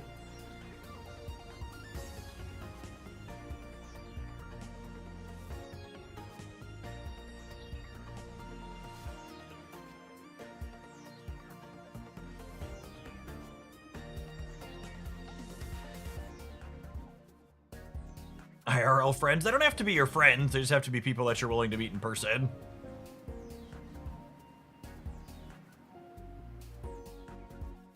Yeah, I would be absolutely shocked if they let you trade cards that you don't have 3 copies of. That'll cause people to roll a whole bunch of extra accounts just to get cards, which would be not good. Only being able to trade 3rd plus copies of cards also makes it harder for third parties to try and set up stores and sell cards for cash. Promo card 08 is going to be a Pokedex. Talk about a worthless promo. Think they'll put trading on a cooldown? Probably. I know, there's a whole bunch of things they can do.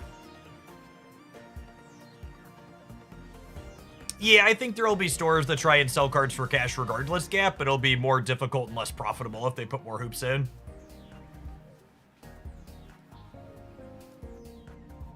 They're going to want the bar to be pretty high, I would wager.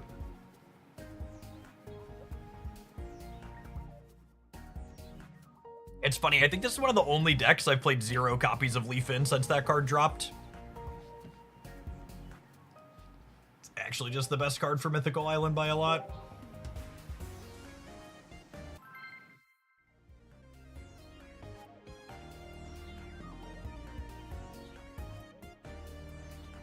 Hey, Future Endeavors, thank you for the 17 months. Appreciate that. Welcome back. Look, no numbers. Thank you for the almost 6.5 years. Good afternoon.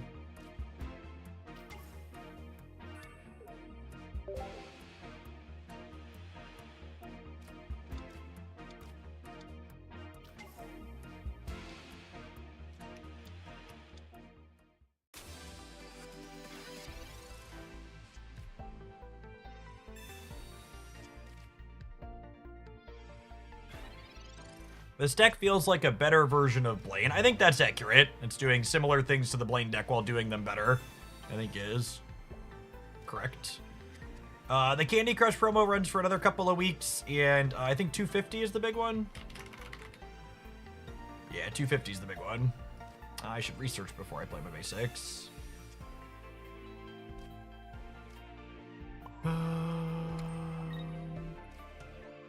I'd chill on this other one, because I think my last bench slots could be like Farfetch'd and another Sandalit, ideally.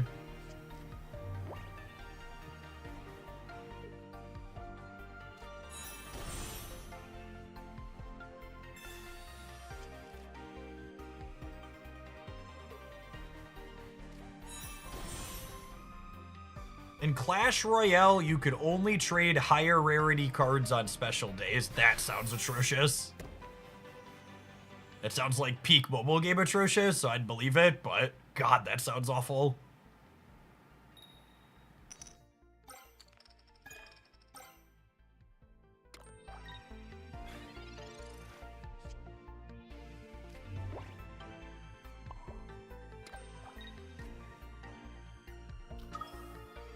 Found Arcanine at least, but still missing on this evolution. Feels bad, man.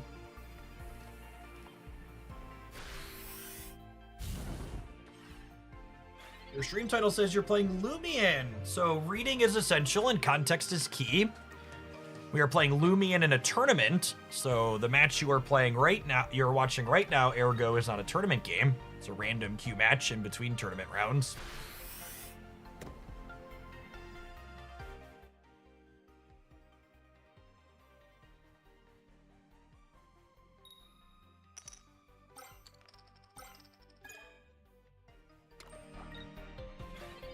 For people that haven't participated in Pokemon Pocket tournaments, like any tournament with structured rounds, have an incredible amount of downtime. So there's a lot of waiting around in between your games, rather than just sit here and make you stare at my ugly face. We play games with other decks in the middle. Did I just click through attacking for 10? Sure did, gamers. Sure did. That 10 points will matter if they have a potion for those Moltres.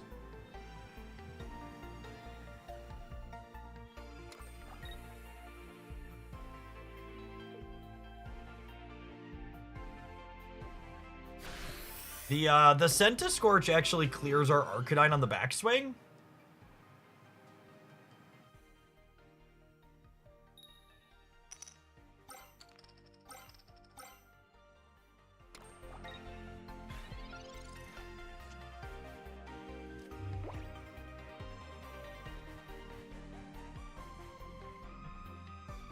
Our lack of a far-fetched or evolution for this probably means we're dead here. We needed real pressure while we were setting these up.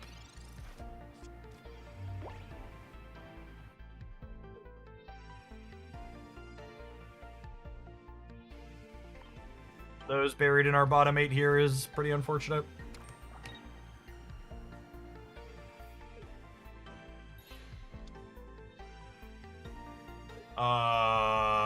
Friendo. Friendo.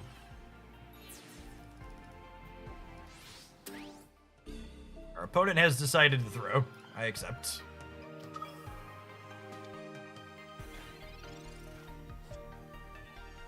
One of the folks in chat asking to see the deck list. You should check out the Monday meta review.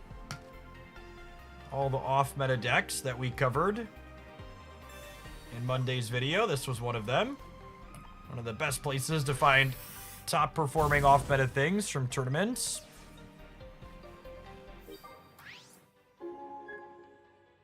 Almost punted it back, that's true.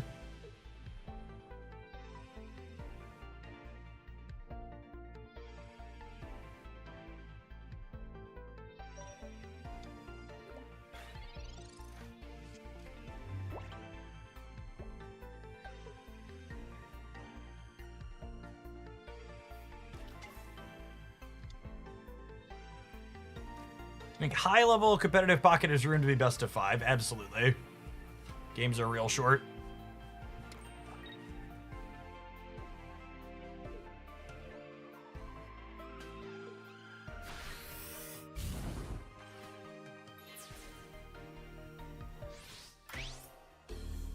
Okay, so we clear this in 1. And then we have second Arcanine set up and ready to go, so we're probably in a good spot.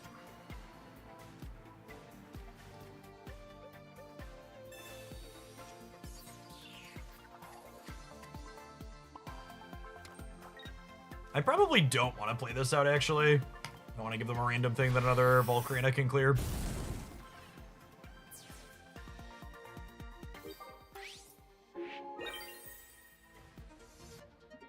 Y-Sticks, we actually already had a tournament command that linked to the... I have to fix that one. I want the tournament command to link to Limitless. That shows the page where you can find tournaments. I use that quite frequently.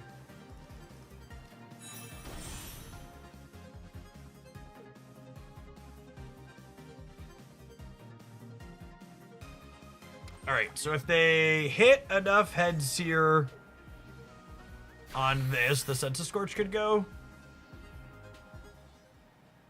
They need 2 heads here.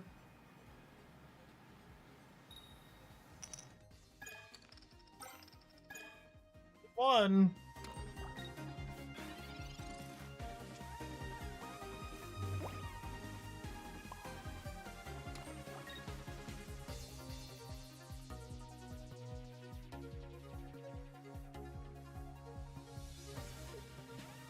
Our friend up. Double potion saves Arcanine if they don't have Geo. Not if you attack. After you attack, you only have 130. Sabrina here doesn't accomplish much and doesn't mean I can win the game next turn. So by waiting to Sabrina, I'm now going to put them in a spot where I'm guaranteed to win next turn. Whereas otherwise, they'd be able to have something on the bench. Now they are dead to Sabrina. All other things on their bench go down to Inferno Rush here.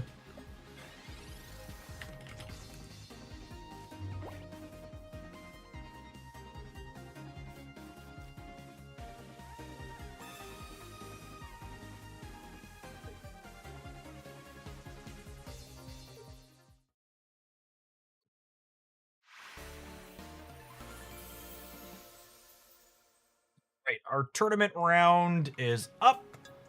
I thought you had a second Geo. Well, even if I had a second Geo, you can't Sabrina and Geo in the same turn.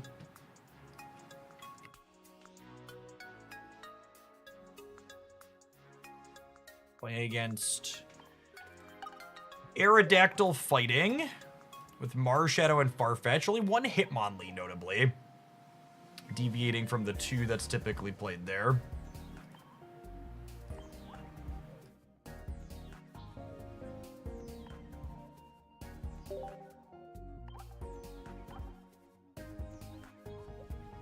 Notable that Aerodactyl EX actually pretty good against our deck full of things that want to evolve to stage 1.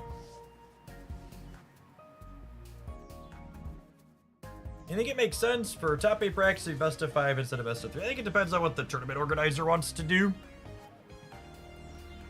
To make sure your matches be a bit longer. You can see maybe for a big tournament having like your finals be best of 5 to reduce variance. Maybe that'd be something to consider when we need to finalize the structure for the Hooglandia tournament we're gonna run.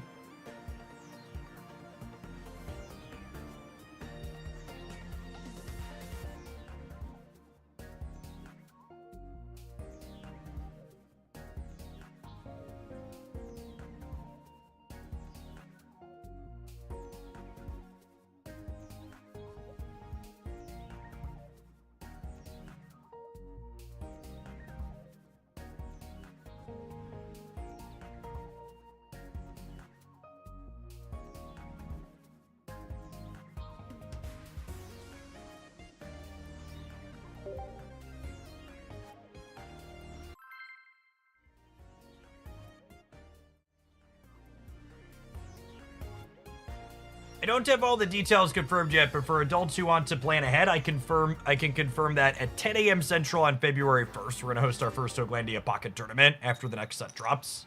Still confirming, like, prize support and some other stuff, but that's definitely when and where it's going to be. Leading on Tauros is our absolute worst possible start. Hopefully we can fish up a copy of Leaf here.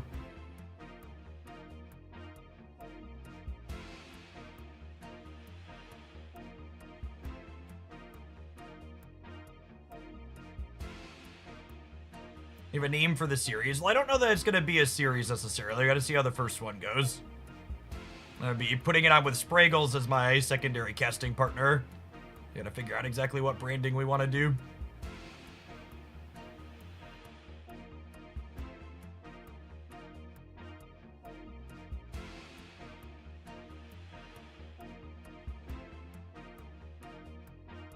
Is my opponent running down the starting timer to figure out if they're supposed to lead on Hitmonlee? I really hope they change that dynamic. It's so toxic that it's optimal to do that.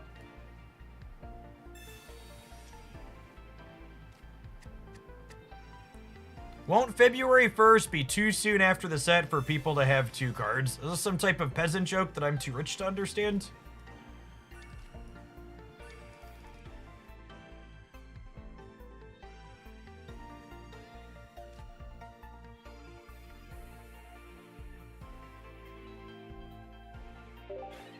No red card, we'll just chill for now.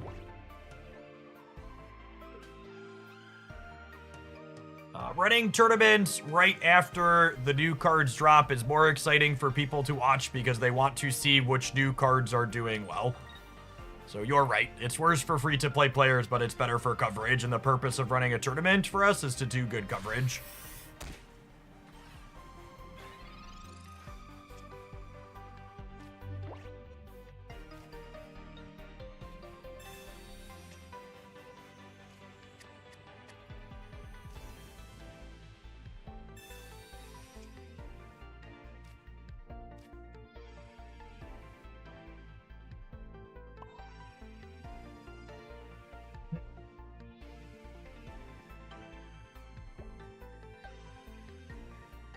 I think I actually want to put the energy on Finian here because I would like to... what's the word I'm searching for? I would like to run down the Marshadow. I'm going to play the Farfetch'd out here to insulate against a copy of Sabrina because I don't want them Sabrinaing either of these at this point, I don't think.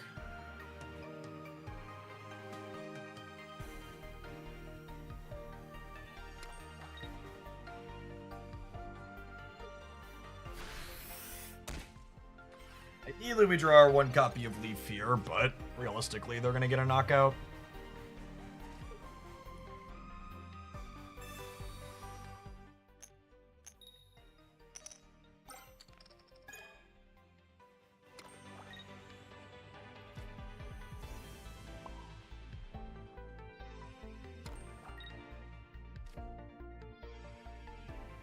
I'm gonna play the Starmie to play around Sabrina at this point. It's unlikely that they do it, but I don't gain a ton of value by hiding it anyways.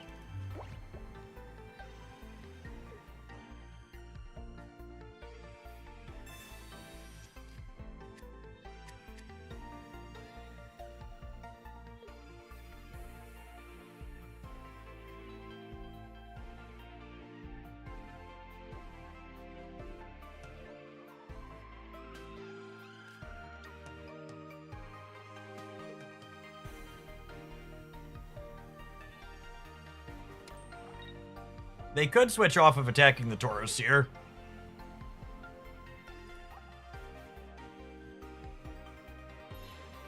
Yep.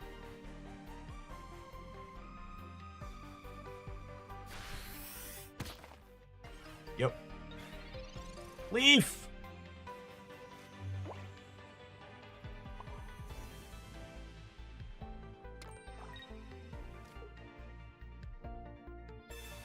Could be right to hold this, I suppose.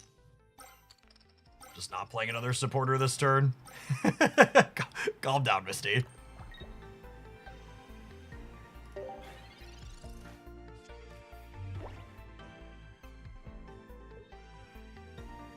Okay, so they kick me to 70.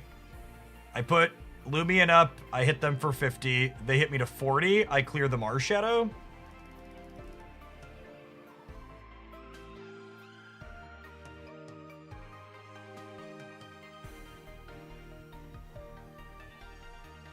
This is notably their only Hitmonlee.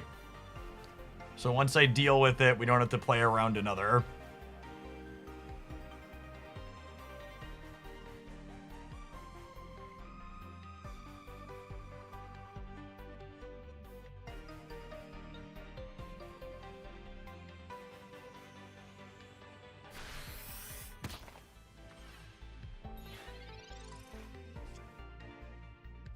I think them splitting the difference here is pretty good for me.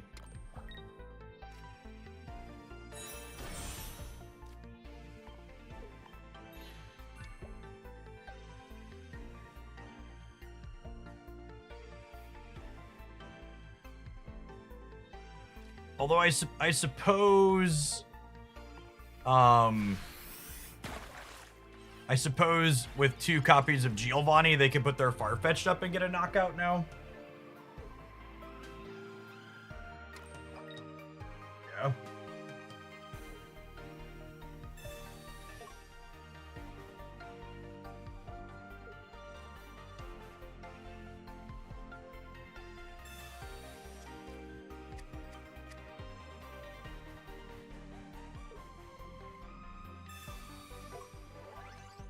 Super unfortunate how this game played out for us.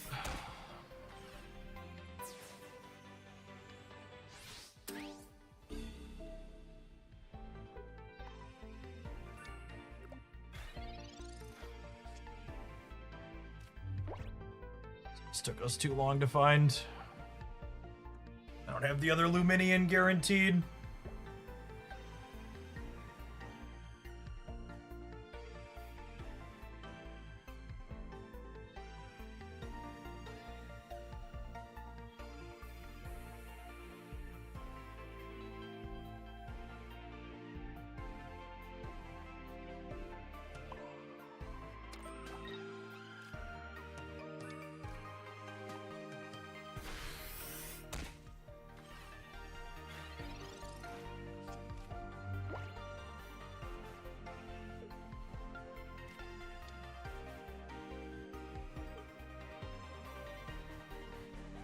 It could have been right to put an energy on here.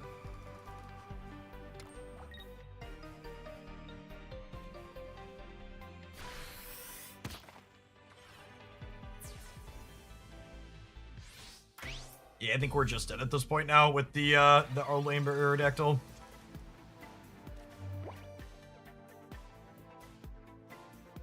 target to clear with arrow here. Like, it was close considering how awkward our opener was. I should have put an energy on our Toro sooner to try and retreat it. The opponent hitting their Hitmonlee was well played to punish our unlucky start.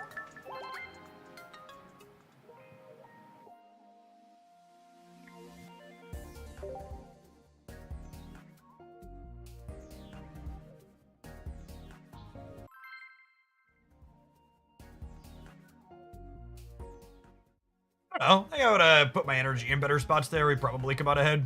You can see your screen in your glasses. That's great. If someone wants to puzzle out what the 6-digit code is for my glasses, then be an asshole and join, that's on them.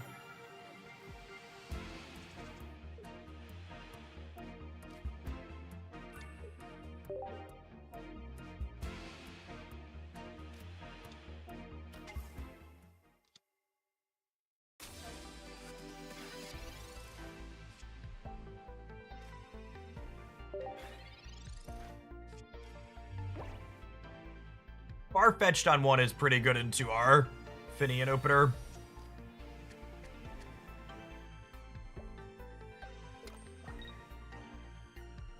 Putting energy on Mars Shadow is good for us, I think.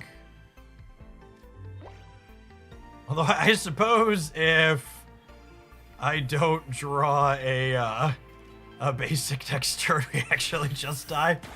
God, it's been a brutal set of variants in our tournament games the last 2 days.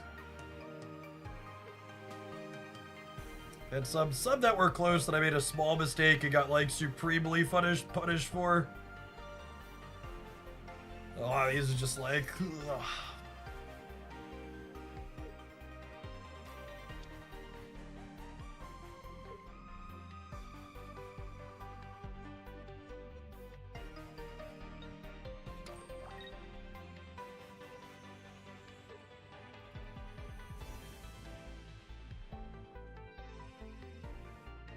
I think single elimination's an awful tournament structure.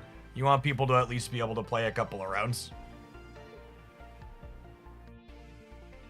Someone's taking the time to be able to play in your tournament. You don't want them to feel like they did nothing after 1 round.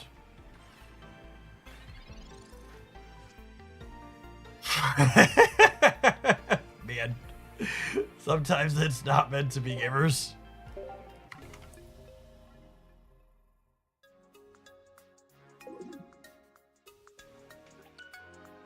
Alright, let's play some more of the Arcanine deck, huh?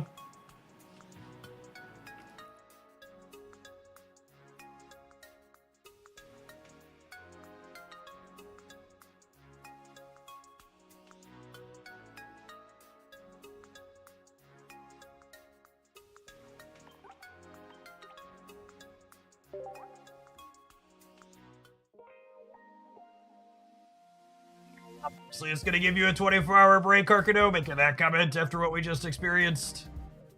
Get out of my face. Don't be annoying.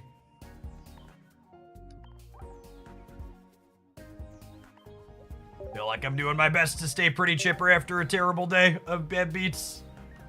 Don't pile on.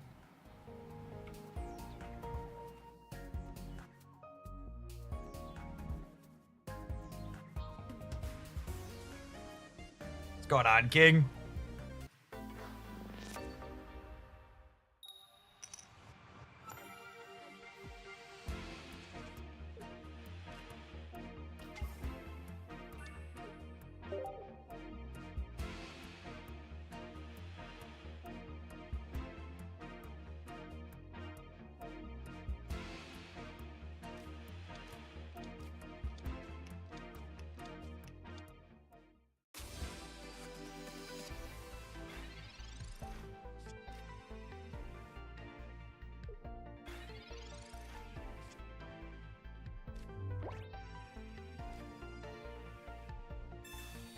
Are Wonder Picks actually random? What's the alternative to them actually being random?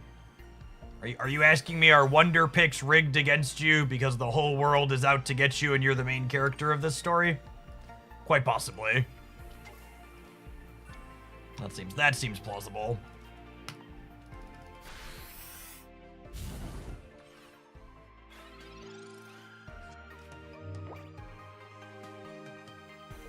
Lapras hitting for 40 for 1 is pretty correct.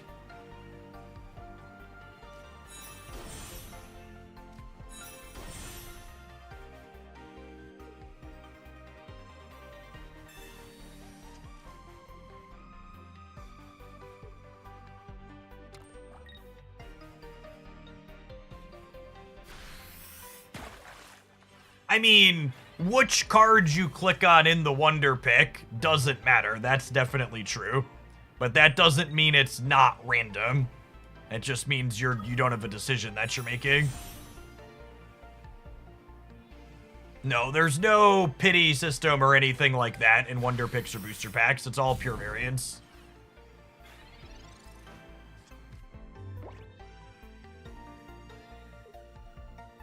I'm gonna ruin the magic for a bunch of people. Which booster pack you pick out of the carousel and which cards you click on the Wonder Pick doesn't actually matter. The decision gets made for you as soon as you engage with the system. Apologies to everybody who we have ruined, but that is how it actually works. Hey, Lark, thank you for the 64 months. I appreciate that. Welcome back.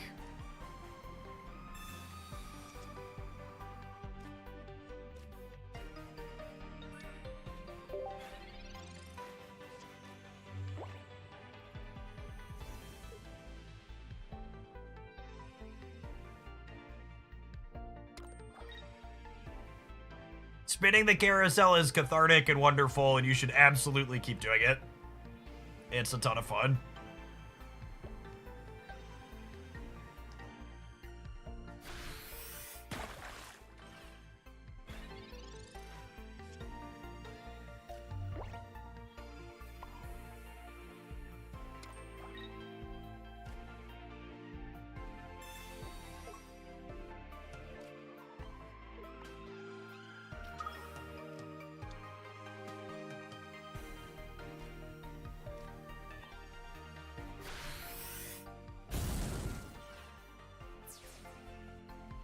Alright, if they have their Blastoise here, we're gonna be big sad.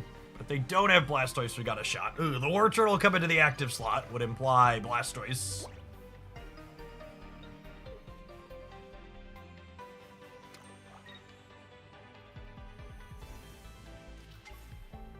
There's the boy Blue.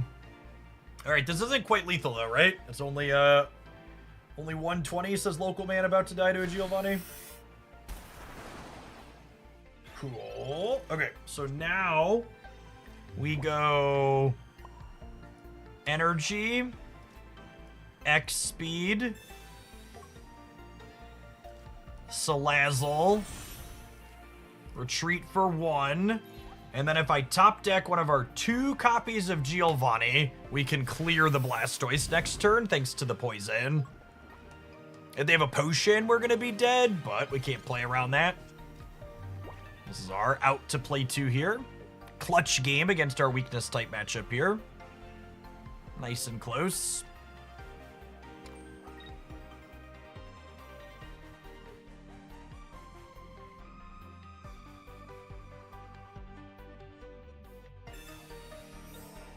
GG opponent. If we'd have found a Salazzle early to be able to kill the Lapras sooner, we might have had a shot here. If you die the same turn you kill them, is it a draw? Actually, how many Pokemon are remaining on each player's bench is the tiebreaker.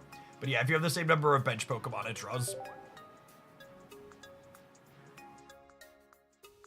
Celebi meta is getting old. I've been playing Pokemon Pocket for almost 5 hours this morning, and I think I count on one hand the number of times I've queued into Celebi.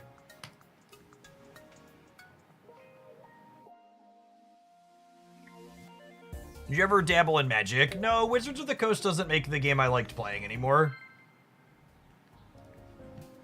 Them power creeping the crap out of Modern and Legacy destroyed the thing I loved about Magic the Gathering.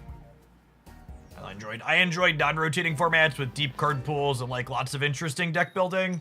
And them being like, wait, we can sell $12 booster packs with power crept BS is not my cup of tea. More power to you if you enjoy the Ragavans and whatever else of the world, but they are not for me personally. For people that are new to the channel, Magic the Gathering was the first card game I played forever ago. I spent about a decade making content for that before moving into Snap and among other things, and now Pocket.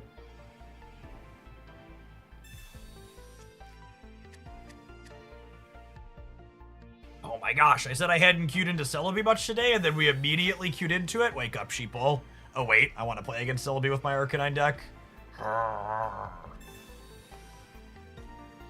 You have turned my 3 cards into 3 different cards.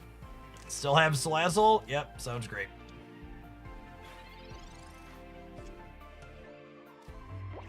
I guess not having Pokeball to fish up Growlithe is sad, but...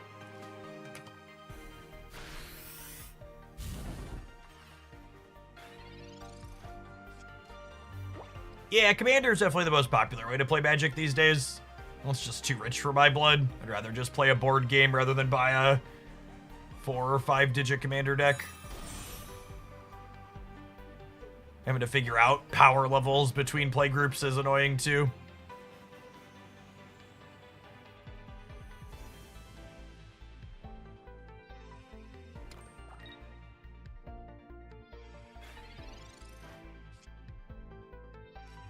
That draw is quacked.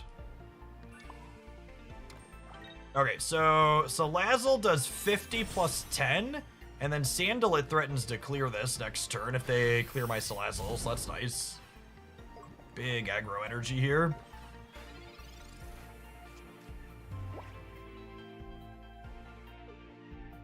I like matching flares on all my cards. Nintendo ever invited you to an event? No, I've never worked with Nintendo firsthand, but I've worked with the Pokemon Company in the past. Was a part of the official broadcast team for the first year Pokemon Unite was the game. I cast Pokemon Worlds in London in 2022. But then Snap took over my content, my life. Pincer Gaming for when two Celebes just ain't enough.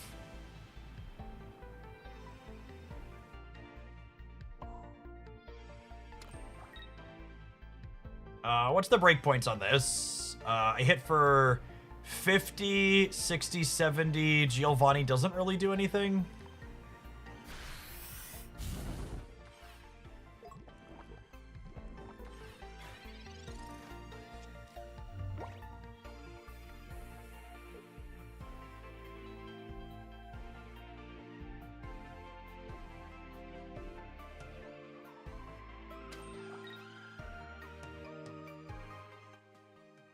Was Unite a profitable game for you? Absolutely not. Made basically no money making Pokemon Unite content.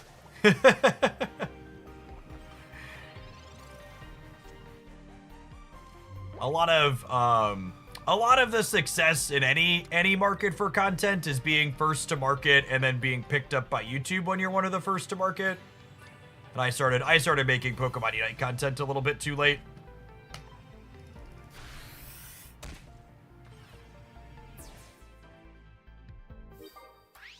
Yeah, it was a fun game. I played a bunch of it and enjoyed it while I played it.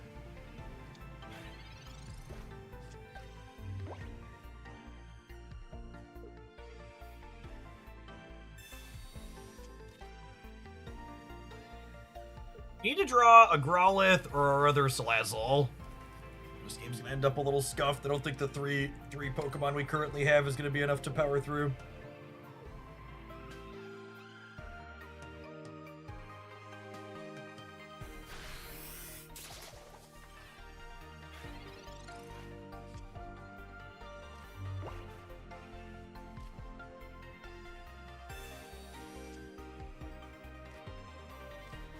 Yoke. Let's see if this Growlithe is hitting soon enough to be relevant for us. It might be. They have no knockout points. I go first energy. They get a knockout. I go second energy. They get a knockout. I put the Arcanine in and attack with it.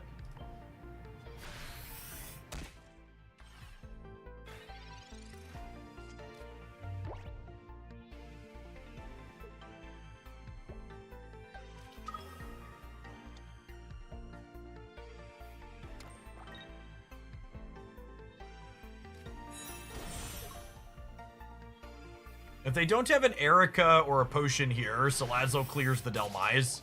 And then Arcanine is ready to go to clear anything else. So, despite pretty medium variance for us, our type advantage here going to allow us to pull out the win, it looks like. Alright, this is 50 plus 10. I don't need to Geo. And then Arcanine is queued up, ready to clear anything they switch in.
O10 General, thank you for the 2.5 years. I appreciate that. Welcome back.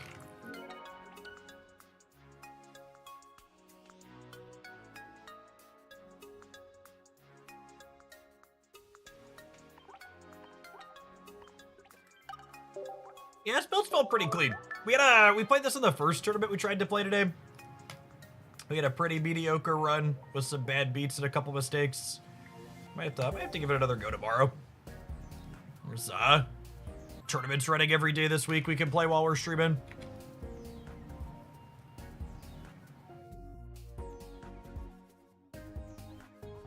Keep firing them off, methinks.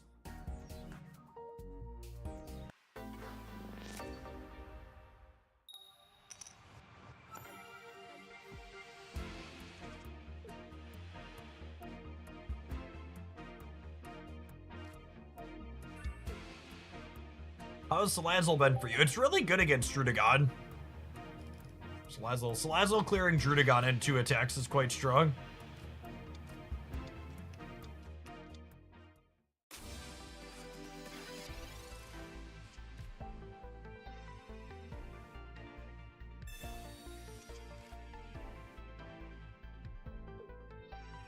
Blaine heard us talking crap about our deck being a better Blaine deck.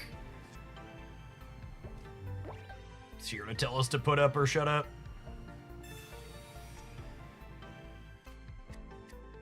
Such an adorable piece of art. I'm glad this deck is playable, because it's an adorable piece of art.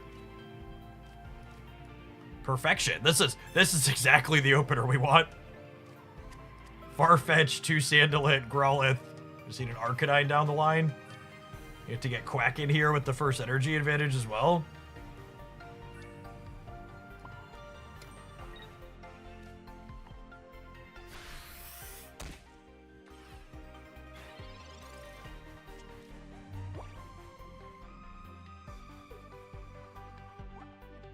It's so cute. Look how happy it is. Potioning, really?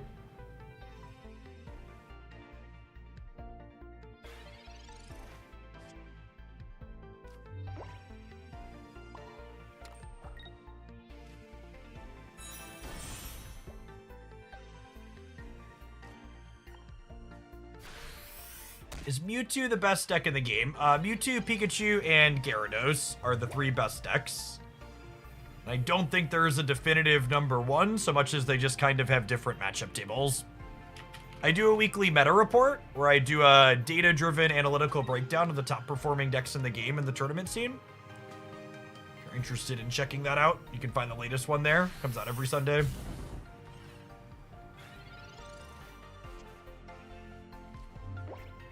Oh gosh, they didn't have a Blaine or a Geo.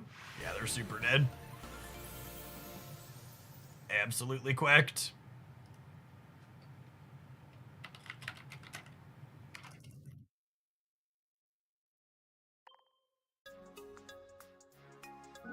Are you no longer streaming Marvel Snap? I'm not for the time being.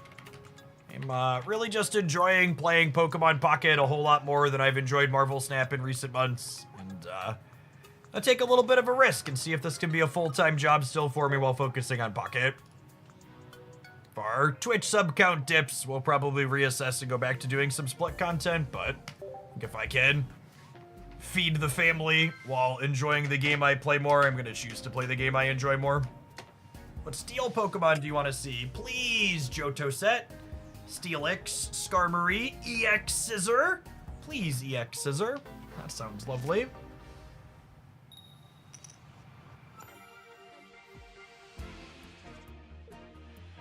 How's it been so far focusing on Pocket?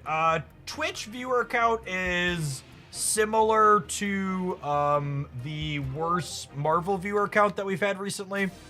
The YouTube numbers are better though. The YouTube live stream has been consistently hitting like 6, 7, 8, sometimes even 1,000 people in a day, which is nice. I also think Pocket has room for a lot of upward growth. I imagine this game will keep growing and collecting players as they add more sets.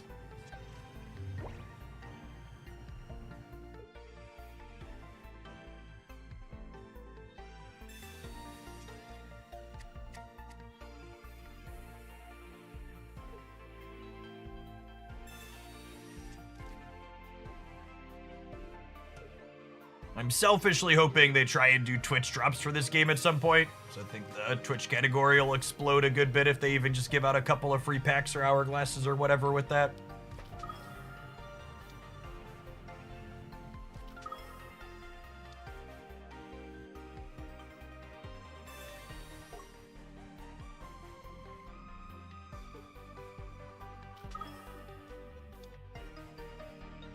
Oh, Fortress is such a good answer. I haven't thought about that one in a while, but yeah, that's a classic. Classic Gen 2 Steel Pokemon.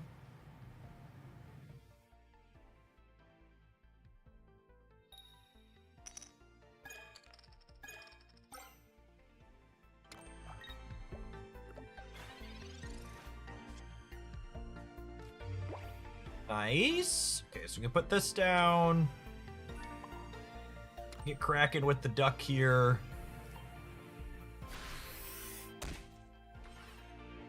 I think they'll ever release Pocket on PC. I would not be surprised to eventually see a PC client, but I also expect that if they're going to add a platform to this game, they're going to add Switch before they add anything else.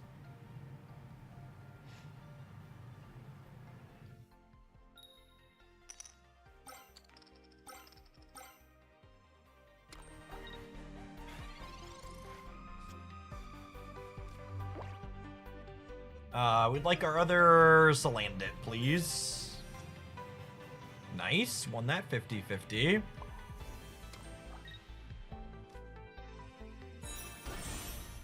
Someone was asking about Heatmore in this deck versus the Farfetch'd. The list in my meta report was playing a Heatmore as their 5th basic. I switched to Farfetch'd because I think you want the slightly higher damage on average. Even this spot shows a good break point, right? Like, because Farfetch'd deals 40 instead of 30 in this instance, this is going to go down in 2 shots to Salazzle. Just super relevant here. If they brick on Charmeleon this turn, they're going to be in a bad way, I think. Now, they hit the Charmeleon, that's scary.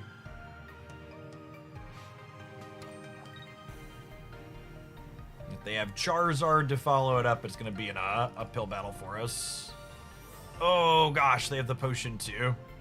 Yeah, probably torched. We're going to need their Charizards buried here to have a shot.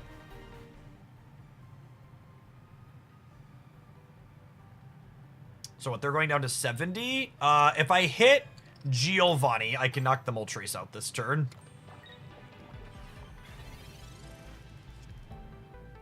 Rats.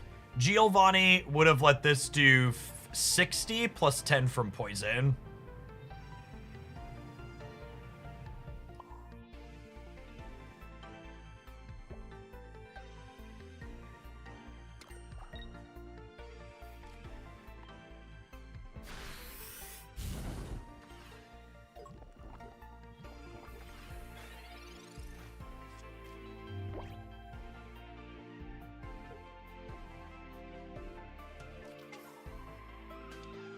It's not a Charizard yet.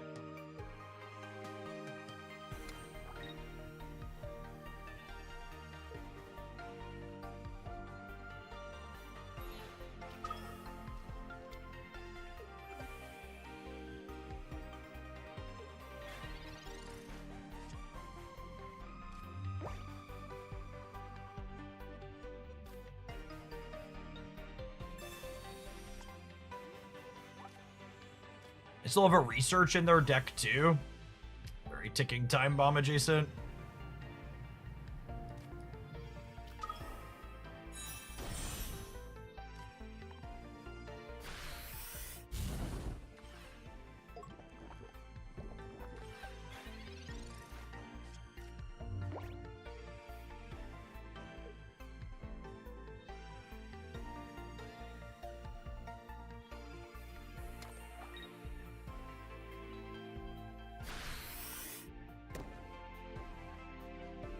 All right, so they are down to a 50%er to draw Charizard, assuming they don't have it.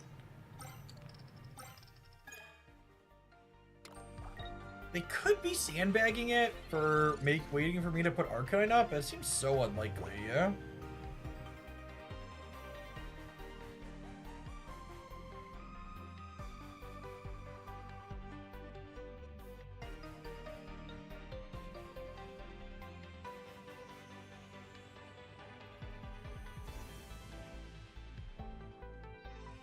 Take the knockout.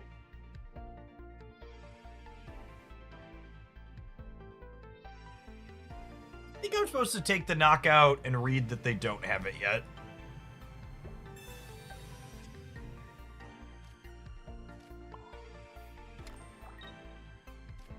If they don't have it, they're only 50% to find it, and if they miss, we win the game with Sabrina.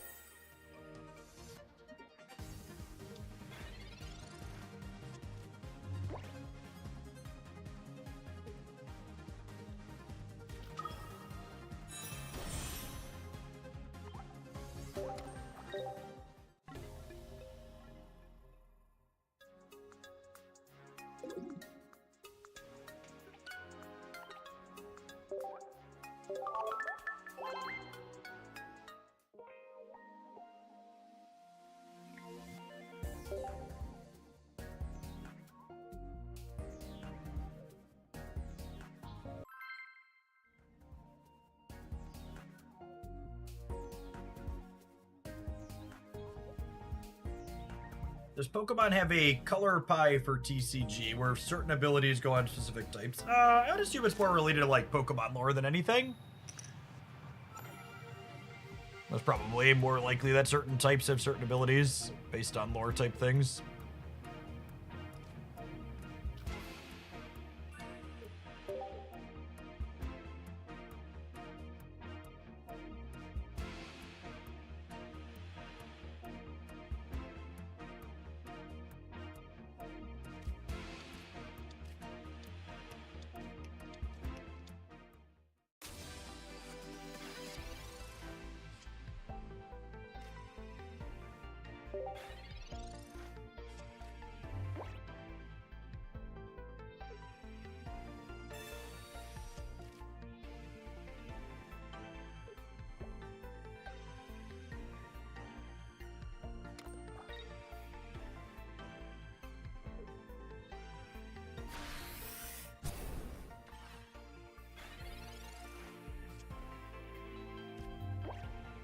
I mean, all things considered, that's the best non-basic draw in my deck, I think.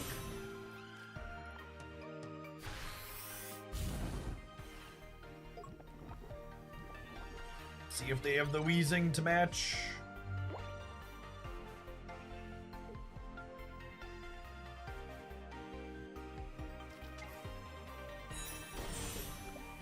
I really don't like Grimer in the dark decks. It's just not agile enough. I was just talking to Jim at our stand-up this morning about how if Grimer wasn't going to get more agile, we were going to miss some of our KPIs this quarter. But the meeting was starting to wind down, so we had to take it offline to finish the discussion.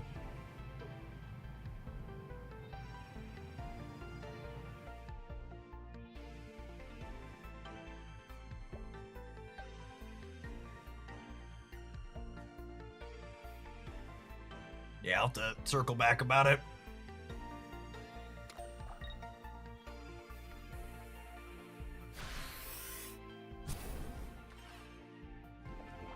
Alright, basic Pokemon says what? Lukey.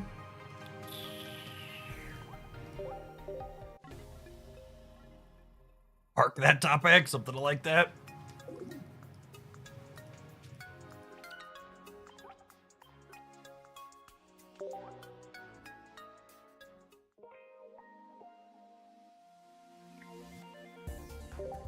I don't know where the agile jokes come from. Corporate America.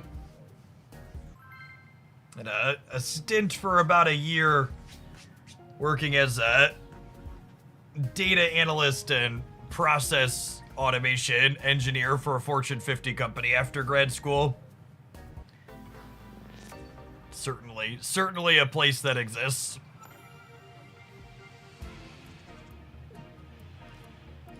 Love me a Farfetch'd while going second, gamers. It's my favorite.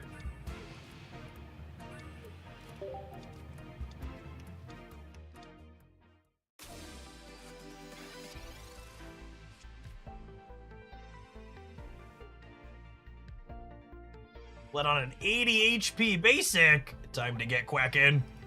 Release the quacking.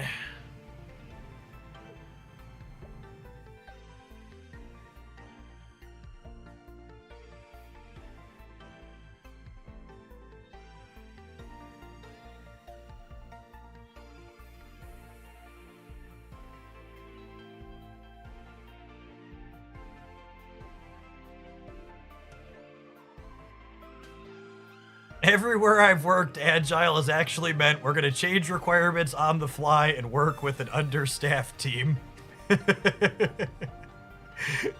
Oh, it hurts.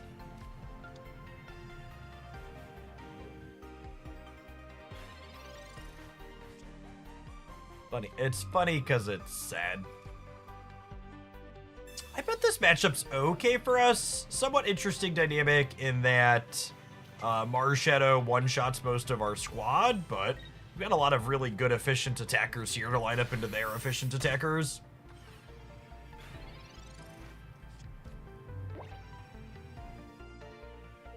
Alright, Primeape X-Speed Giovanni cracks my duck, but I have Salazzle to follow up, so we're probably still fine even if that happens.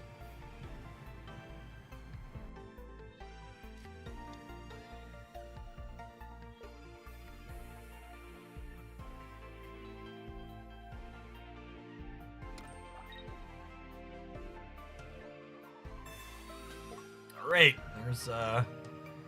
there's one of three. They could just Geo without the Primeape and try and high roll us. Oh my goodness, so they just put their Mankey up and let me Geo them? This is a big mistake out of the opponent. Giving up a knockout into something that you don't really want to Mars Shadow is a... I don't think it actually mattered if they hit there or not, because even if they hit, like, we're gonna clear that with the Geo and they're gonna be in a bad way.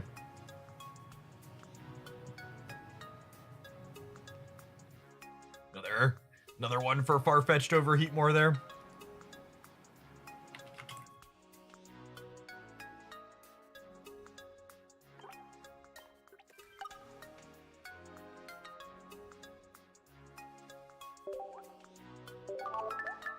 All right, let's take a brief pause for the cause and let some adverts roll.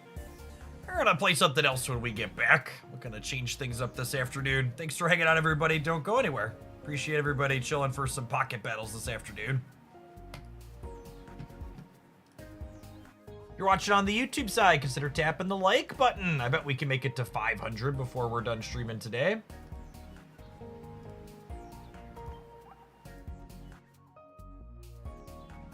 Loaded up that we haven't played games with yet. Oh. We were talking about this in the Discord server last night, chat. Cooking or baked? What if we played Executor with no grass energy? And we were just like full water to hit our double water cards, but also we're just gonna like use what's it called on the egg. I feel like I need to get it. I need to get it out of my system. Executor does look a little baked. The right head is certainly having a good time.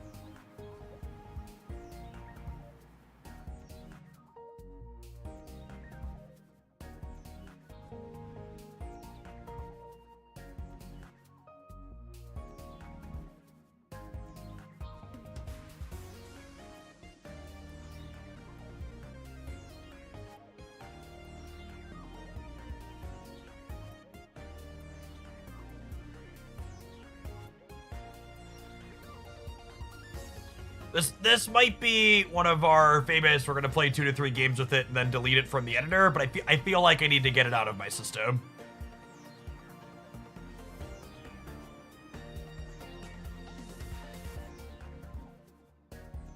Erica's half the reason to play eggs. No, I don't think that's remotely true. Dealing 60 for one's the reason to play eggs. Letting you power up other things in the back.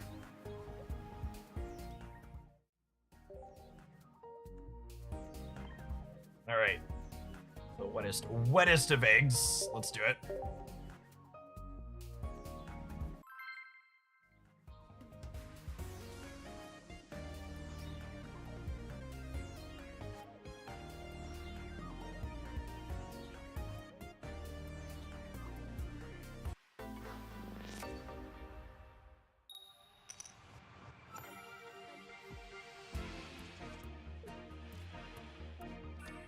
Oh my goodness. Quite literally exactly how we drew it up, gamers. Actual slow cooked perfection.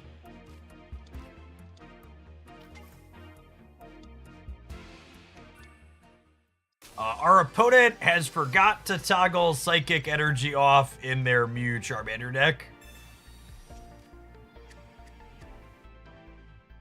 Hey, Koyan, thanks for running events. It's awesome how many people are running stuff during the week.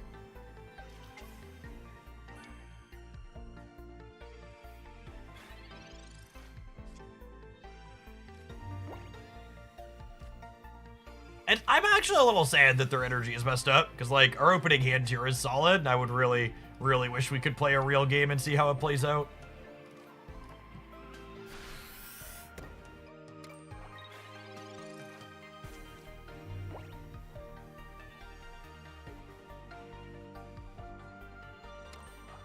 It's fine. We'll just pretend they flipped 3 tails. I like that it took the opponent that long to realize it. They're just like clearly not paying attention at all. Messed up in the deck editor and then also didn't realize what their energy was at the start of the game. Sometimes it's just how it goes.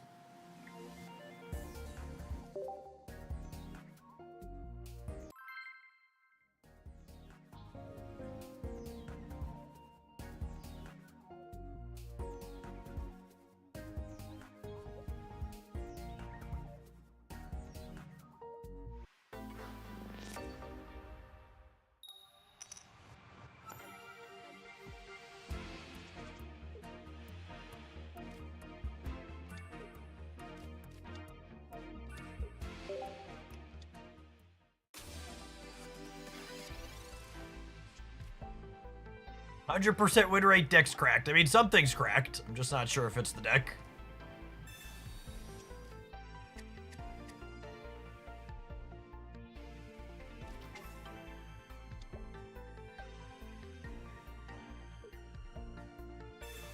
Uh-oh. Uh-oh. Everybody clench. Oh, having 2 decent game starts in a row get absolutely bricked by. some variants of something.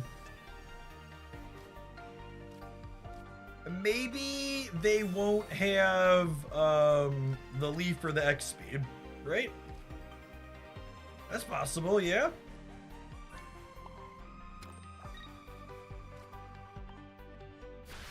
Alright, no leaf, no X speed, no Giovanni, I believe. And so sad too, because they've only gotten one head, the egg would live, and then we play a real game.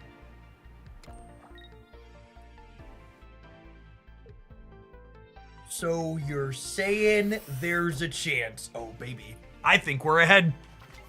I think we're ahead. We're ahead, and this is 3 heads. Everything's perfect, just like we drew it up.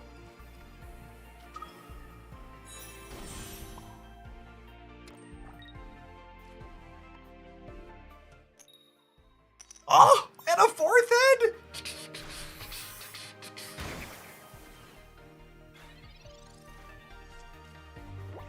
Easy game.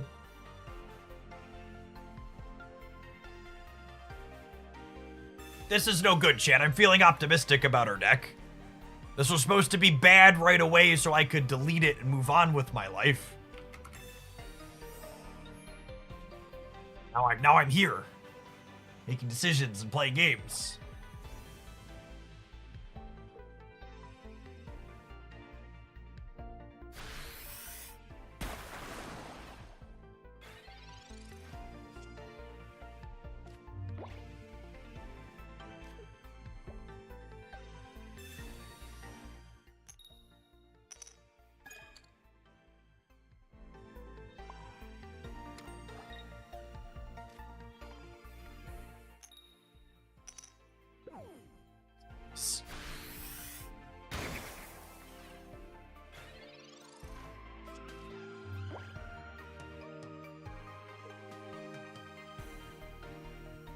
These cards look really nice next to each other on the game board. I love the backgrounds on these full arts. They're so pretty.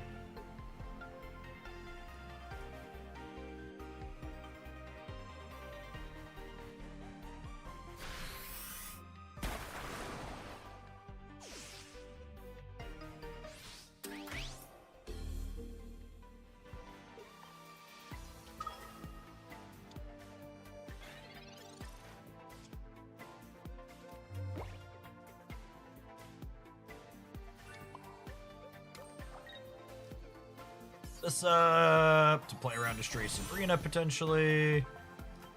Clear the Articuno. And now even if they have another thing that lives through the Starmie attack, this being teed up means Lumion clears the magic card. I guess Gyarados gets us, yeah. Because I can't clear it. Lucky. Beat the double Misty Heads.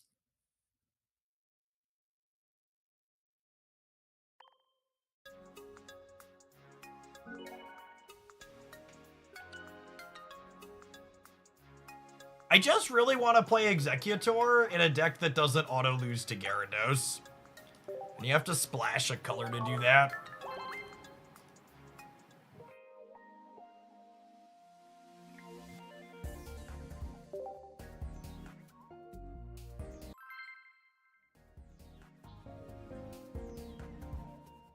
We are still hitting that 100% win rate. Big true.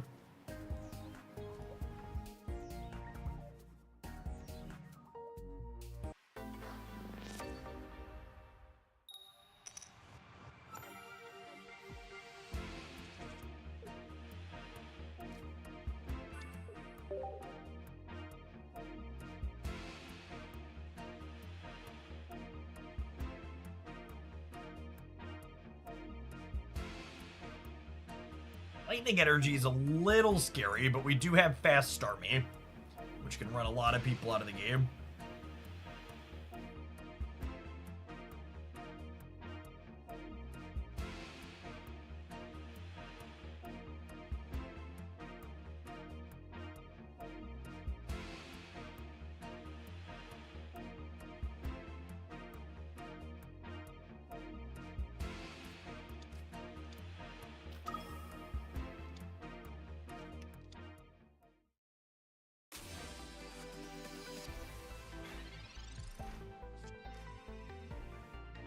We tried eggs with Blitzel and Jolteon. We actually played that a little bit earlier today. We're gonna play it some more if/when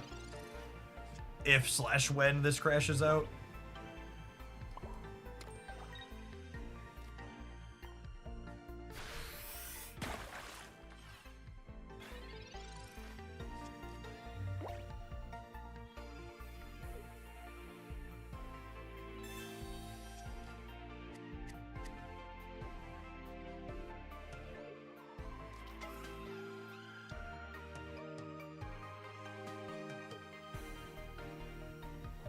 Where is their first energy going is a big question. Are they gonna charge this Pikachu up to crack us? Looks like it.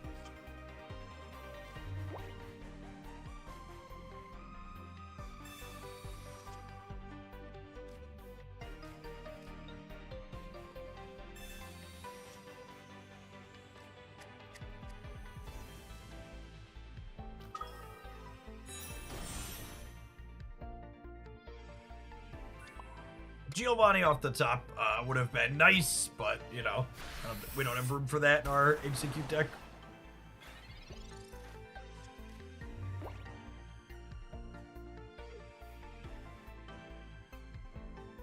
They crack us for 110, and then the Zapdos finishes? Oh, they're leaving? Oh. How? Interesting.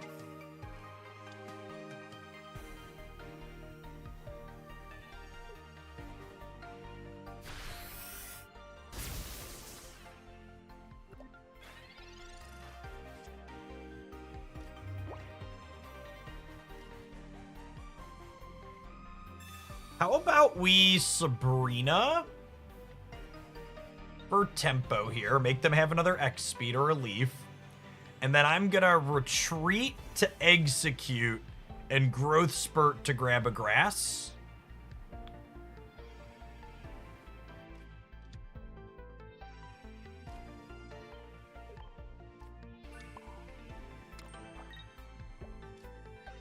This would let them X speed into Pikachu to clear the execute, but then my Starmie is still gonna come in and clean up, and they can't clear the Starmie on the backswing. And if they don't clear the execute, Executor gets to start swinging.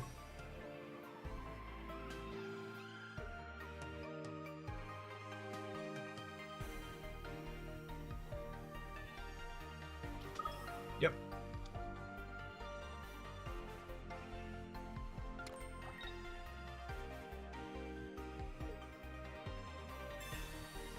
Oh no! Yikes. Is this better for me? I'm actually unsure here, because I think this might be better for me, because the Starmie can't really survive hits in the back here, whereas the Executor is going to kind of take him to Pound Town, yeah?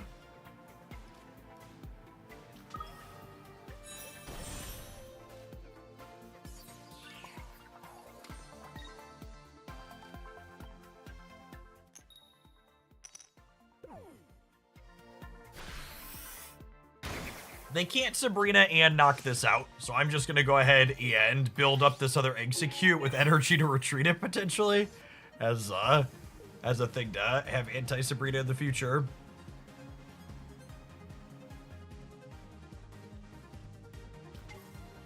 That's true. We very skillfully used up our tails when it didn't matter. Seen a couple of heads here. And we've got 3 heads already, so collected 1 or 2 more is not a big deal.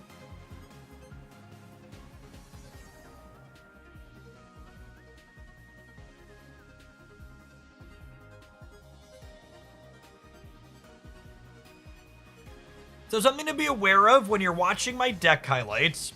If you see a card, a single card, often a tech card, something like blue, in the video that's not in the deck list at the start, that means I don't think that card should be in the deck. We'll often make nominal changes working to optimize the deck while we play it. And whatever deck list gets highlighted at the start of a video this is my finished deck that I'm happy with. I would play these cards.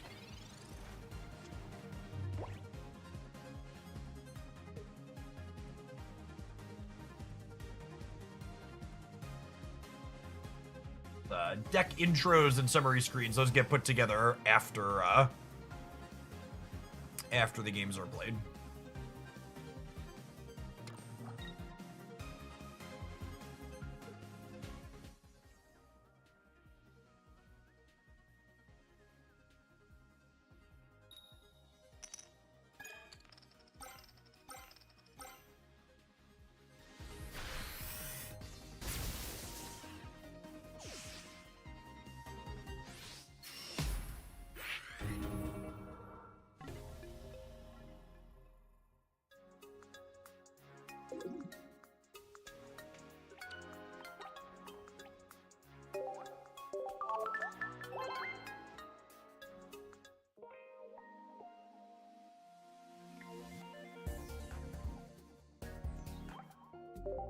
Beat that one, and I'll try more of the Zebstrika build.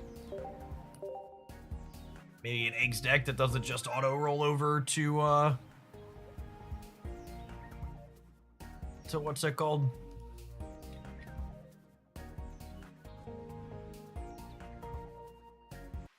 Into the bin it goes. Once more into the bin.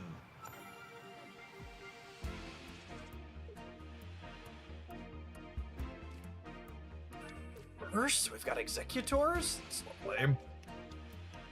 Lovely, lovely. Alright, Eevee, don't scramble my egg here, girl. It's so young. It has so much to live for. Don't break them.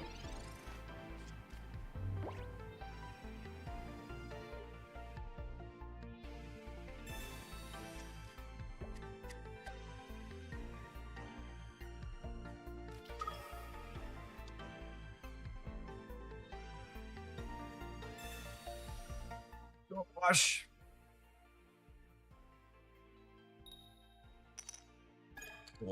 Noise?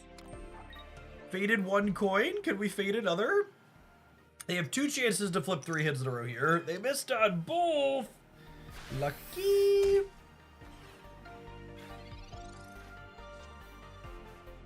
We lead on the big one, especially with Erica as a draw here.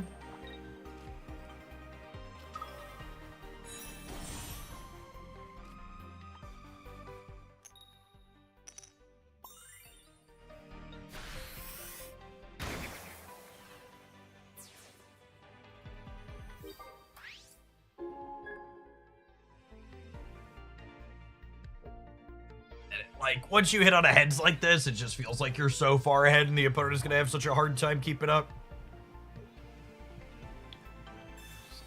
Easily the best card in the game when going first. I really hope we see another design or two like this in the first expansion. Another good stage 1 with a good 1 energy attack. Balance out that I want to go first versus I want to go second.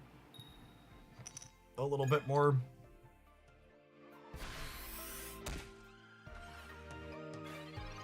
Like an Eevee or another egg here. Well, I mean, that's kind of what I asked for, I suppose.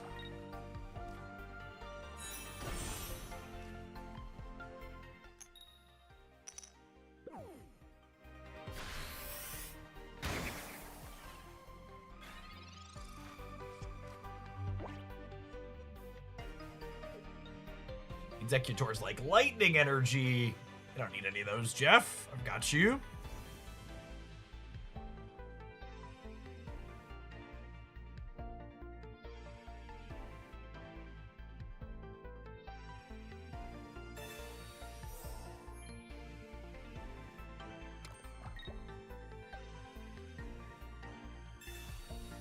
Well, that is why we evolved the Zebstrika, so we can have a little bit more HP pool here.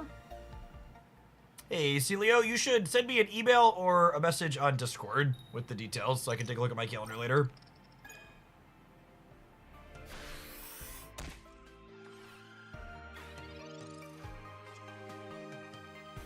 Another lovely egg.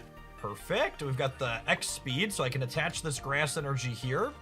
X speed out, and then we have lightning for the Zebstrika later. Pretty clean here. We only have one energy there. Hey, Rhino, thank you for the gifted sub. Appreciate it.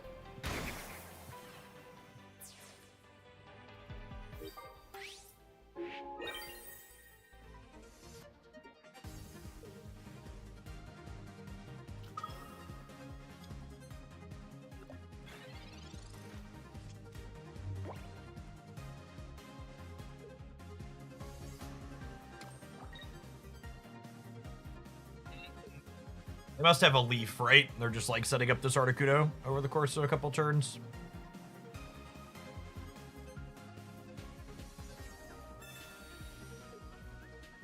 Yep.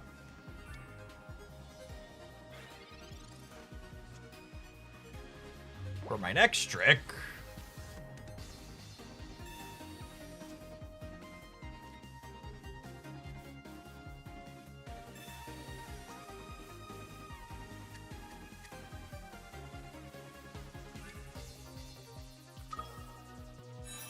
Lightning energy on the guaranteed. I think I put it on the EV.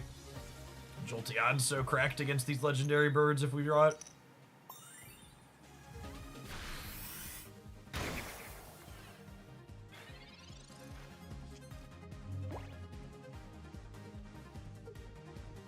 So I assume we'll see third energy leaf back to the other Articuno.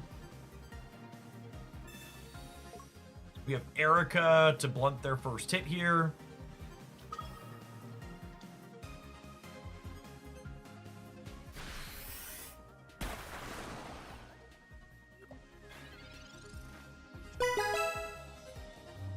Apologies to everybody who just checked their pack notifications. That one was mine.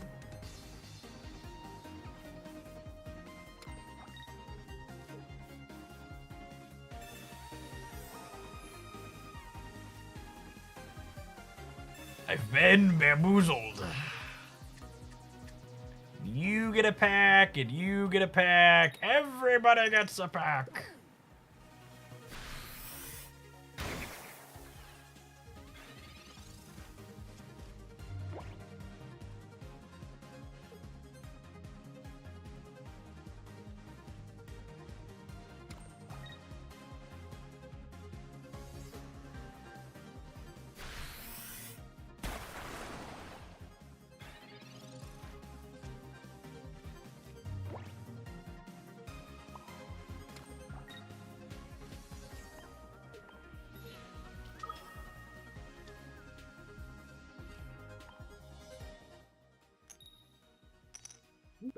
Ooh, Esmison.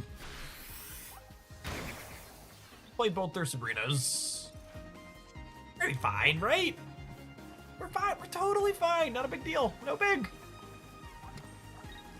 2 Jolteons and a Professor's Research in 3 cards, so we're guaranteed to have Jolteon before the game is done.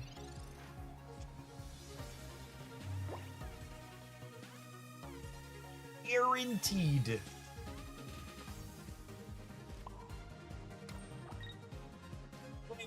Jolteon there, flip a coin. Nice. Didn't even need the rest of it.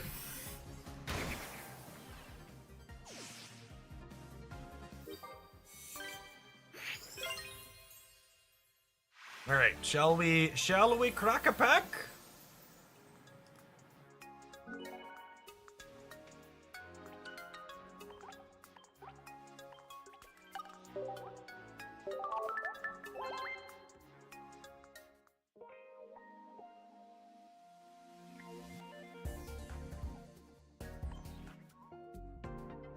Would love to see your deck. Usually I expect people to buy me dinner first. I don't know what the Zoomers are into these days. They just like sending deck picks out before the first date.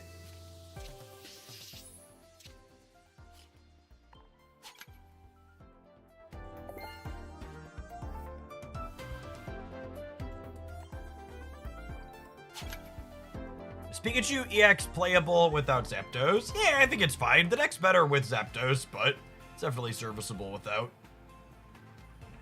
Never a 2-star. I want full art Erica's a lot, but I think full art Erica is literally the only full art I'm missing in Charizard packs. Let's confirm that. I think full art Erica is literally the only one I'm missing. Yeah, I have two of these. I have two of these. I have two of these. I have two of these. I have two of these. I have 2 Blaine, I have 2 Sabrina, I have 2 of these. I guess I only have 1 of this Machamp, and I don't have any of this Moltres. But like, I have other full arts of those cards that I like, so it's literally only Erica here. Like, I think I'm waiting until trading comes out to get those. Hoping to turn. I have 4 full art Sabrinas, so hopefully we'll turn those into some Ericas.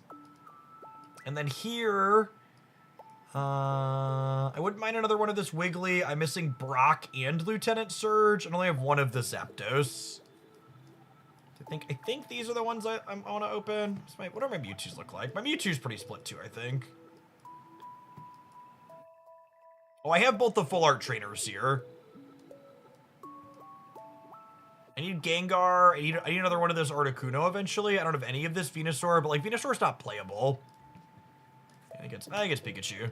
It's pretty nominal either way. Your odds of getting a specific 2-star are super low. I think we're on that Pikachu pack plan. Punchworthy! Promo Blastoise isn't real. It's a lie spread by Big Charizard. One of Hoaglandia's few esteemed members of the triple-digit sub-club. Thank you for the 107 months. That is an eternity. Welcome back.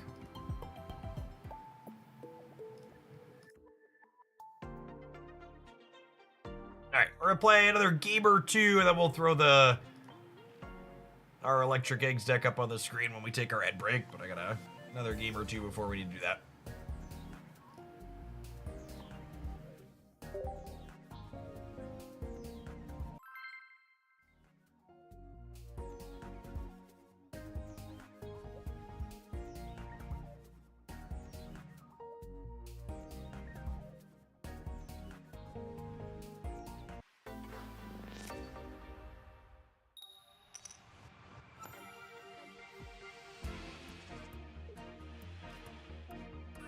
This is literally the only of our 3 basics that doesn't enjoy going first.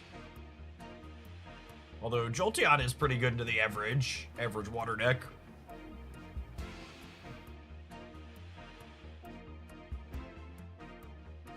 Again, 2 of those Full Art Blastoise in 5 packs. Full Art Blastoise is one of the few 2-stars that I have fully flared. 4 of those.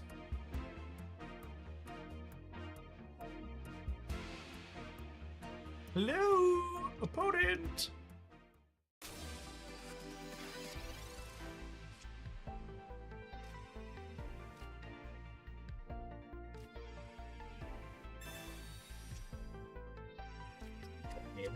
I'm looking for an egg and an X speed here.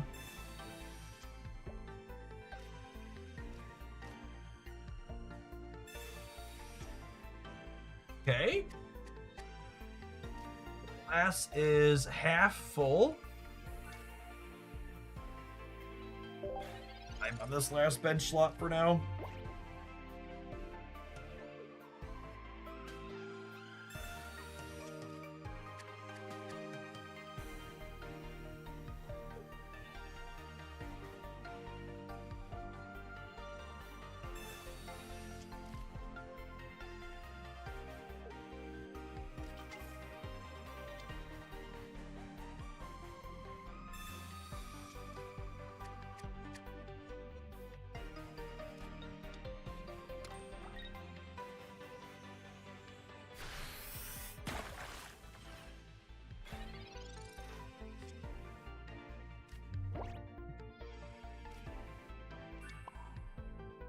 And for waiting to play out. Not evolving. Think we're just passing.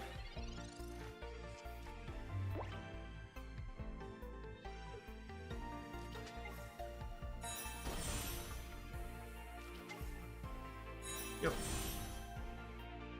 Beep, beep, beep.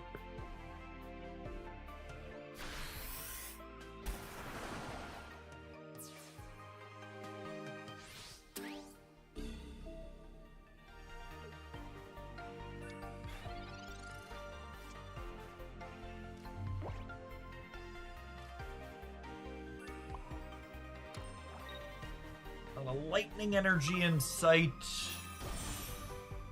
Executor's breakpoints are actually kind of awkward against Starmie because I need 2 heads to clean it out. Hit the first one.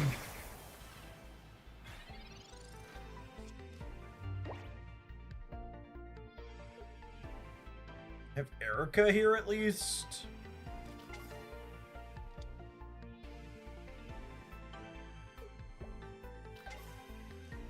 Yeah, and with the Vaporeon, they get to just switch into Articuno. Washout is so strong.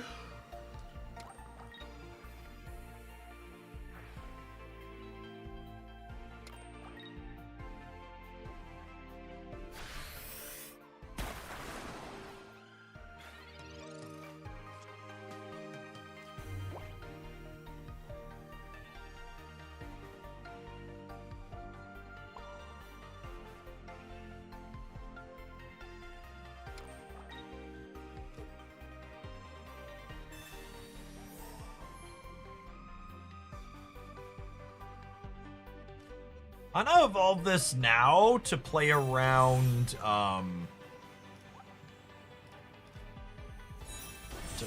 copy of Sabrina, I think. And I think the plan next turn is X speed out to the baby Executor. And then, maybe maneuver into having energy for Jolteon.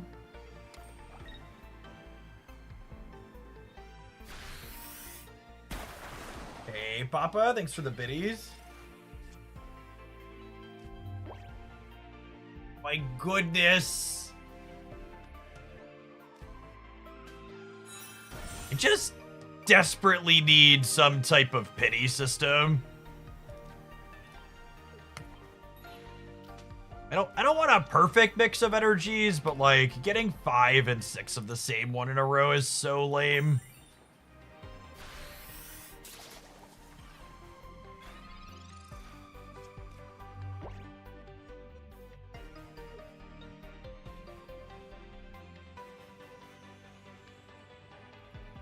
No, I don't think it should alternate every turn.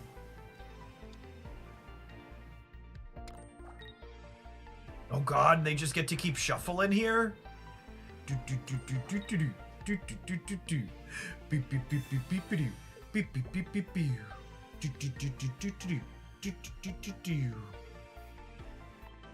Shuffling, shuffling. To be fair, I don't know that. Even if we had lightning energy, we'd be in a good spot here. With all of their things online, we've done so much damage this game and claimed 0 knockout points. I don't think energy variance is remotely the reason we're not winning. They just had a pretty good setup with their washout, letting them shuffle all the energies around.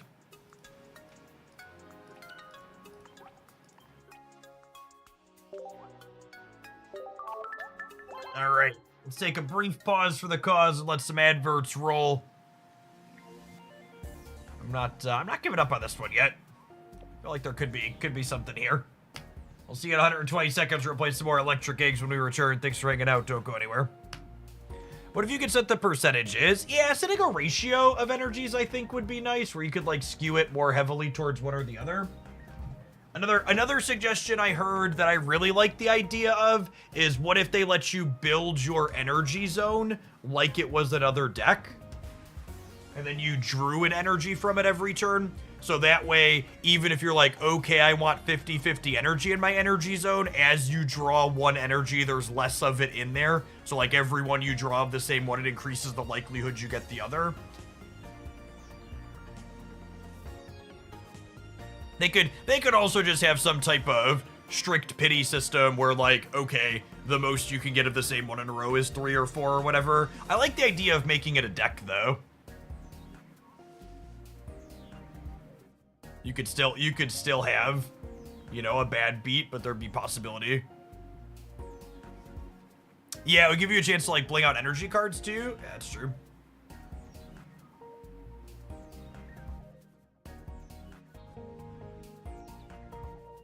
It would also open up, if you had an energy deck, it would open up the design space of letting you put things like double colorless or rainbow energy or whatever in there, too.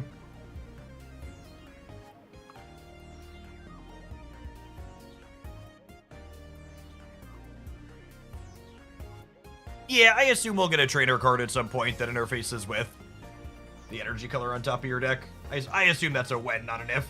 Like a non-supporter card that says, like, change the top energy in your energy zone to a different color you have there is, like, pretty free. So on a 2-color deck, it gives you the other.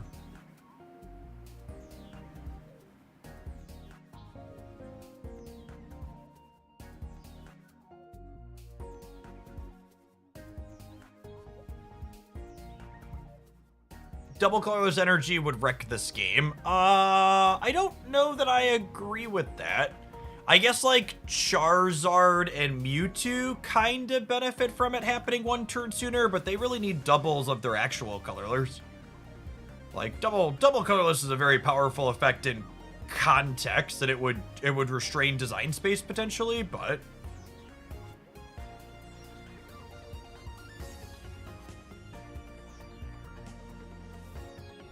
yeah, I don't know. You're right that it would be another design consideration, but I think saying the current card pool double colorless energy would be busted is probably not true.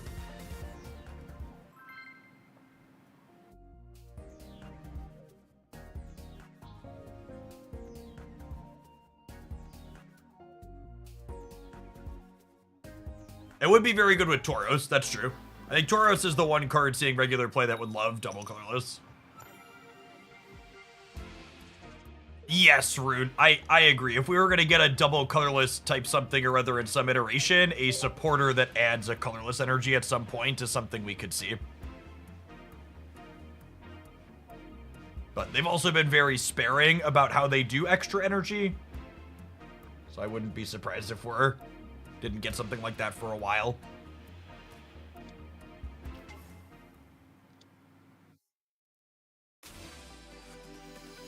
Your lightning pigeon is weak to lightning. Don't mind if I does.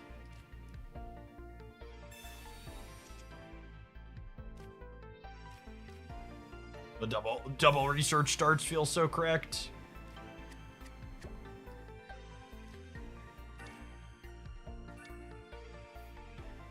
Do I want to play out another basic? I think so. Red card's the only thing that can slow us down. Let's make sure they can't do it.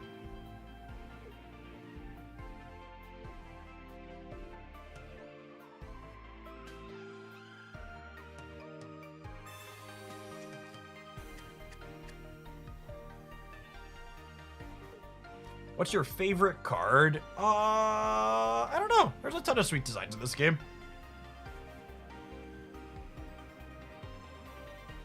Been on an Executor EX kick lately, so maybe we can say that one.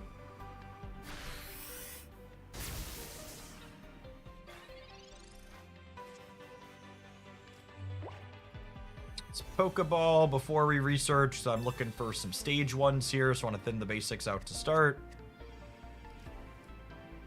Wouldn't mind seeing an X speed. Nice. I think we Zeb Strike on that draw. We start cracking Zapdos.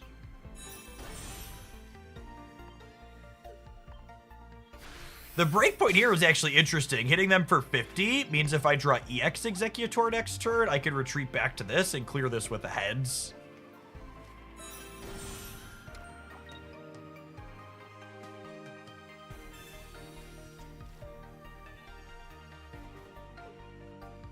Still 70.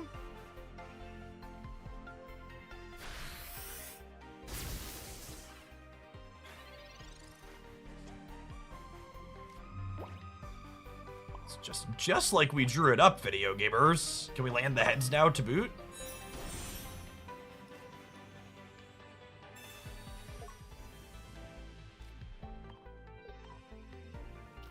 Take that egg tree. You're asking too much now. Come on, we made a plan. Rip. That's fine. The Galvantula also goes down in 1 to Tropical Swing, which is one of the reasons why this card is pretty mediocre right now.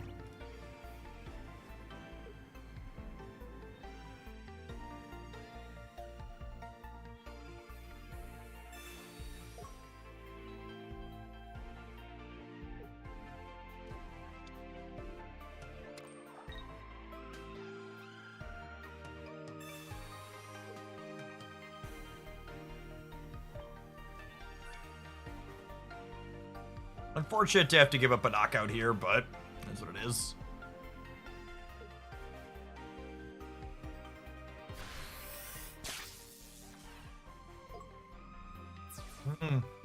If I miss on a heads here, we could be in a little bit of trouble. The 70 into Pikachu 90 is 160.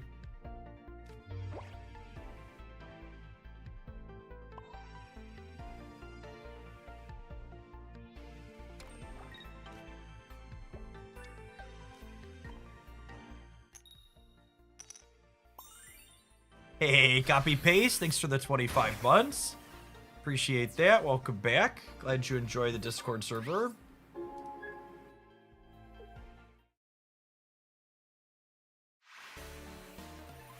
Seen enough.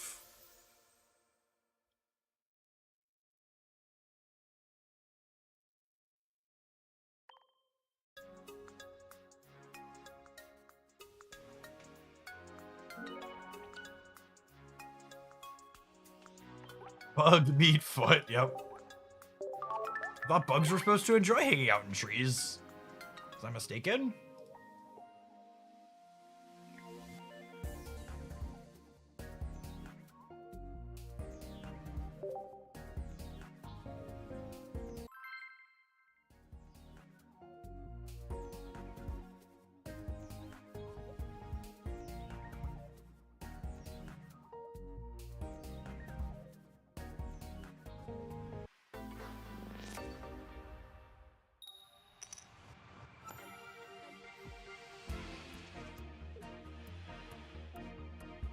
Use a special program to mirror your phone to the computer. I am using a Android emulator to play directly on PC.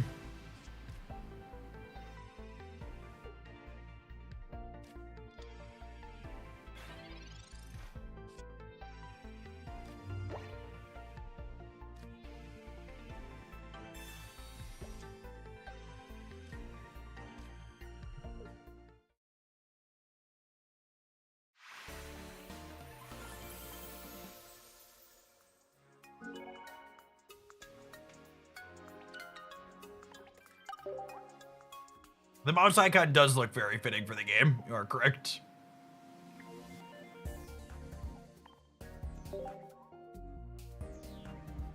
Our deck's cracked, obviously.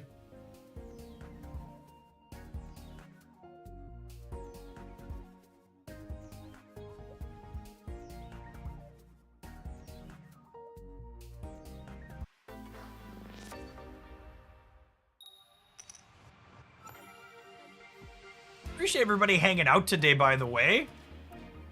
Welcome back to all of our lovely returning viewers. Welcome to the new folks. My Twitch tracker here says we've had over 50 new followers today. If you're someone that's new watching the stream for the first time and you're enjoying the vibes, make sure you tap that follow button or subscribe on YouTube and come back again.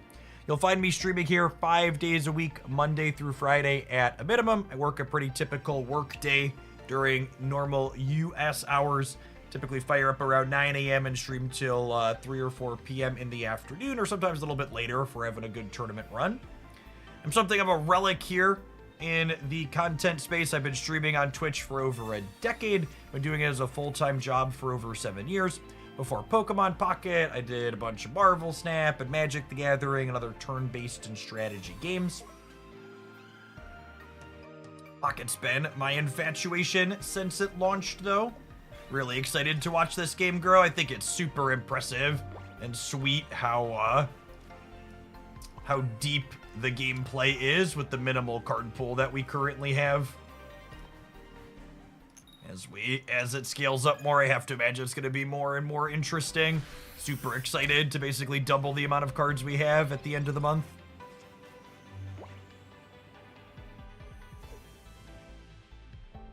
You'll notice from the Electric Eggs deck we're currently playing, a lot of what I play here is working on off-meta things. Usually we change decks every hour to 90 minutes or so there's a lot of variety in what I'm doing. A lot of the decks, as is the case that we're going to build, are going to end up being kind of mediocre, but if you want to keep up on the best of the best, be sure you subscribe over on the YouTube channel, Hooglandia Pocket, as well. We post deck highlights there of the things that are the sweetest and most competitive many days of the week. Do you have a Gyarados, or you're about to concede the game? The energy on the Magikarp in the face of the Blitzel and the Lightning energy is bold.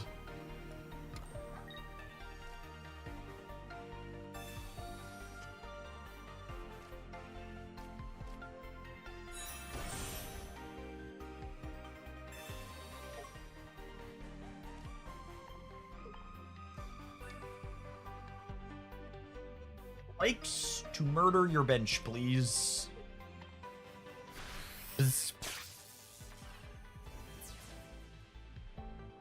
With our Jolteon revving up to go here, they're not even going to be able to move a Froakie into an active spot and have a good time about it.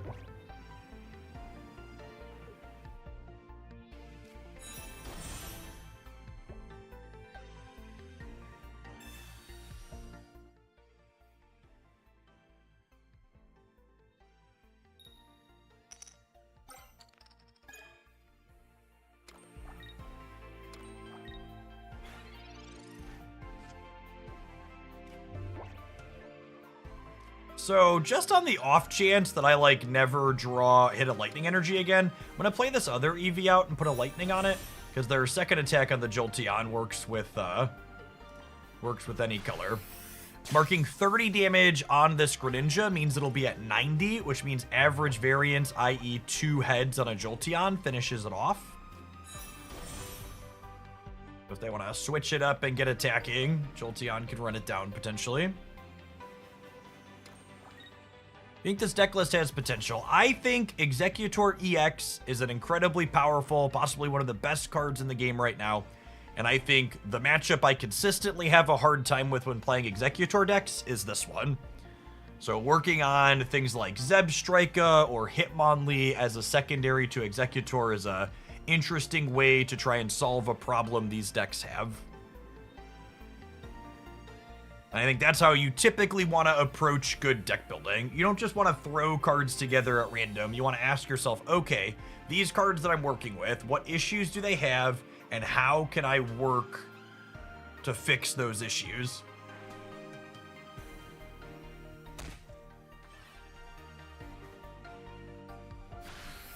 How do you get the special shop tickets for the sleeve that you're using? With the most powerful card in mobile gaming, your credit card, you too can unlock any cosmetics you are interested in Pokemon Pocket.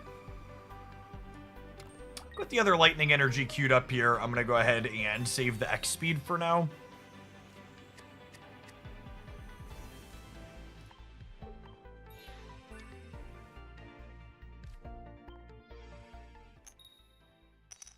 Two heads here, we clean this out, and then we're probably done.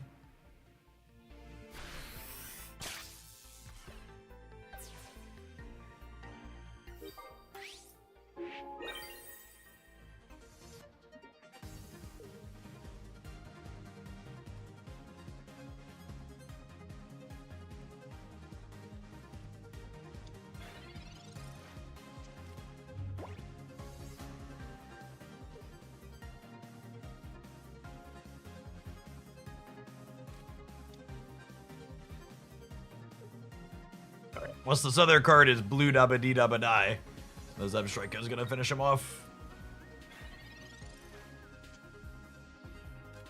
Feels good to get to bully the Gyarados deck with this one. Normally the eggs decks have such a hard time, but Zebstrika is just so potent.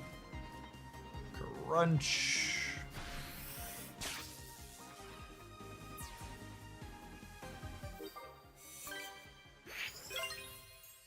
I've talked about it before, but if you're not familiar, the Gyarados deck has easily the most polarized matchup tables in the game.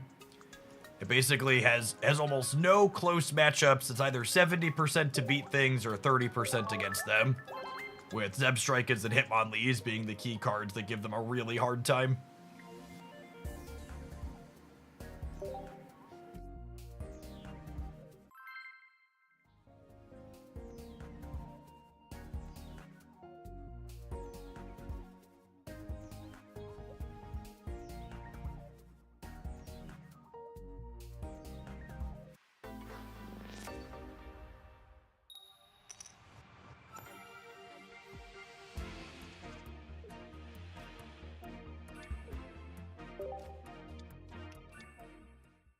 Oh my goodness, is it another Gyarados deck?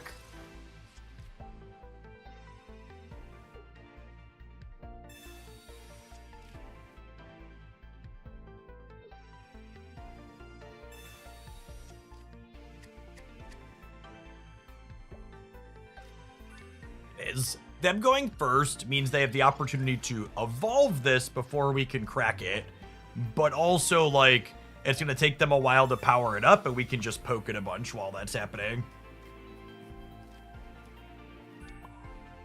Then decline attacking the Drudagon. Am I? No, I'm going to crack the Drudagon for 20, because putting the Drudagon to 80 means a 2-head Jolteons finishes it. Yeah, that's the plan here.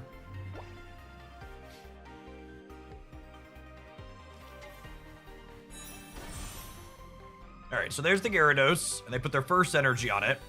And then I'm gonna hit it for 30, they'll put second energy. I'll hit it for 60, they'll put third energy. I'll hit it for 90. So I need to find a Jolteon to work towards here, basically.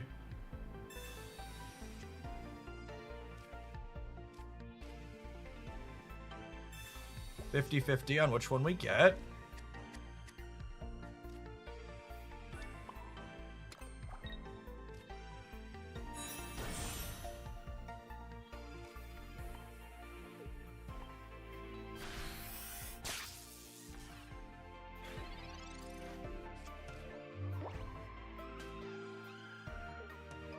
Is Zebstrika's inconsistency as a stage 1 enough to consider Electabuzz instead of it? Well, in this deck, Electabuzz taking double lightning isn't really a consideration, and Electabuzz almost never kills Magikarp before it evolves, which is another consideration.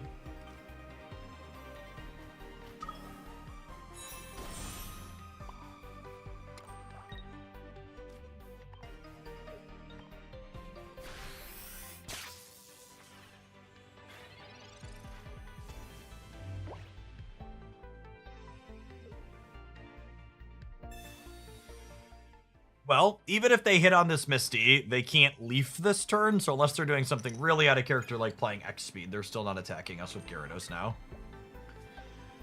Kinda hoping to hit Eevee and then have Lightning Energy here. 7 cards left in my deck. Not surprised to see them hit the Executor. If we brick on the Eevee, regardless, we need a Lightning Energy here, I think. Is the goal. This is one of the reasons why Greninja is the most competitive pairing for Gyarados. They get to poke things into range. Man, bricking on the Lightning Energy is so unfortunate.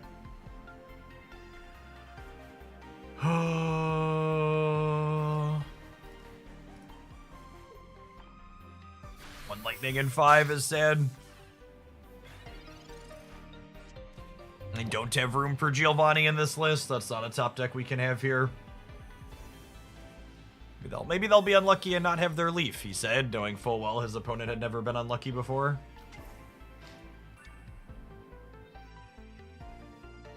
Okay, so what's the line? Eevee completely high rolls them, or does at least 20 and then Executor finishes? Is the game plan? Hopefully they discard their own energy so they can't power up Greninja here on the meantime in between time.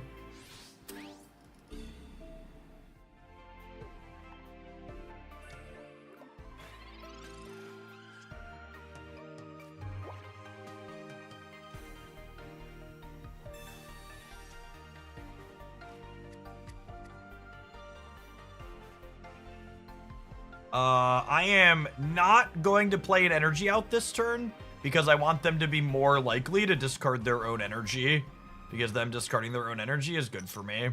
And then, unfortunately, when this Eevee misses here, we are done.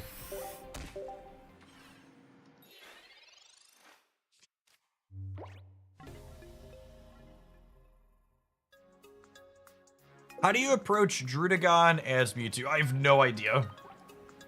I know from the Druddigon side, Druddigon is really good against Mewtwo. From all my feels, I don't play stock meta decks, so I don't know.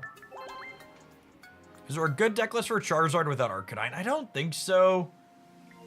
The stats on the non-Arcanine builds of Charizard are much worse. You have a hard time into things like Celebi and Pikachu. And Druddigon too, honestly. Druddigon and Mew. You need Arcanine to be able to pressure Mew off the table.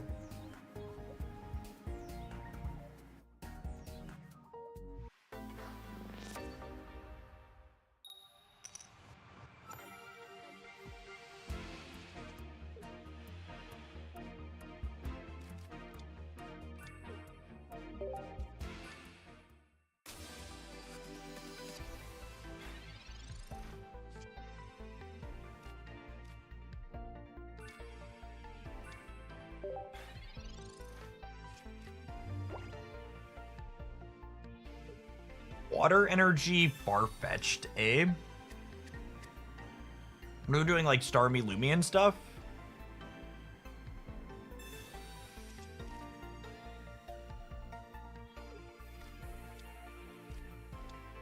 Ooh, spicy.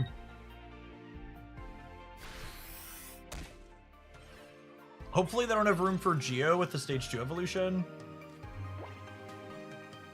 This is guaranteed to be an egg at least.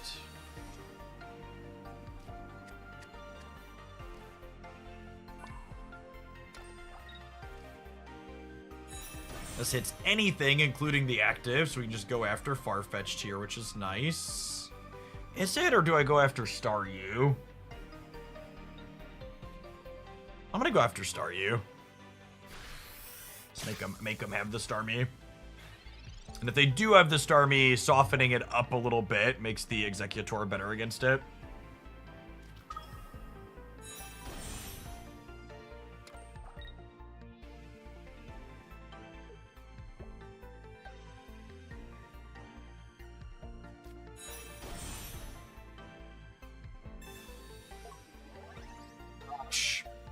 Okay, with them having the Giovanni here, we're gonna need a heads on this Executor, I think.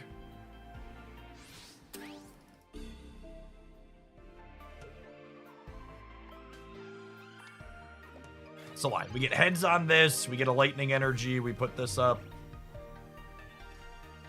Oh, that's not a lightning energy. I guess we have one more turn to hit a lightning energy. Is it possibly wrong to evolve into the big one? The big one means if they knock it out that they win. It might be better to put the baby Executor out here.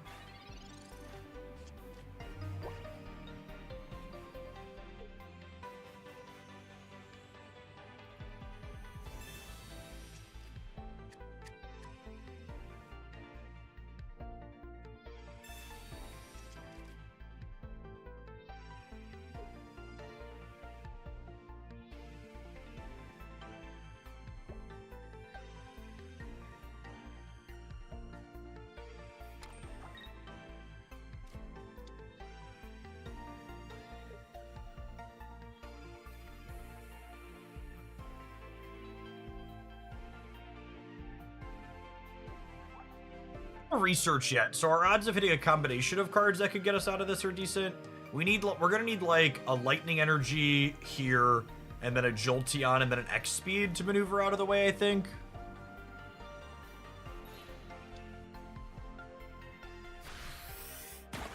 That's interesting. They want to soften us up without giving a knockout point.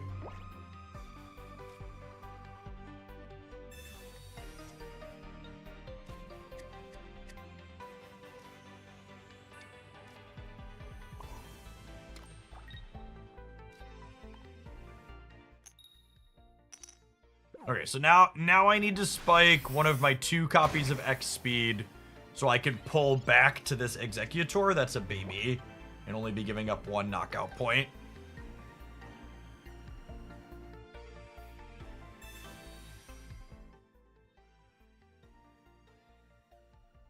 There really isn't a ton you can do to control working towards a deck. There's a lot of variance in what cards you're going to open from the booster packs. The best piece of advice is just be aware of which cards are in which packs and make sure you're opening booster packs that have the highest density of cards you want to play with. The answer to that question gets a little more convoluted the more packs we get in the game.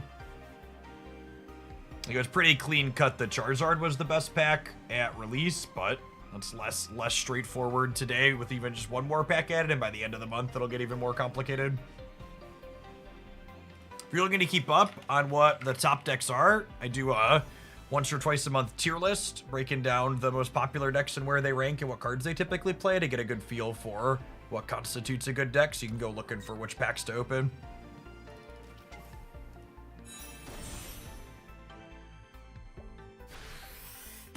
All right, so I have 2 X speeds and 2 research, or about 50%. Erica does it too. Forgot we had one of those to top deck.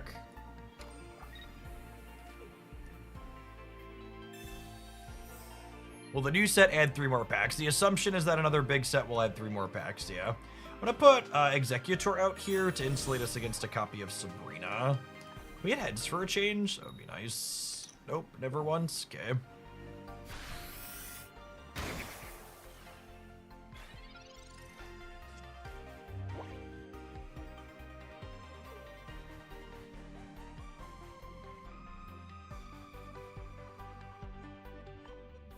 Great. 2 X speeds, 2 research, 8 cards here, about 50%. Do you know anything about the next set other than it's coming up? Nope. They dropped the mini set with very little notice, with like 5 or 6 cards spoiled a couple of days in advance, and I expect the next set will be a similar, mostly surprise drop. All right, we hit the 50%er to find our X speed here, which lets us maneuver this out of the way. And this is huge, because this Executor is only going to give up 1 knockout point when they take it down. We get to go ahead and do this. And then they get to put up a Starmie and crack us for 90, but then we hit back and aren't losing the game on the backswing the next turn.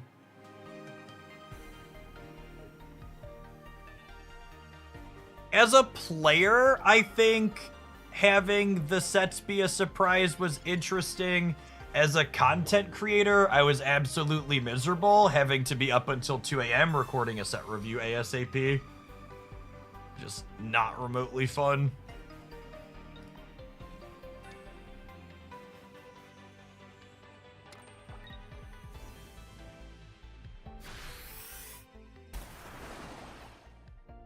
Doesn't the next set come out tomorrow? No, absolutely not. I believe data might say like 26 or 27, but sometime before the end of the month is assumed.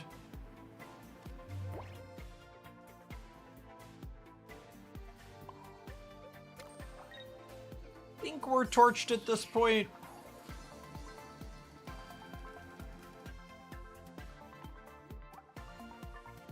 I can hit research and research into Jolteon plus X speed. And to be fair, my deck currently is 2 research, 2 Jolteon, 2 X speed. So I am dead to second Sabrina, but if they don't have second Sabrina, I have a sequence. Unfortunately, they have it all, and the 3 cards I needed are my bottom 6. That's the way the cookie crumbles sometimes.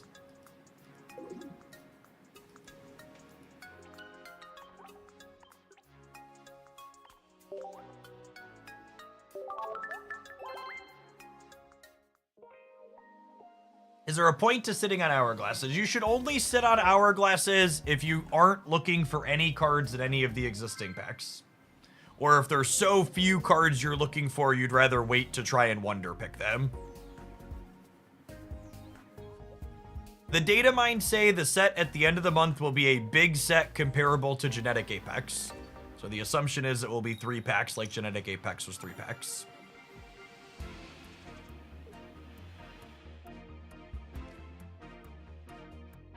What was the single biggest surprise to you from the first release day to now in the meta, as you would say? I honestly still can't believe how much I've had to argue with people that red card is bad. Like, I know people have bad understanding of basic statistics, but it's just like honestly offensive how many people think the card is reasonable. It's truly, truly wild.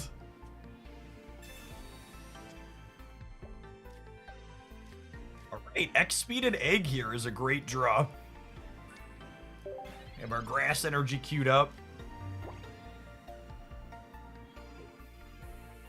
Yeah, that's my assumption, Tron. Moving forward, the big sets will be 3 packs and the mini sets will be 1.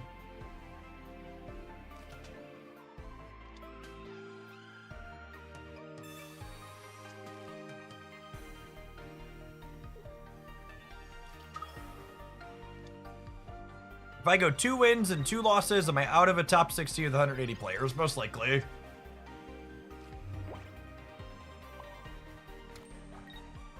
Some X2s will probably make it, but there'll be people that lost later.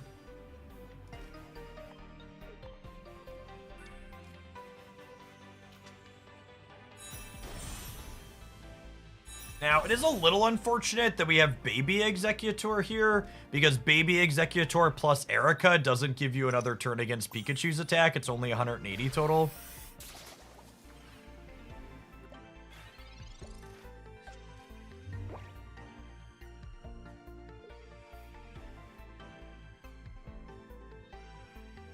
One of the things, I'm still figuring out exactly what I want the structure to be for our first tournament that I'm going to be running with Spraggles. But I'm pretty confident whatever format we use, I want tiebreakers to be a non-thing. Because missing top cut because you had bad tiebreakers is such a terrible experience. If they don't have a third lightning Pokemon here, the Erica buys us a turn, which is a big deal. Holy, that's great.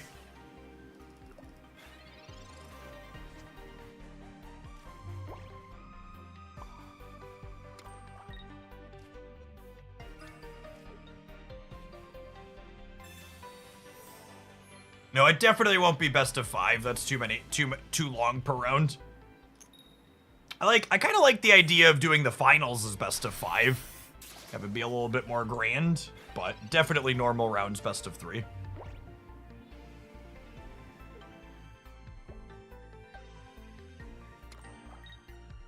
Our tournament's going to be on February 1st. We'll have a formal announcement once I figure out exactly what pricing's going to look like and what the structure is going to be. Runtime, thanks for the 5 years. Welcome back. I hope there will be a ranked mode soon. I hope people learn to find joy in actually playing their games rather than running on a hamster wheel.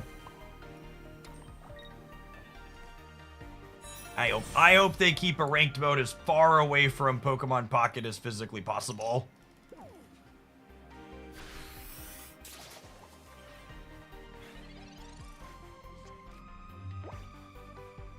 And with the tails here, the Pikachu gets to clear my Executor, but the Zebstrika gets to chase down the Pikachu even if it retreats, so we're in a pretty decent spot.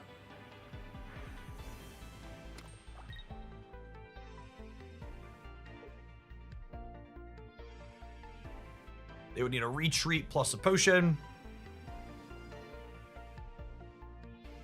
The only requirement to play in the tournament will be that you are able to screen share your device you are playing on upon request. If we ask you to share your screen so we can cover your matches on broadcast and you decline, you'll be dropped from the event. So it'll be your responsibility to understand how to screen share to Discord and make sure you have hardware that allows that to be a possibility.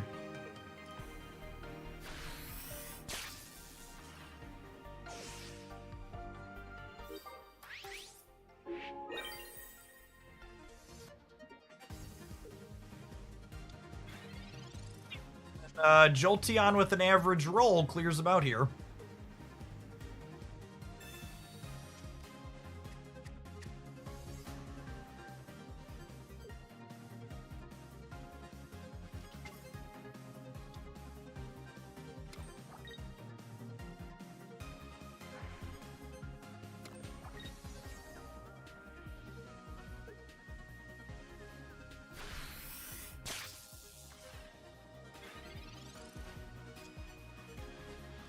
All right, time to go Gadget Jolteon.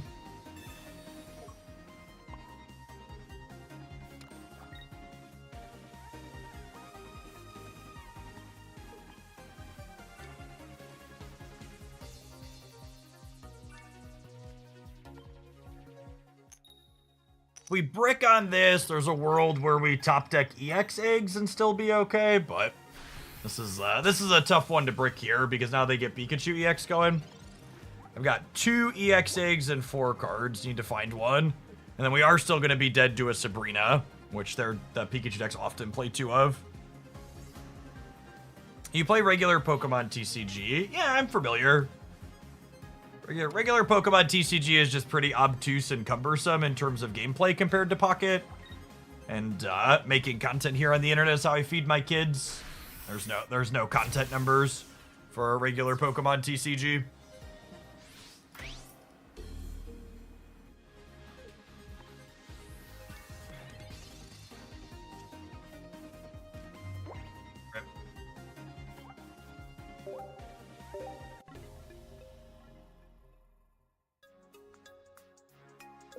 Yeah, Android and iOS should both be able to screen share to Discord from your mobile device. You'll just need to confirm that your mobile device is good enough hardware to be able to do that without melting, because it is more system resource intensive. You'll need to make sure you have a stable internet connection to be able to do that as well.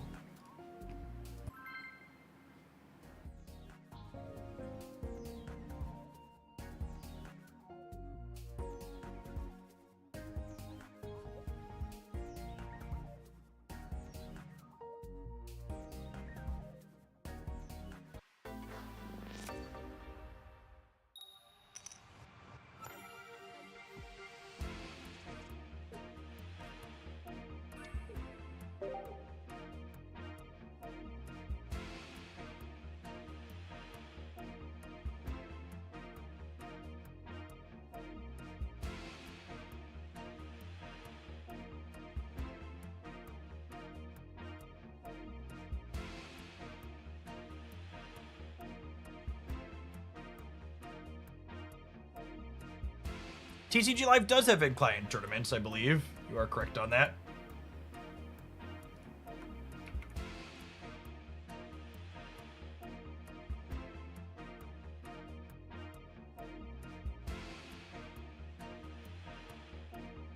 That's just you look at, just to like give a point of reference about the metrics I'm talking about.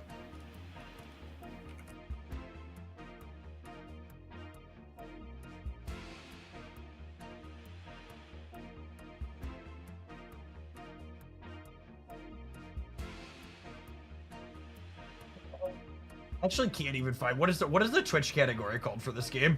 I don't even remember. That's Pocket.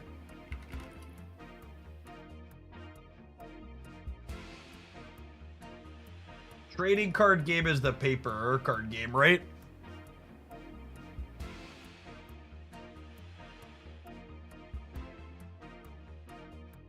Yeah, just my Discord's open. Feel free to ping me there.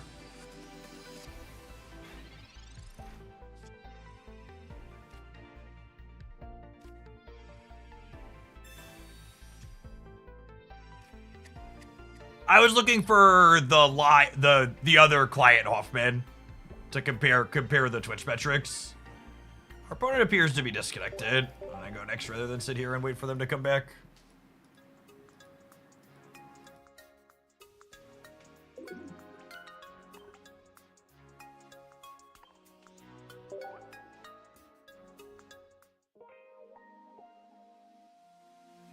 I think there not being anything you can endlessly grind in Pokemon TCG Pocket is 100% a feature and not a bug.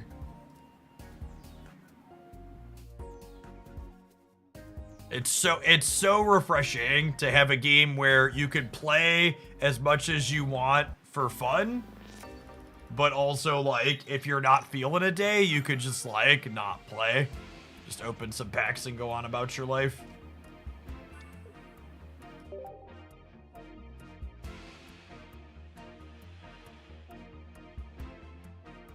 Listen, playing Pokemon Pocket is my job right now, and even I don't want to have a ranked ladder grind in it.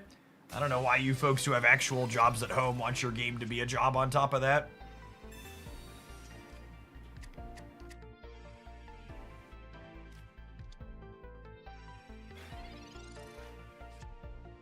Druddigon, Articuno, Vaporeon. I wonder if...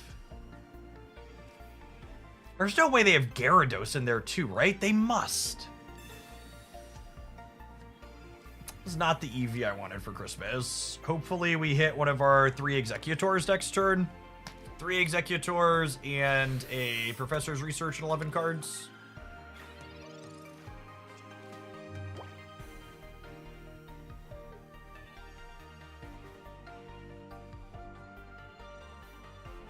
Yeah, no joke. One of the most important things about ranked ladders is how many games you can play.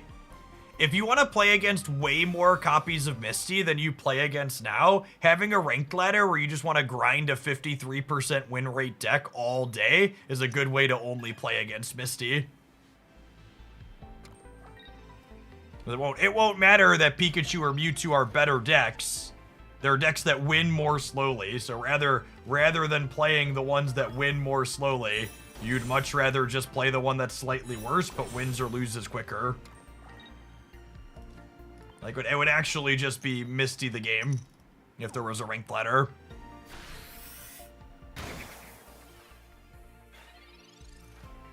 Any type of system where how much you play is one of the determining factors in what your ranking isn't really a competitive system. It just has such fundamental problems.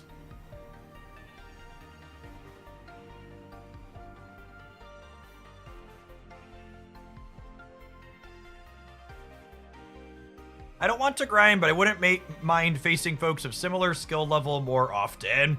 I would be absolutely shocked if Pokemon Pocket does not have MMR-based matchmaking as is. Would be absolutely floored if there wasn't MMR-based matchmaking in this client currently. You do not need to have a ranked ladder to have skill-based matchmaking. I'm gonna try and murder this EV here. Let's see if they, let's make them have the Vaporeon, huh?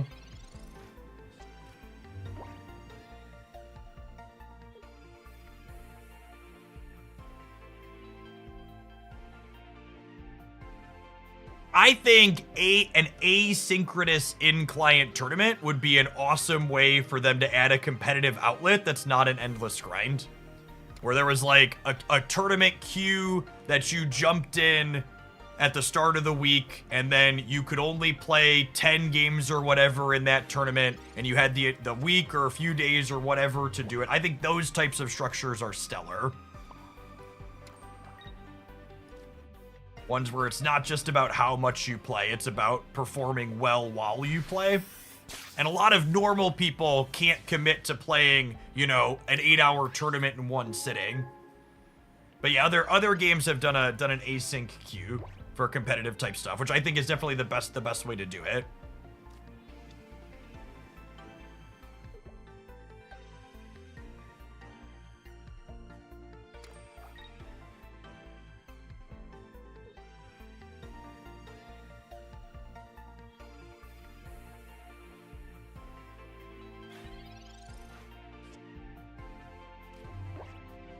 Alright, we're gonna find an EV eventually, yes?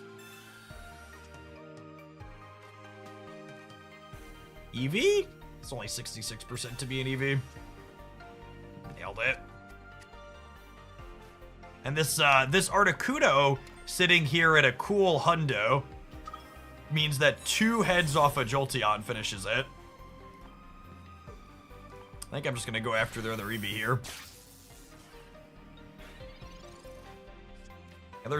I just think too many people default to ladder is what everybody else does. I hope Pocket gets a ladder. When there's much better ways that aren't just like doing endlessly grinding.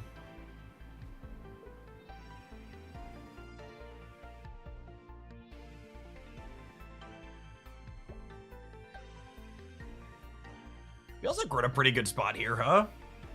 Our Zebstrika getting to punish this Drudagon nicely. Really showcasing why I wanted to do this lightning pairing with Executor. Executor is so good in so many matchups, but having the flexibility to attack them while they're hiding behind these things is so strong.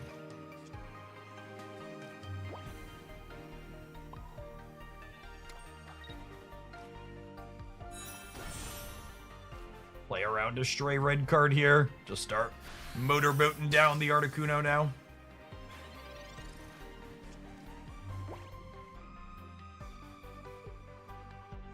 Generally speaking, games do not make matchmaking rating visible and public because letting people who are mediocre and bad know that they're mediocre and bad discourages them from playing. So the handful of people who are actually good, who will get to feel good about their rating going up, will not offset the fact that it'll make everybody else play less.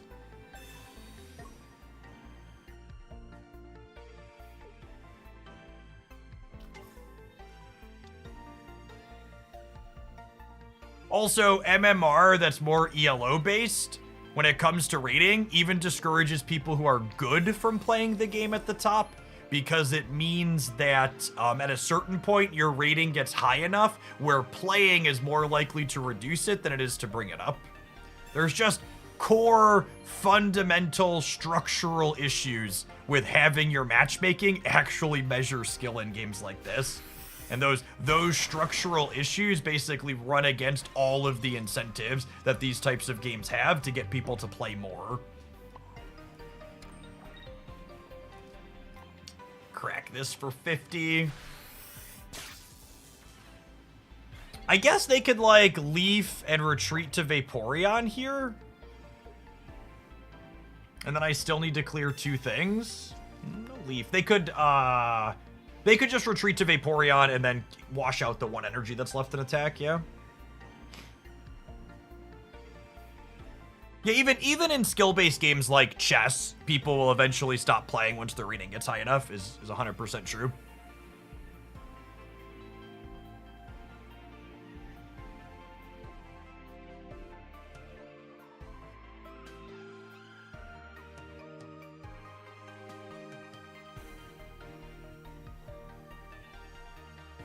It's got some maneuvering to do here.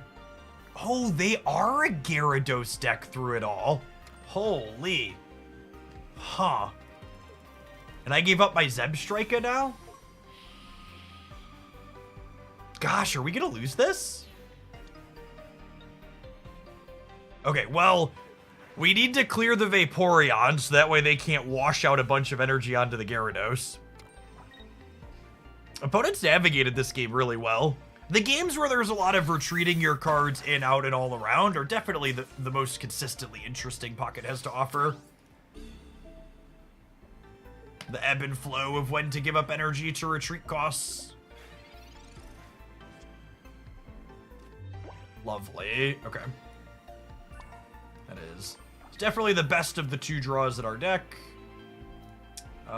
This needs 2 heads to clear the Vaporeon. If we don't clear the Vaporeon here, we could lose. Oh, cool. How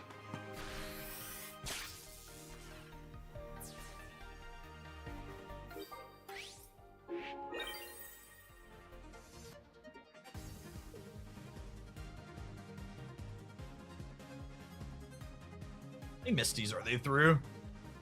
They're only through 1 Misty. Everybody clinch.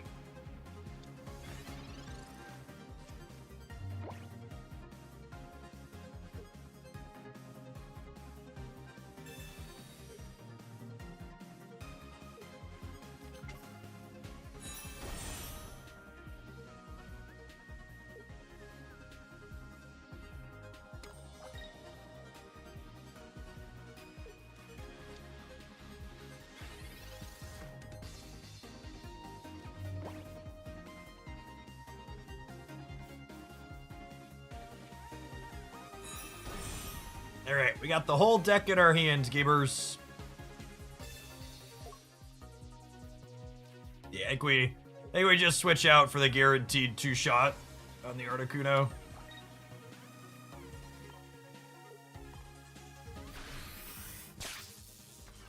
They need a triple heads on their second Misty here to beat us.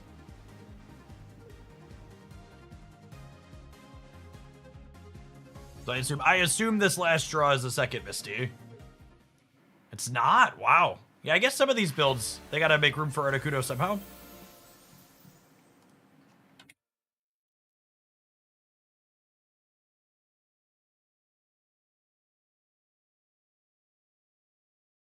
Someone was asking me, it comes up occasionally, so I want to have a good metric to measure here. People ask about TCG Live versus Pocket and why I do Pocket instead of Live if I like, you know, strategy games and all that. So here's a on Twitch comparison, which is a good measuring stick overall. This TCG Live is the regular full paper TCG card game, and this is Pocket. So for the last 90 days, Live has averaged 152 viewers on Twitch at any given point. Pocket has averaged 2,900. And to take a look, some people have solid numbers. Azul's definitely the biggest one. And for the last 90 days, the biggest creator on Live's averaged about 400 viewers.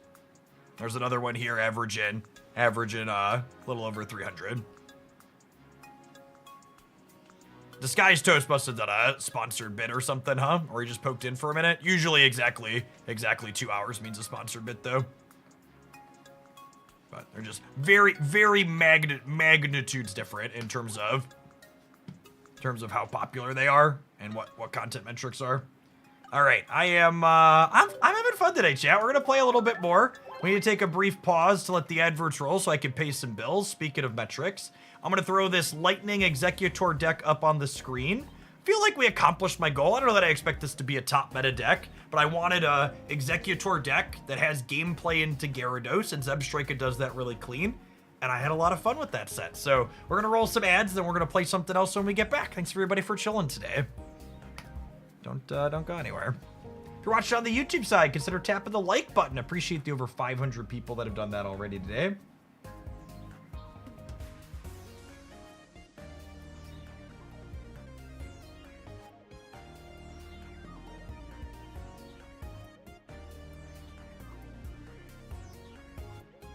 The Tentacruel Hypno deck that I made a mistake to lose to after they high-rolled me with their coins is not a remotely reasonable deck. No, I don't intend to play it. They coin flipped incredibly well, and I made a nominal mistake to still lose the game. It's not at all reasonable. Is Live worth playing? I think if you want to play paper Pokemon TCG format in a digital setting, it's very serviceable for that. It's just not something people watch for entertainment purposes. It doesn't make sense for me as a creator. But it's pretty free to play friendly. You want to do a viewer sponsored deck? What do you got for me, Rhino? I could be tempted. I don't have anything specific lined up. I could definitely be persuaded, I think, for our last one or two today.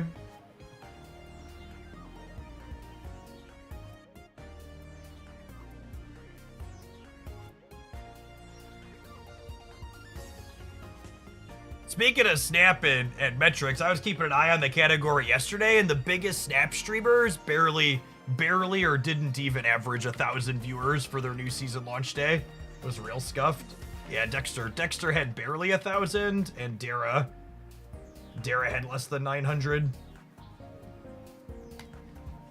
Their numbers are not as bad as TCG Live, but also very firmly in the toilet.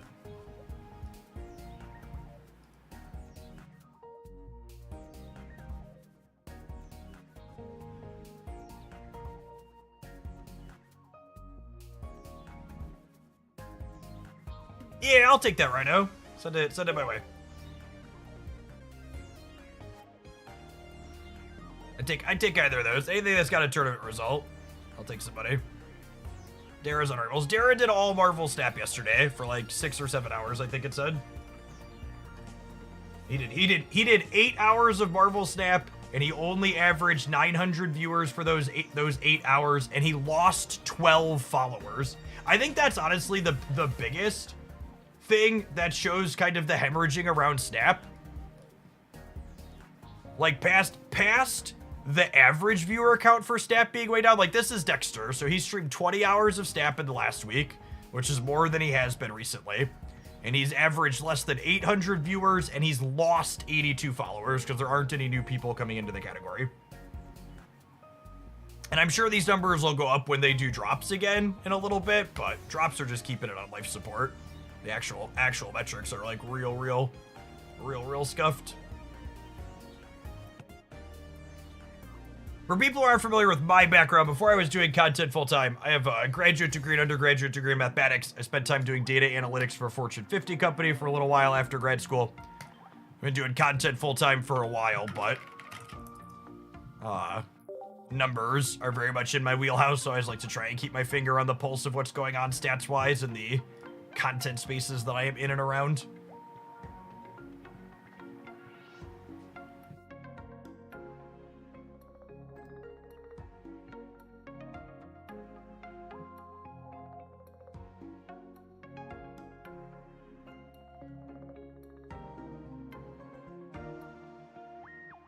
Play some Bullfrog. Bullfrog sounds great. I mean, I've been meaning to revisit Bullfrog.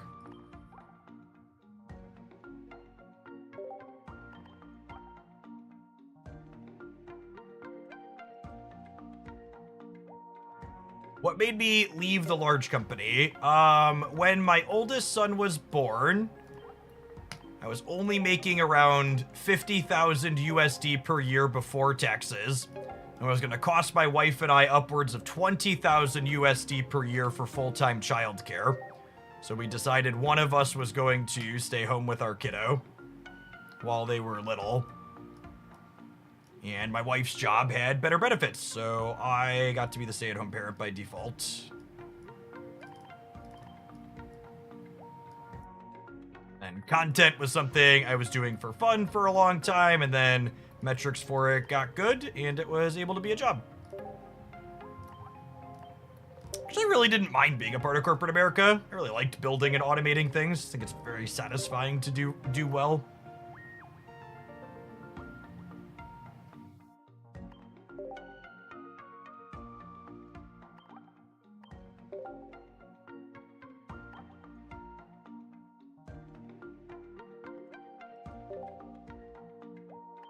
Research, Pokeball, X speed. 2x speed, 2 leaf is my kink, chat. Having so much maneuverability to slide your cards around. Gives you so many fun choices.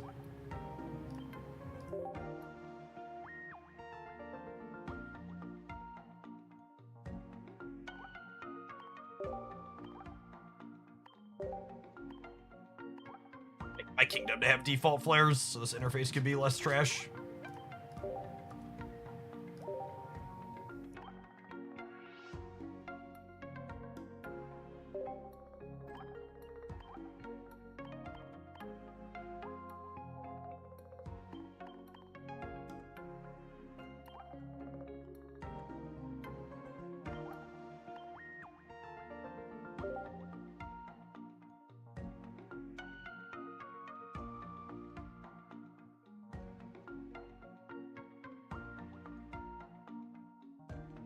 Corporate America always seems fine as long as you can appropriately compensate, which doesn't happen often. Yeah, in fact, when I put in my 2 weeks notice at my corporate job, when I knew I was going to do the stay-at-home dad thing, my manager offered me a 20% raise on the spot without talking to anybody else, which my gut reaction to that was like, oh, if you knew just offhand without checking budgets or anything that you could pay me 20% more, you could probably pay me 30% more and could have been this entire time. That didn't exactly help my desire to stay. Oh, never forget, chat. You can and should talk about how much you make with your coworkers. There is a good chance some of you are being underpaid because capitalism dictates you pay everybody as little as possible. All right, my emulator's being weird here. Hold on. Let me restart Pocket real quick.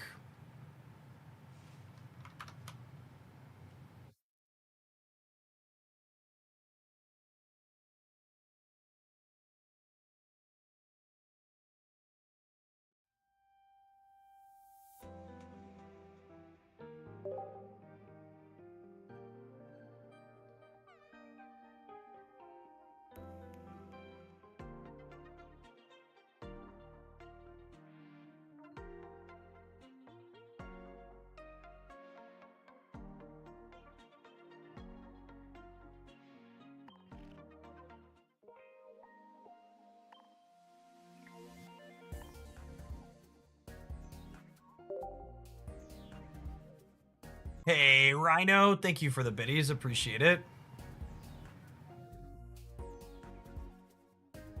Hey, congrats, Obi.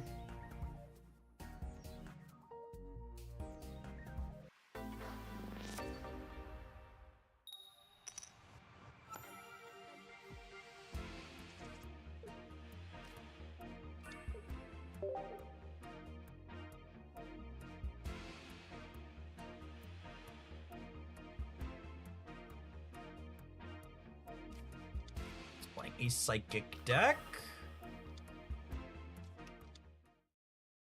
This deck's got a solid Mewtwo matchup. Them having first energy advantage is a little scary though.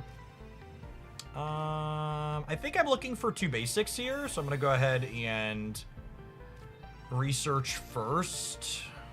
We're really hoping to find a Tauros before we attach our first energy next turn.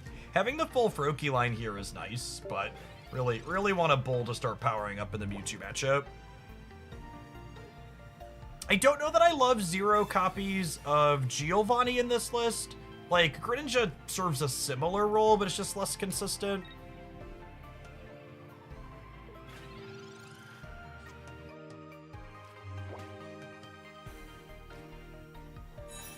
We'll play this out for Sabrina Insulation. I think I'm going to put this first energy on this Drudagon here on the bench. And then if the energy under this is fire, we'll build this one up. And if it's just another water, we'll build the Greninja up, I think is the plan. Change it for 2. Yeah, maybe I want to see how the Sabrina feels, but I think there's a chance the one Sabrina's better as one Giovanni.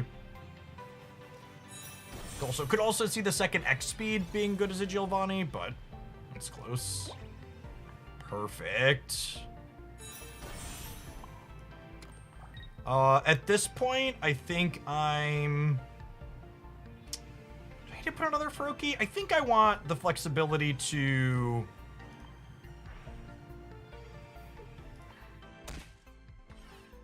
The problem here is if they Sabrina plus Gardevoir. I'm going to put the Froakie out, so that way if they have Sabrina plus Gardevoir, they can't force up one of these two. Because if they clear this Drudagon with Side Drive, they go to 110, and then this puts them to 90, and then Drudagon clears them. So opponent actually just has the Gardevoir on curve with first energy advantage, and it doesn't matter here because we have Greninja on curve plus Drudagon.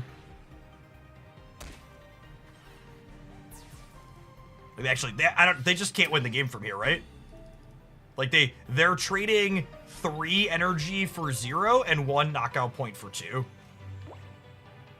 We're done here. Can't win anymore, buddy.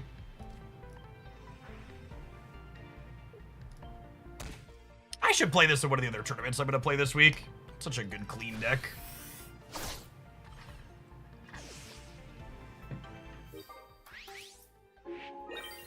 I think not playing 2 Leaf in this deck is a big mistake. I think 2 Leaf is a staple in any deck playing 2 Drudagon, 2 Tauros.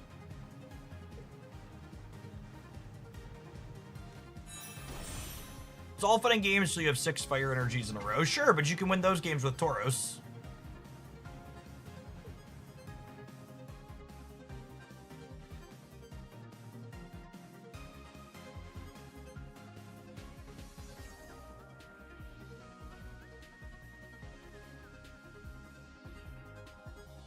This expansion brought way more interesting ways to play without playing EX cards, 100%. Oh my god, has our Mewtwo opponent salted off because they had their Nuts Draw and died anyways? I think they have. Good cock gamer.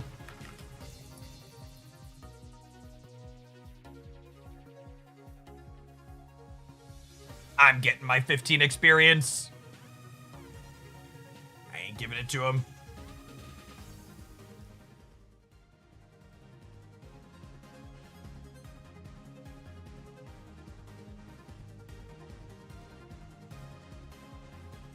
Down here, salt is a way of life. Obviously, the environment down here is all salt. The ceiling's salt, the floor is salt, the walls are salt, and to an extent, the air is salt. And you breathe that in, and you can constantly taste the salt.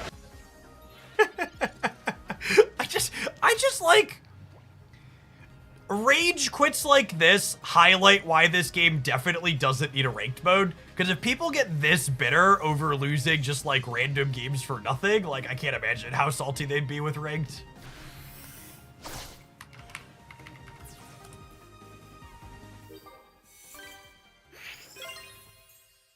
It's like pure salt incarnate.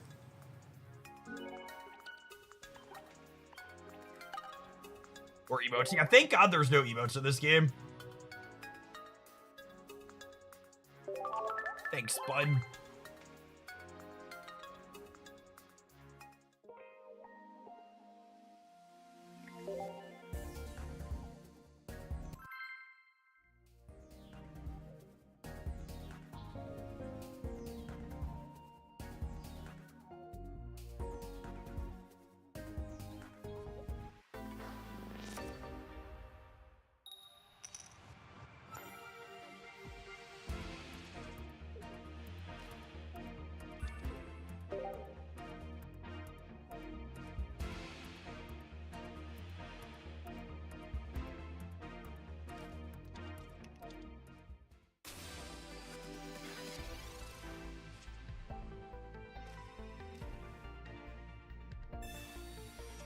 Alright, we have Tauros here for our start into a Mewtwo opponent. Ooh, we have Mew. Yup.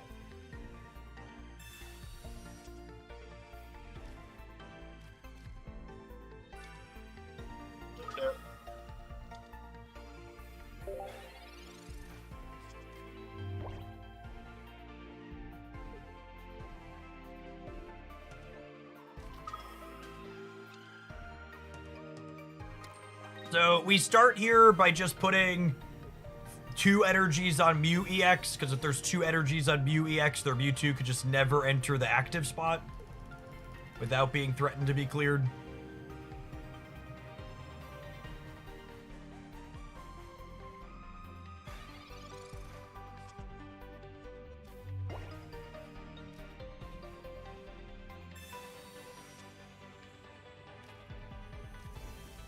Let's fill this last spot with Drudagon, get this charge in.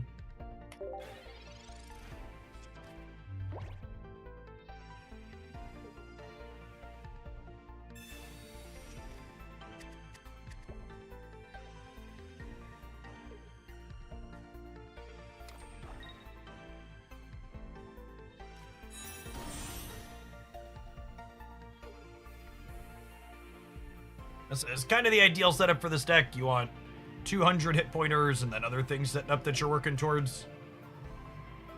And then being able to play 2 colors because you have flexibilities in the colors that you play. Lets you power up Drudagon as an attacker periodically, which feels good. We don't have Greninja setting up here, which makes it a little bit awkward, but Mew threatens in a similar way. JK, of course we have a Greninja powering up, gamers. Am I kidding? So again, our Mewtwo opponent, like, on track to have one of their best possible starts, where they have their Gardevoir and they have their Mewtwo, but the way our deck is set up with our interaction, that just doesn't matter. Now, second Mewtwo makes things a little bit more complicated, because it means that I can't just clear the first one. Now we're gonna start powering this up. Do I? Yeah, I think we start powering this up. I think I want to put damage into Gardevoir to work towards having lethal on one of those.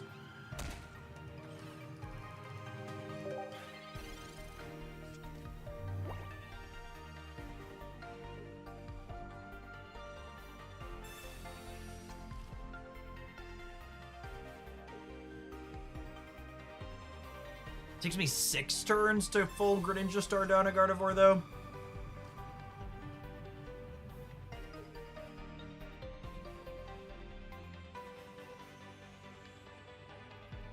It's possible because this is a water, I should have put the fire energy on here, so that way I could switch this in and clear the active Krylia. I think we're actually going to be dead to double Gardevoir, double Mewtwo.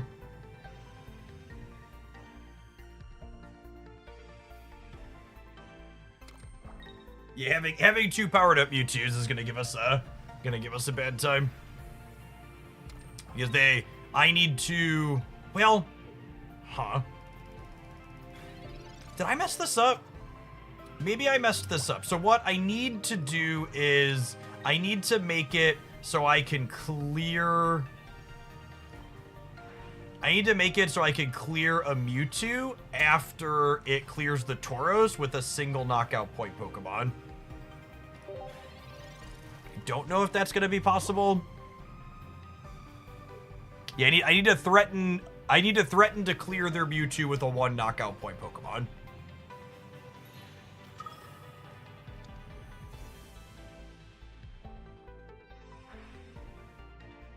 Because when this Mewtwo takes the knockout on my Tauros, I'm not gonna be able to put Mew up because the second Mewtwo will clear the Mew and then get them the game win.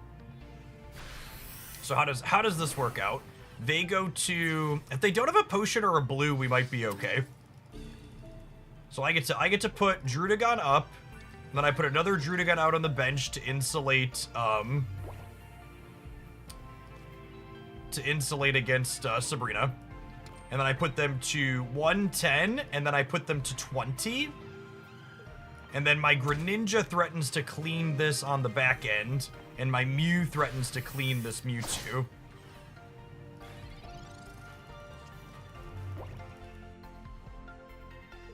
How does it work out, though, if they side drive with this one and it gets knocked out, and then they put up a non-Mewtwo, and then I can't clear them?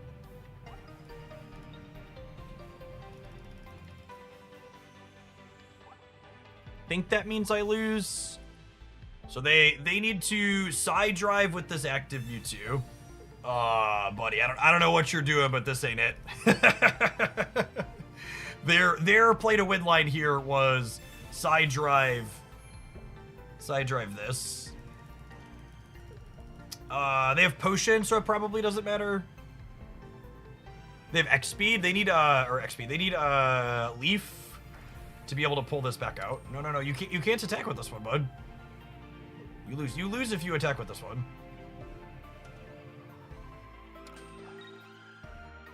Yeah, they needed to swap to the full health Mewtwo.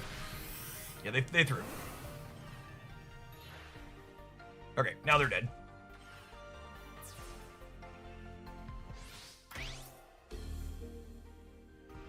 Okay, so Greninja finishes this, and then Mew kills this, and Druddigon kills these. I think with perfect play, my opponent wins this game every time, but they played far from perfect. Which is a benefit to this deck. This deck is really weird to play against, and it requires people to take atypical lines that are easy for them to mess up.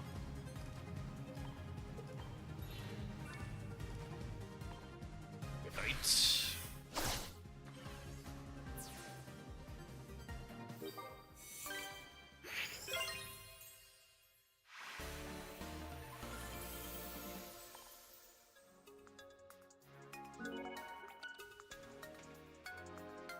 Would you have lost if you had, instead of powered up Druddigon, leafed out the Tauros and started powering it up? Yeah, that might have been better. I don't know. I think I want a Giovanni in here. I think especially in a tournament, having one I forgot to click thanks. Having one Giovanni to make your opponent play around has a ton of value. Having a Sabrina to play around has a lot of value too. I think it's X speed is the cut. I think it's X speed. I think cutting a leaf in your Druddigon Tauros deck is greedy. I think it's this. We gotta stop Ralph from putting Psychic Energy in our deck because we made a change.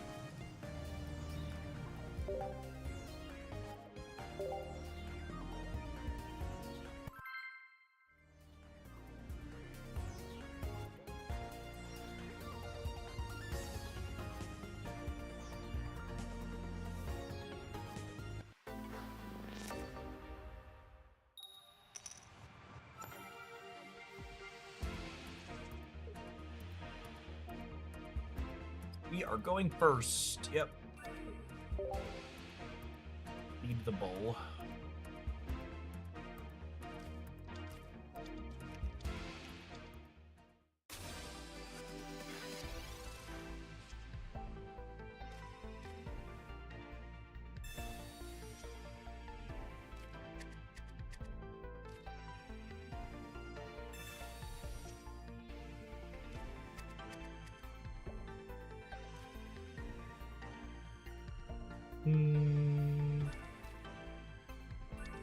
I mean, X speed is definitely good, Rhino. It's just like there's only so many slots. Last time I played this deck, I didn't play Mew, and I believe that was where my Geo fit into things, if I recall correctly.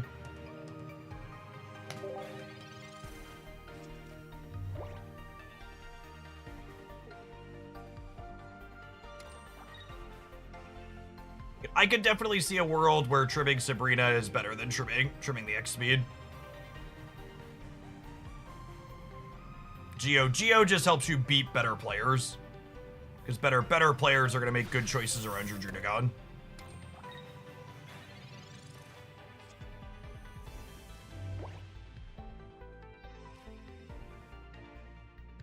It's so good! This is great. Wanna power up Tauros for sure here.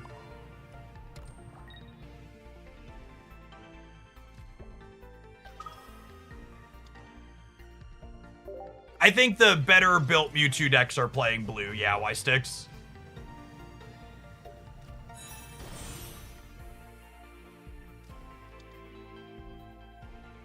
See which Executor they have. They're putting another energy on here. Oh, they are playing this one. Okay. And that Executor means that we'll start powering up Mew here, huh? So I go first energy, they hit me for 80. I go second energy, they clear me, I clear them back.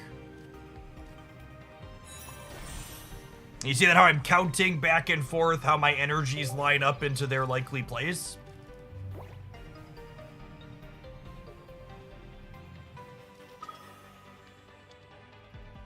Okay, they do this, then I do this, then they do this, then I do this, etc. Oh, do they have Superior? Oh, that's bad for me.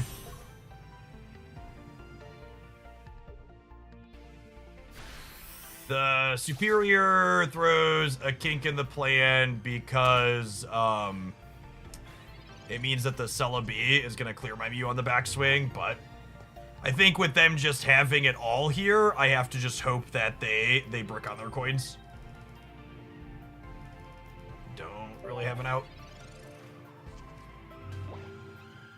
I just have to hope that they hit 2 out of 6.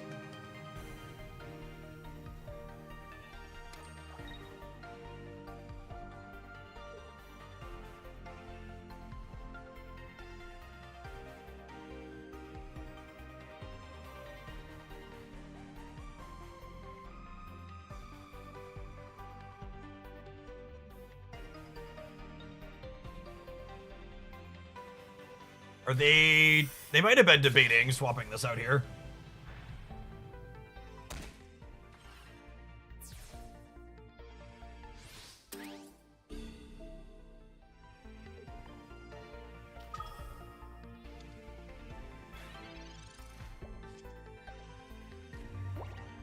Alright, and then the game plan here is... We have this, we clear this, they hit 2 out of 6... We switch to this, we build up Tauros, we send Tauros in to clear this long term. And again, obviously we have to get a little bit lucky for this plan to work out, but I have a plan. We're like, okay, this is the series of plays that has to happen for me to be able to win this game, and then we're trying to execute on that. And generally speaking, you want to build a plan that makes you most likely to win the game, and sometimes your most likely is, okay, they need the 2 out of 6.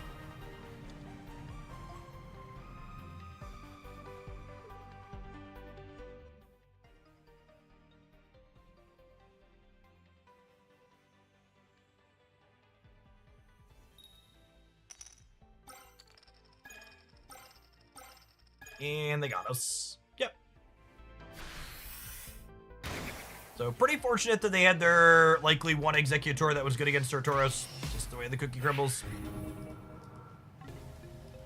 Sometimes that's just how it be. Alright, we're going to play a little bit more of this deck before we're done today, because it's a sweet one. We're going to take a brief pause for the cause, though. A couple people are asking about the deck list. We can throw that up on the screen here for you. We'll be back in 120 seconds. Thanks for hanging out. Don't go anywhere, gamers. If you haven't seen this deck before, it's one of the decks that we highlighted way back on the channel after the new set dropped. It was one of the first ones I did a tournament run with. I've been meaning to revisit it. Good excuse to do that with Rhino's deck submission. This core has consistently put up some tournament results. Details that vary is like how many copies of Mew, how many copies of Tauros, what's your mix of traders. But the Greninja plus Druddigon plus Tauros plus Mew is a very solid core. You play fire and water energy, you do not play psychic. One thing I'm torn on is, do I want a second X speed somewhere, perhaps over the Sabrina?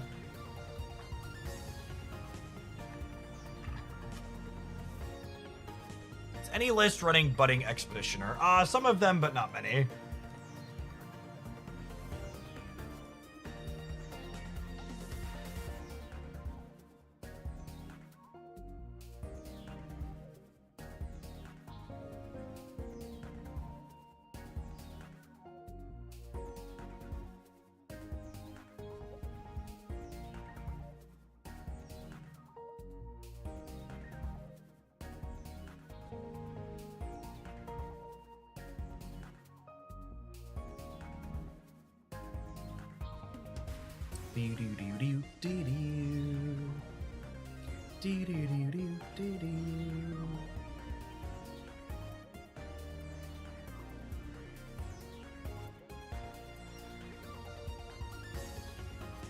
Can tell that my 4th grader got home from school recently because I started getting emails that he's installing apps from the Google Play Store. Kid is the perfect little consumer. Plays one game with an ad in it and clicks onto the ad to the next game and gives it a go.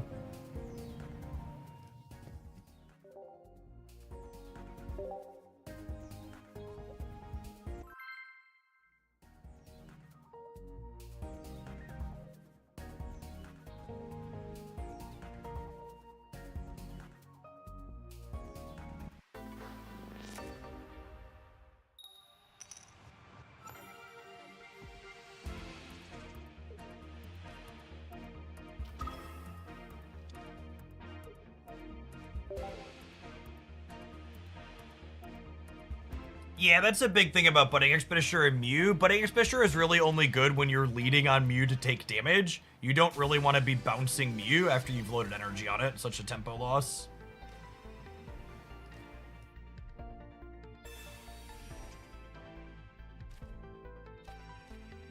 Right?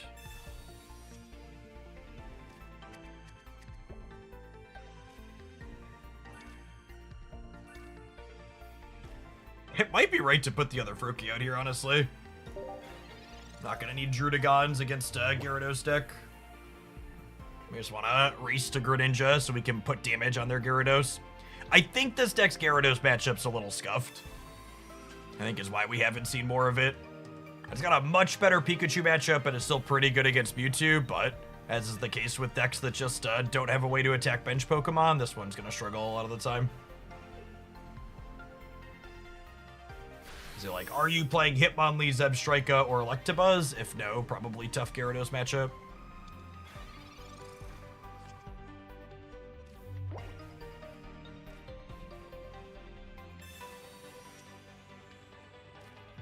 Pin that basic out before we find another Frogadier and a Greninja.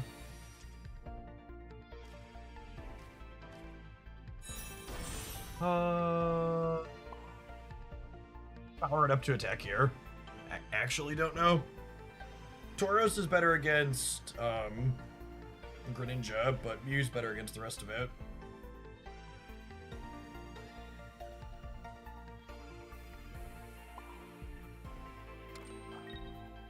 We'll do this for now.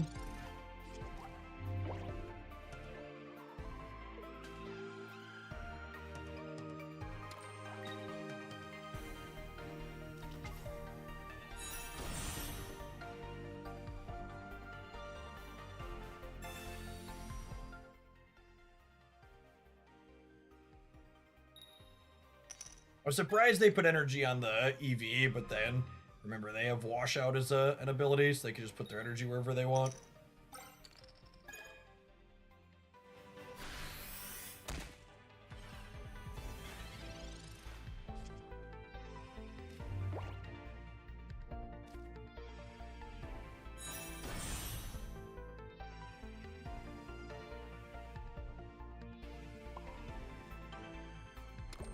But I get Tauros charged up.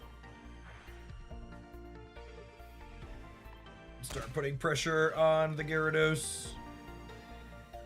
I have regrets playing this other Froakie out. I really wish I would have left this bench slot for Drudagon.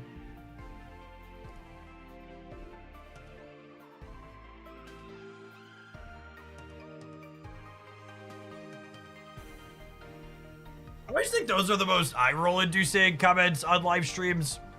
It's like, I truly can't puzzle out why you would come into a live stream and complain about the game being played. Rather than doing that, you should just go watch a game that you would enjoy, rather than bringing everybody else down when whatever you're watching.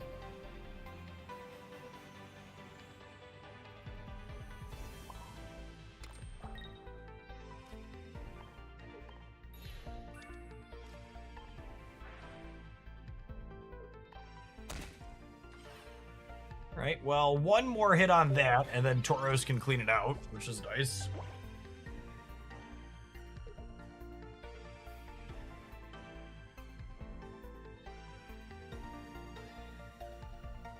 Sometimes I just yell at my TV instead of changing the channel when something comes on that I don't like. Mood.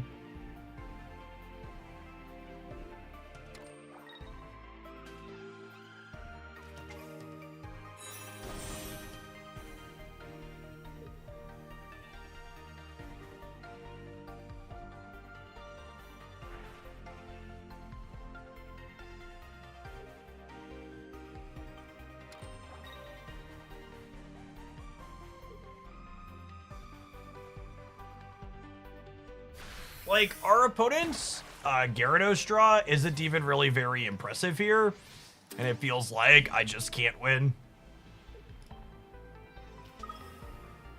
I want to play this deck in a tournament, but I don't know that I can bring myself to play a deck that just has a 0% Gyarados matchup. It's so miserable.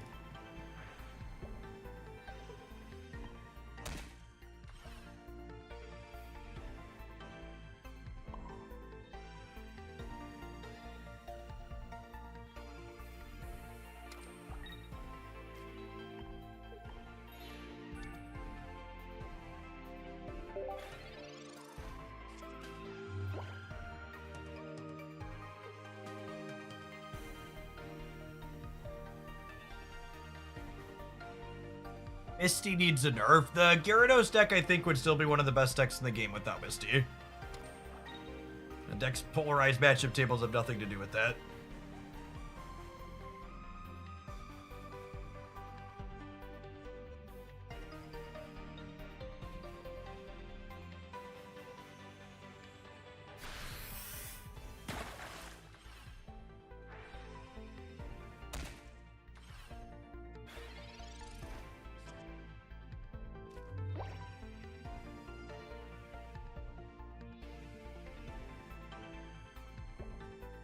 Emotional responses need a nerf. Yeah, we're just dead from here. No lines that lead to victory.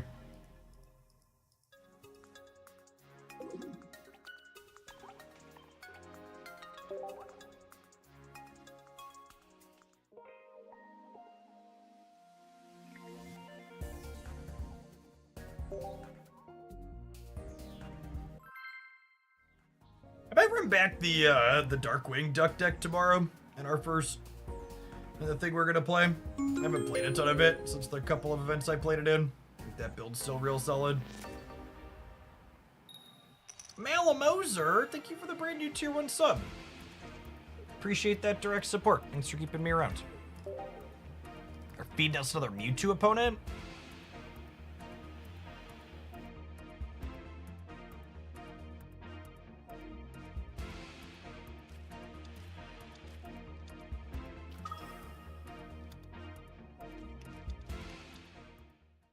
Gengar Enjoyer.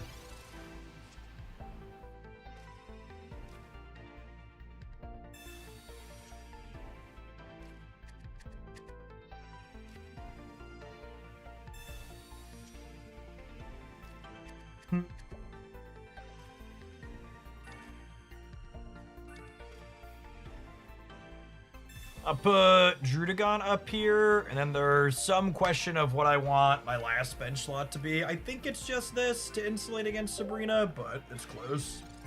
Could be right to leave it for a Mew, in case they have Mewtwo.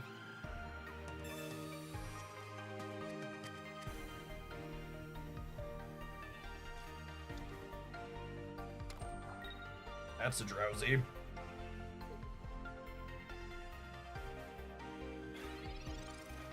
Definitely start powering up Tauros here.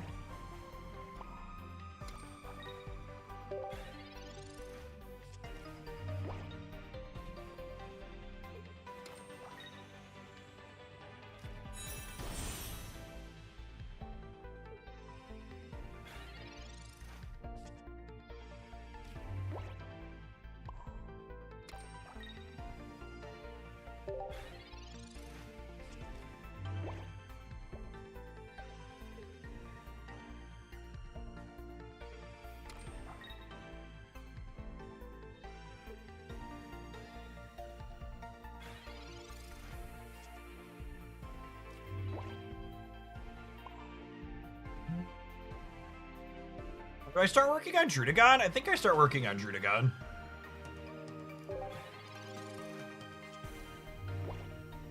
If they have Gengar EX here, they clear this, and they go to 50, 150, and then this puts them to 30.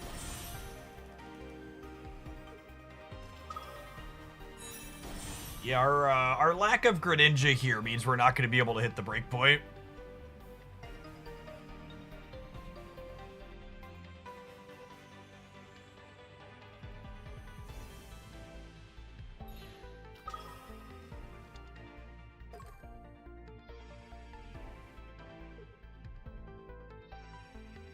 Yeah, I think them having their stage 2 almost as soon as possible, and us not, means we're probably done here.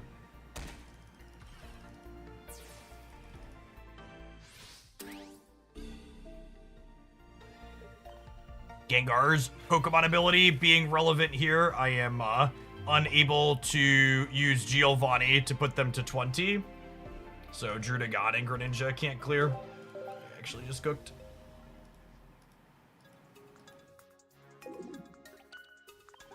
Nah, they don't announce anything in advance, Loco. They like give us like 3 days notice on the mini expansion.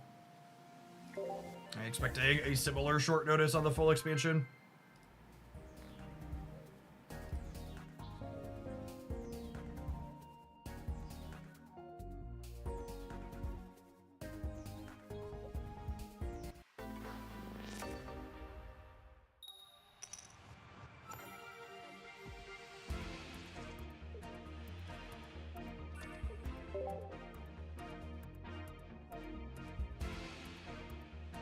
What's Frogadaire's attack? Oh, could Frogadaire have done it? Maybe. Frogadaire does hit for 30. It's a good shout. Marshadow Ralts.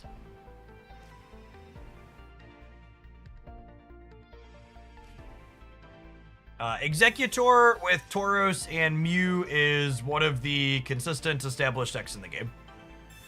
It's kind of mediocre against Greninja, like anything that can't attack the bench, but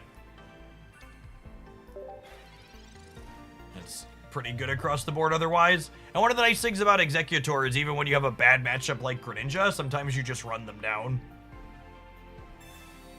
It's like, all right, what if I just like flipped 2 heads to start and then you had nowhere to run?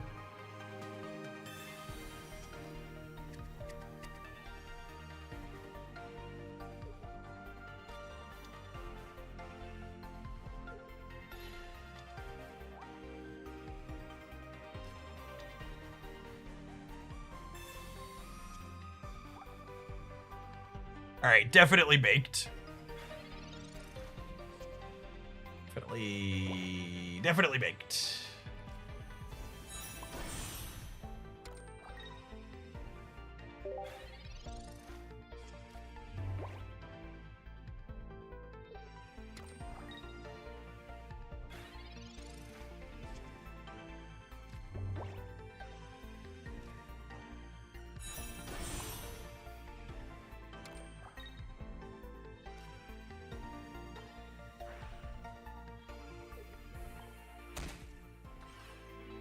like to put this Mars Shadow in a box.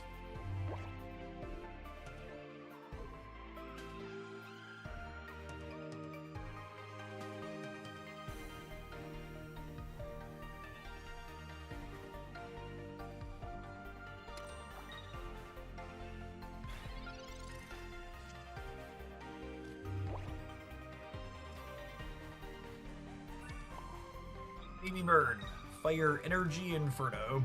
That's fine. I don't want to Dragon Claw this lead anyways until we kill the Mars Shadow. This all works out. Joke's on you, game. I didn't want to attack with Drudagon yet anyways.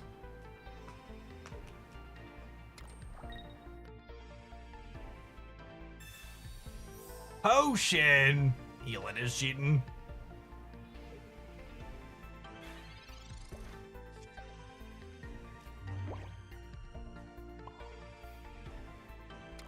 She does exist.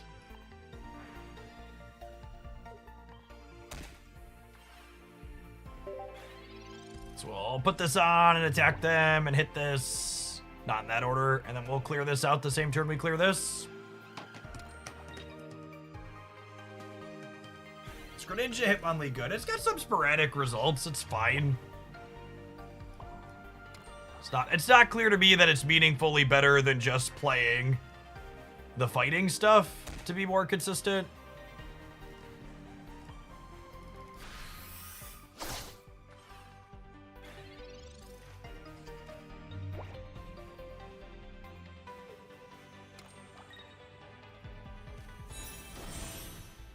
What is the opponent's deck? I don't think people at home are fully prepared mentally to comprehend what our opponent is doing. They're operating on a different TCG plane than the rest of us.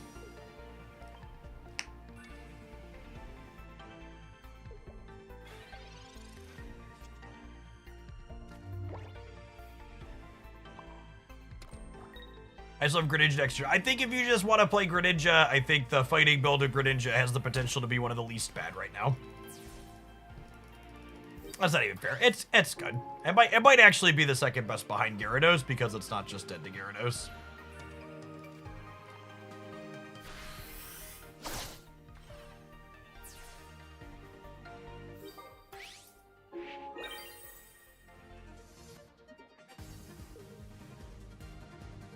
So we're done here then.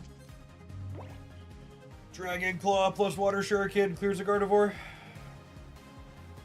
There's a promo Pokedex earned from a campaign. Do we know what that means? I had to assume it means all the single player stuff that's referenceable.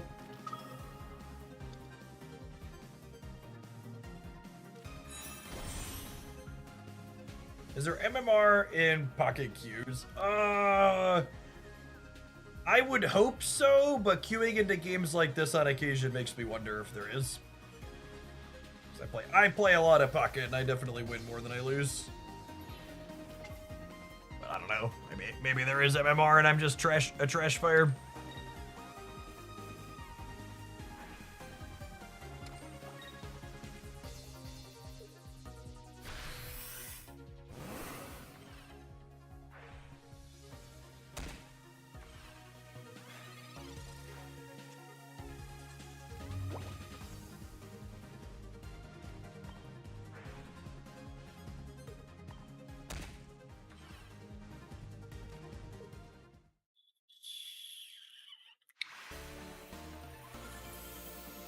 All right, gamers, it's 3:45. We've been live for over 7 hours. I'm gonna go ahead and call it an afternoon.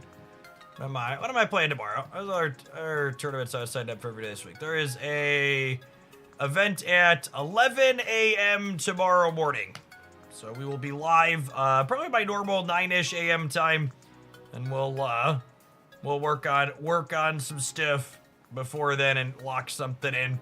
Appreciate folks that hung out through the end. If you haven't checked it out already, I had a Jolteon Zebstrika highlight go up on the Hooglandia Pocket channel early this morning. Appreciate the watch time and the thumbs up and the comments on those. We'll be back with more live stream tomorrow.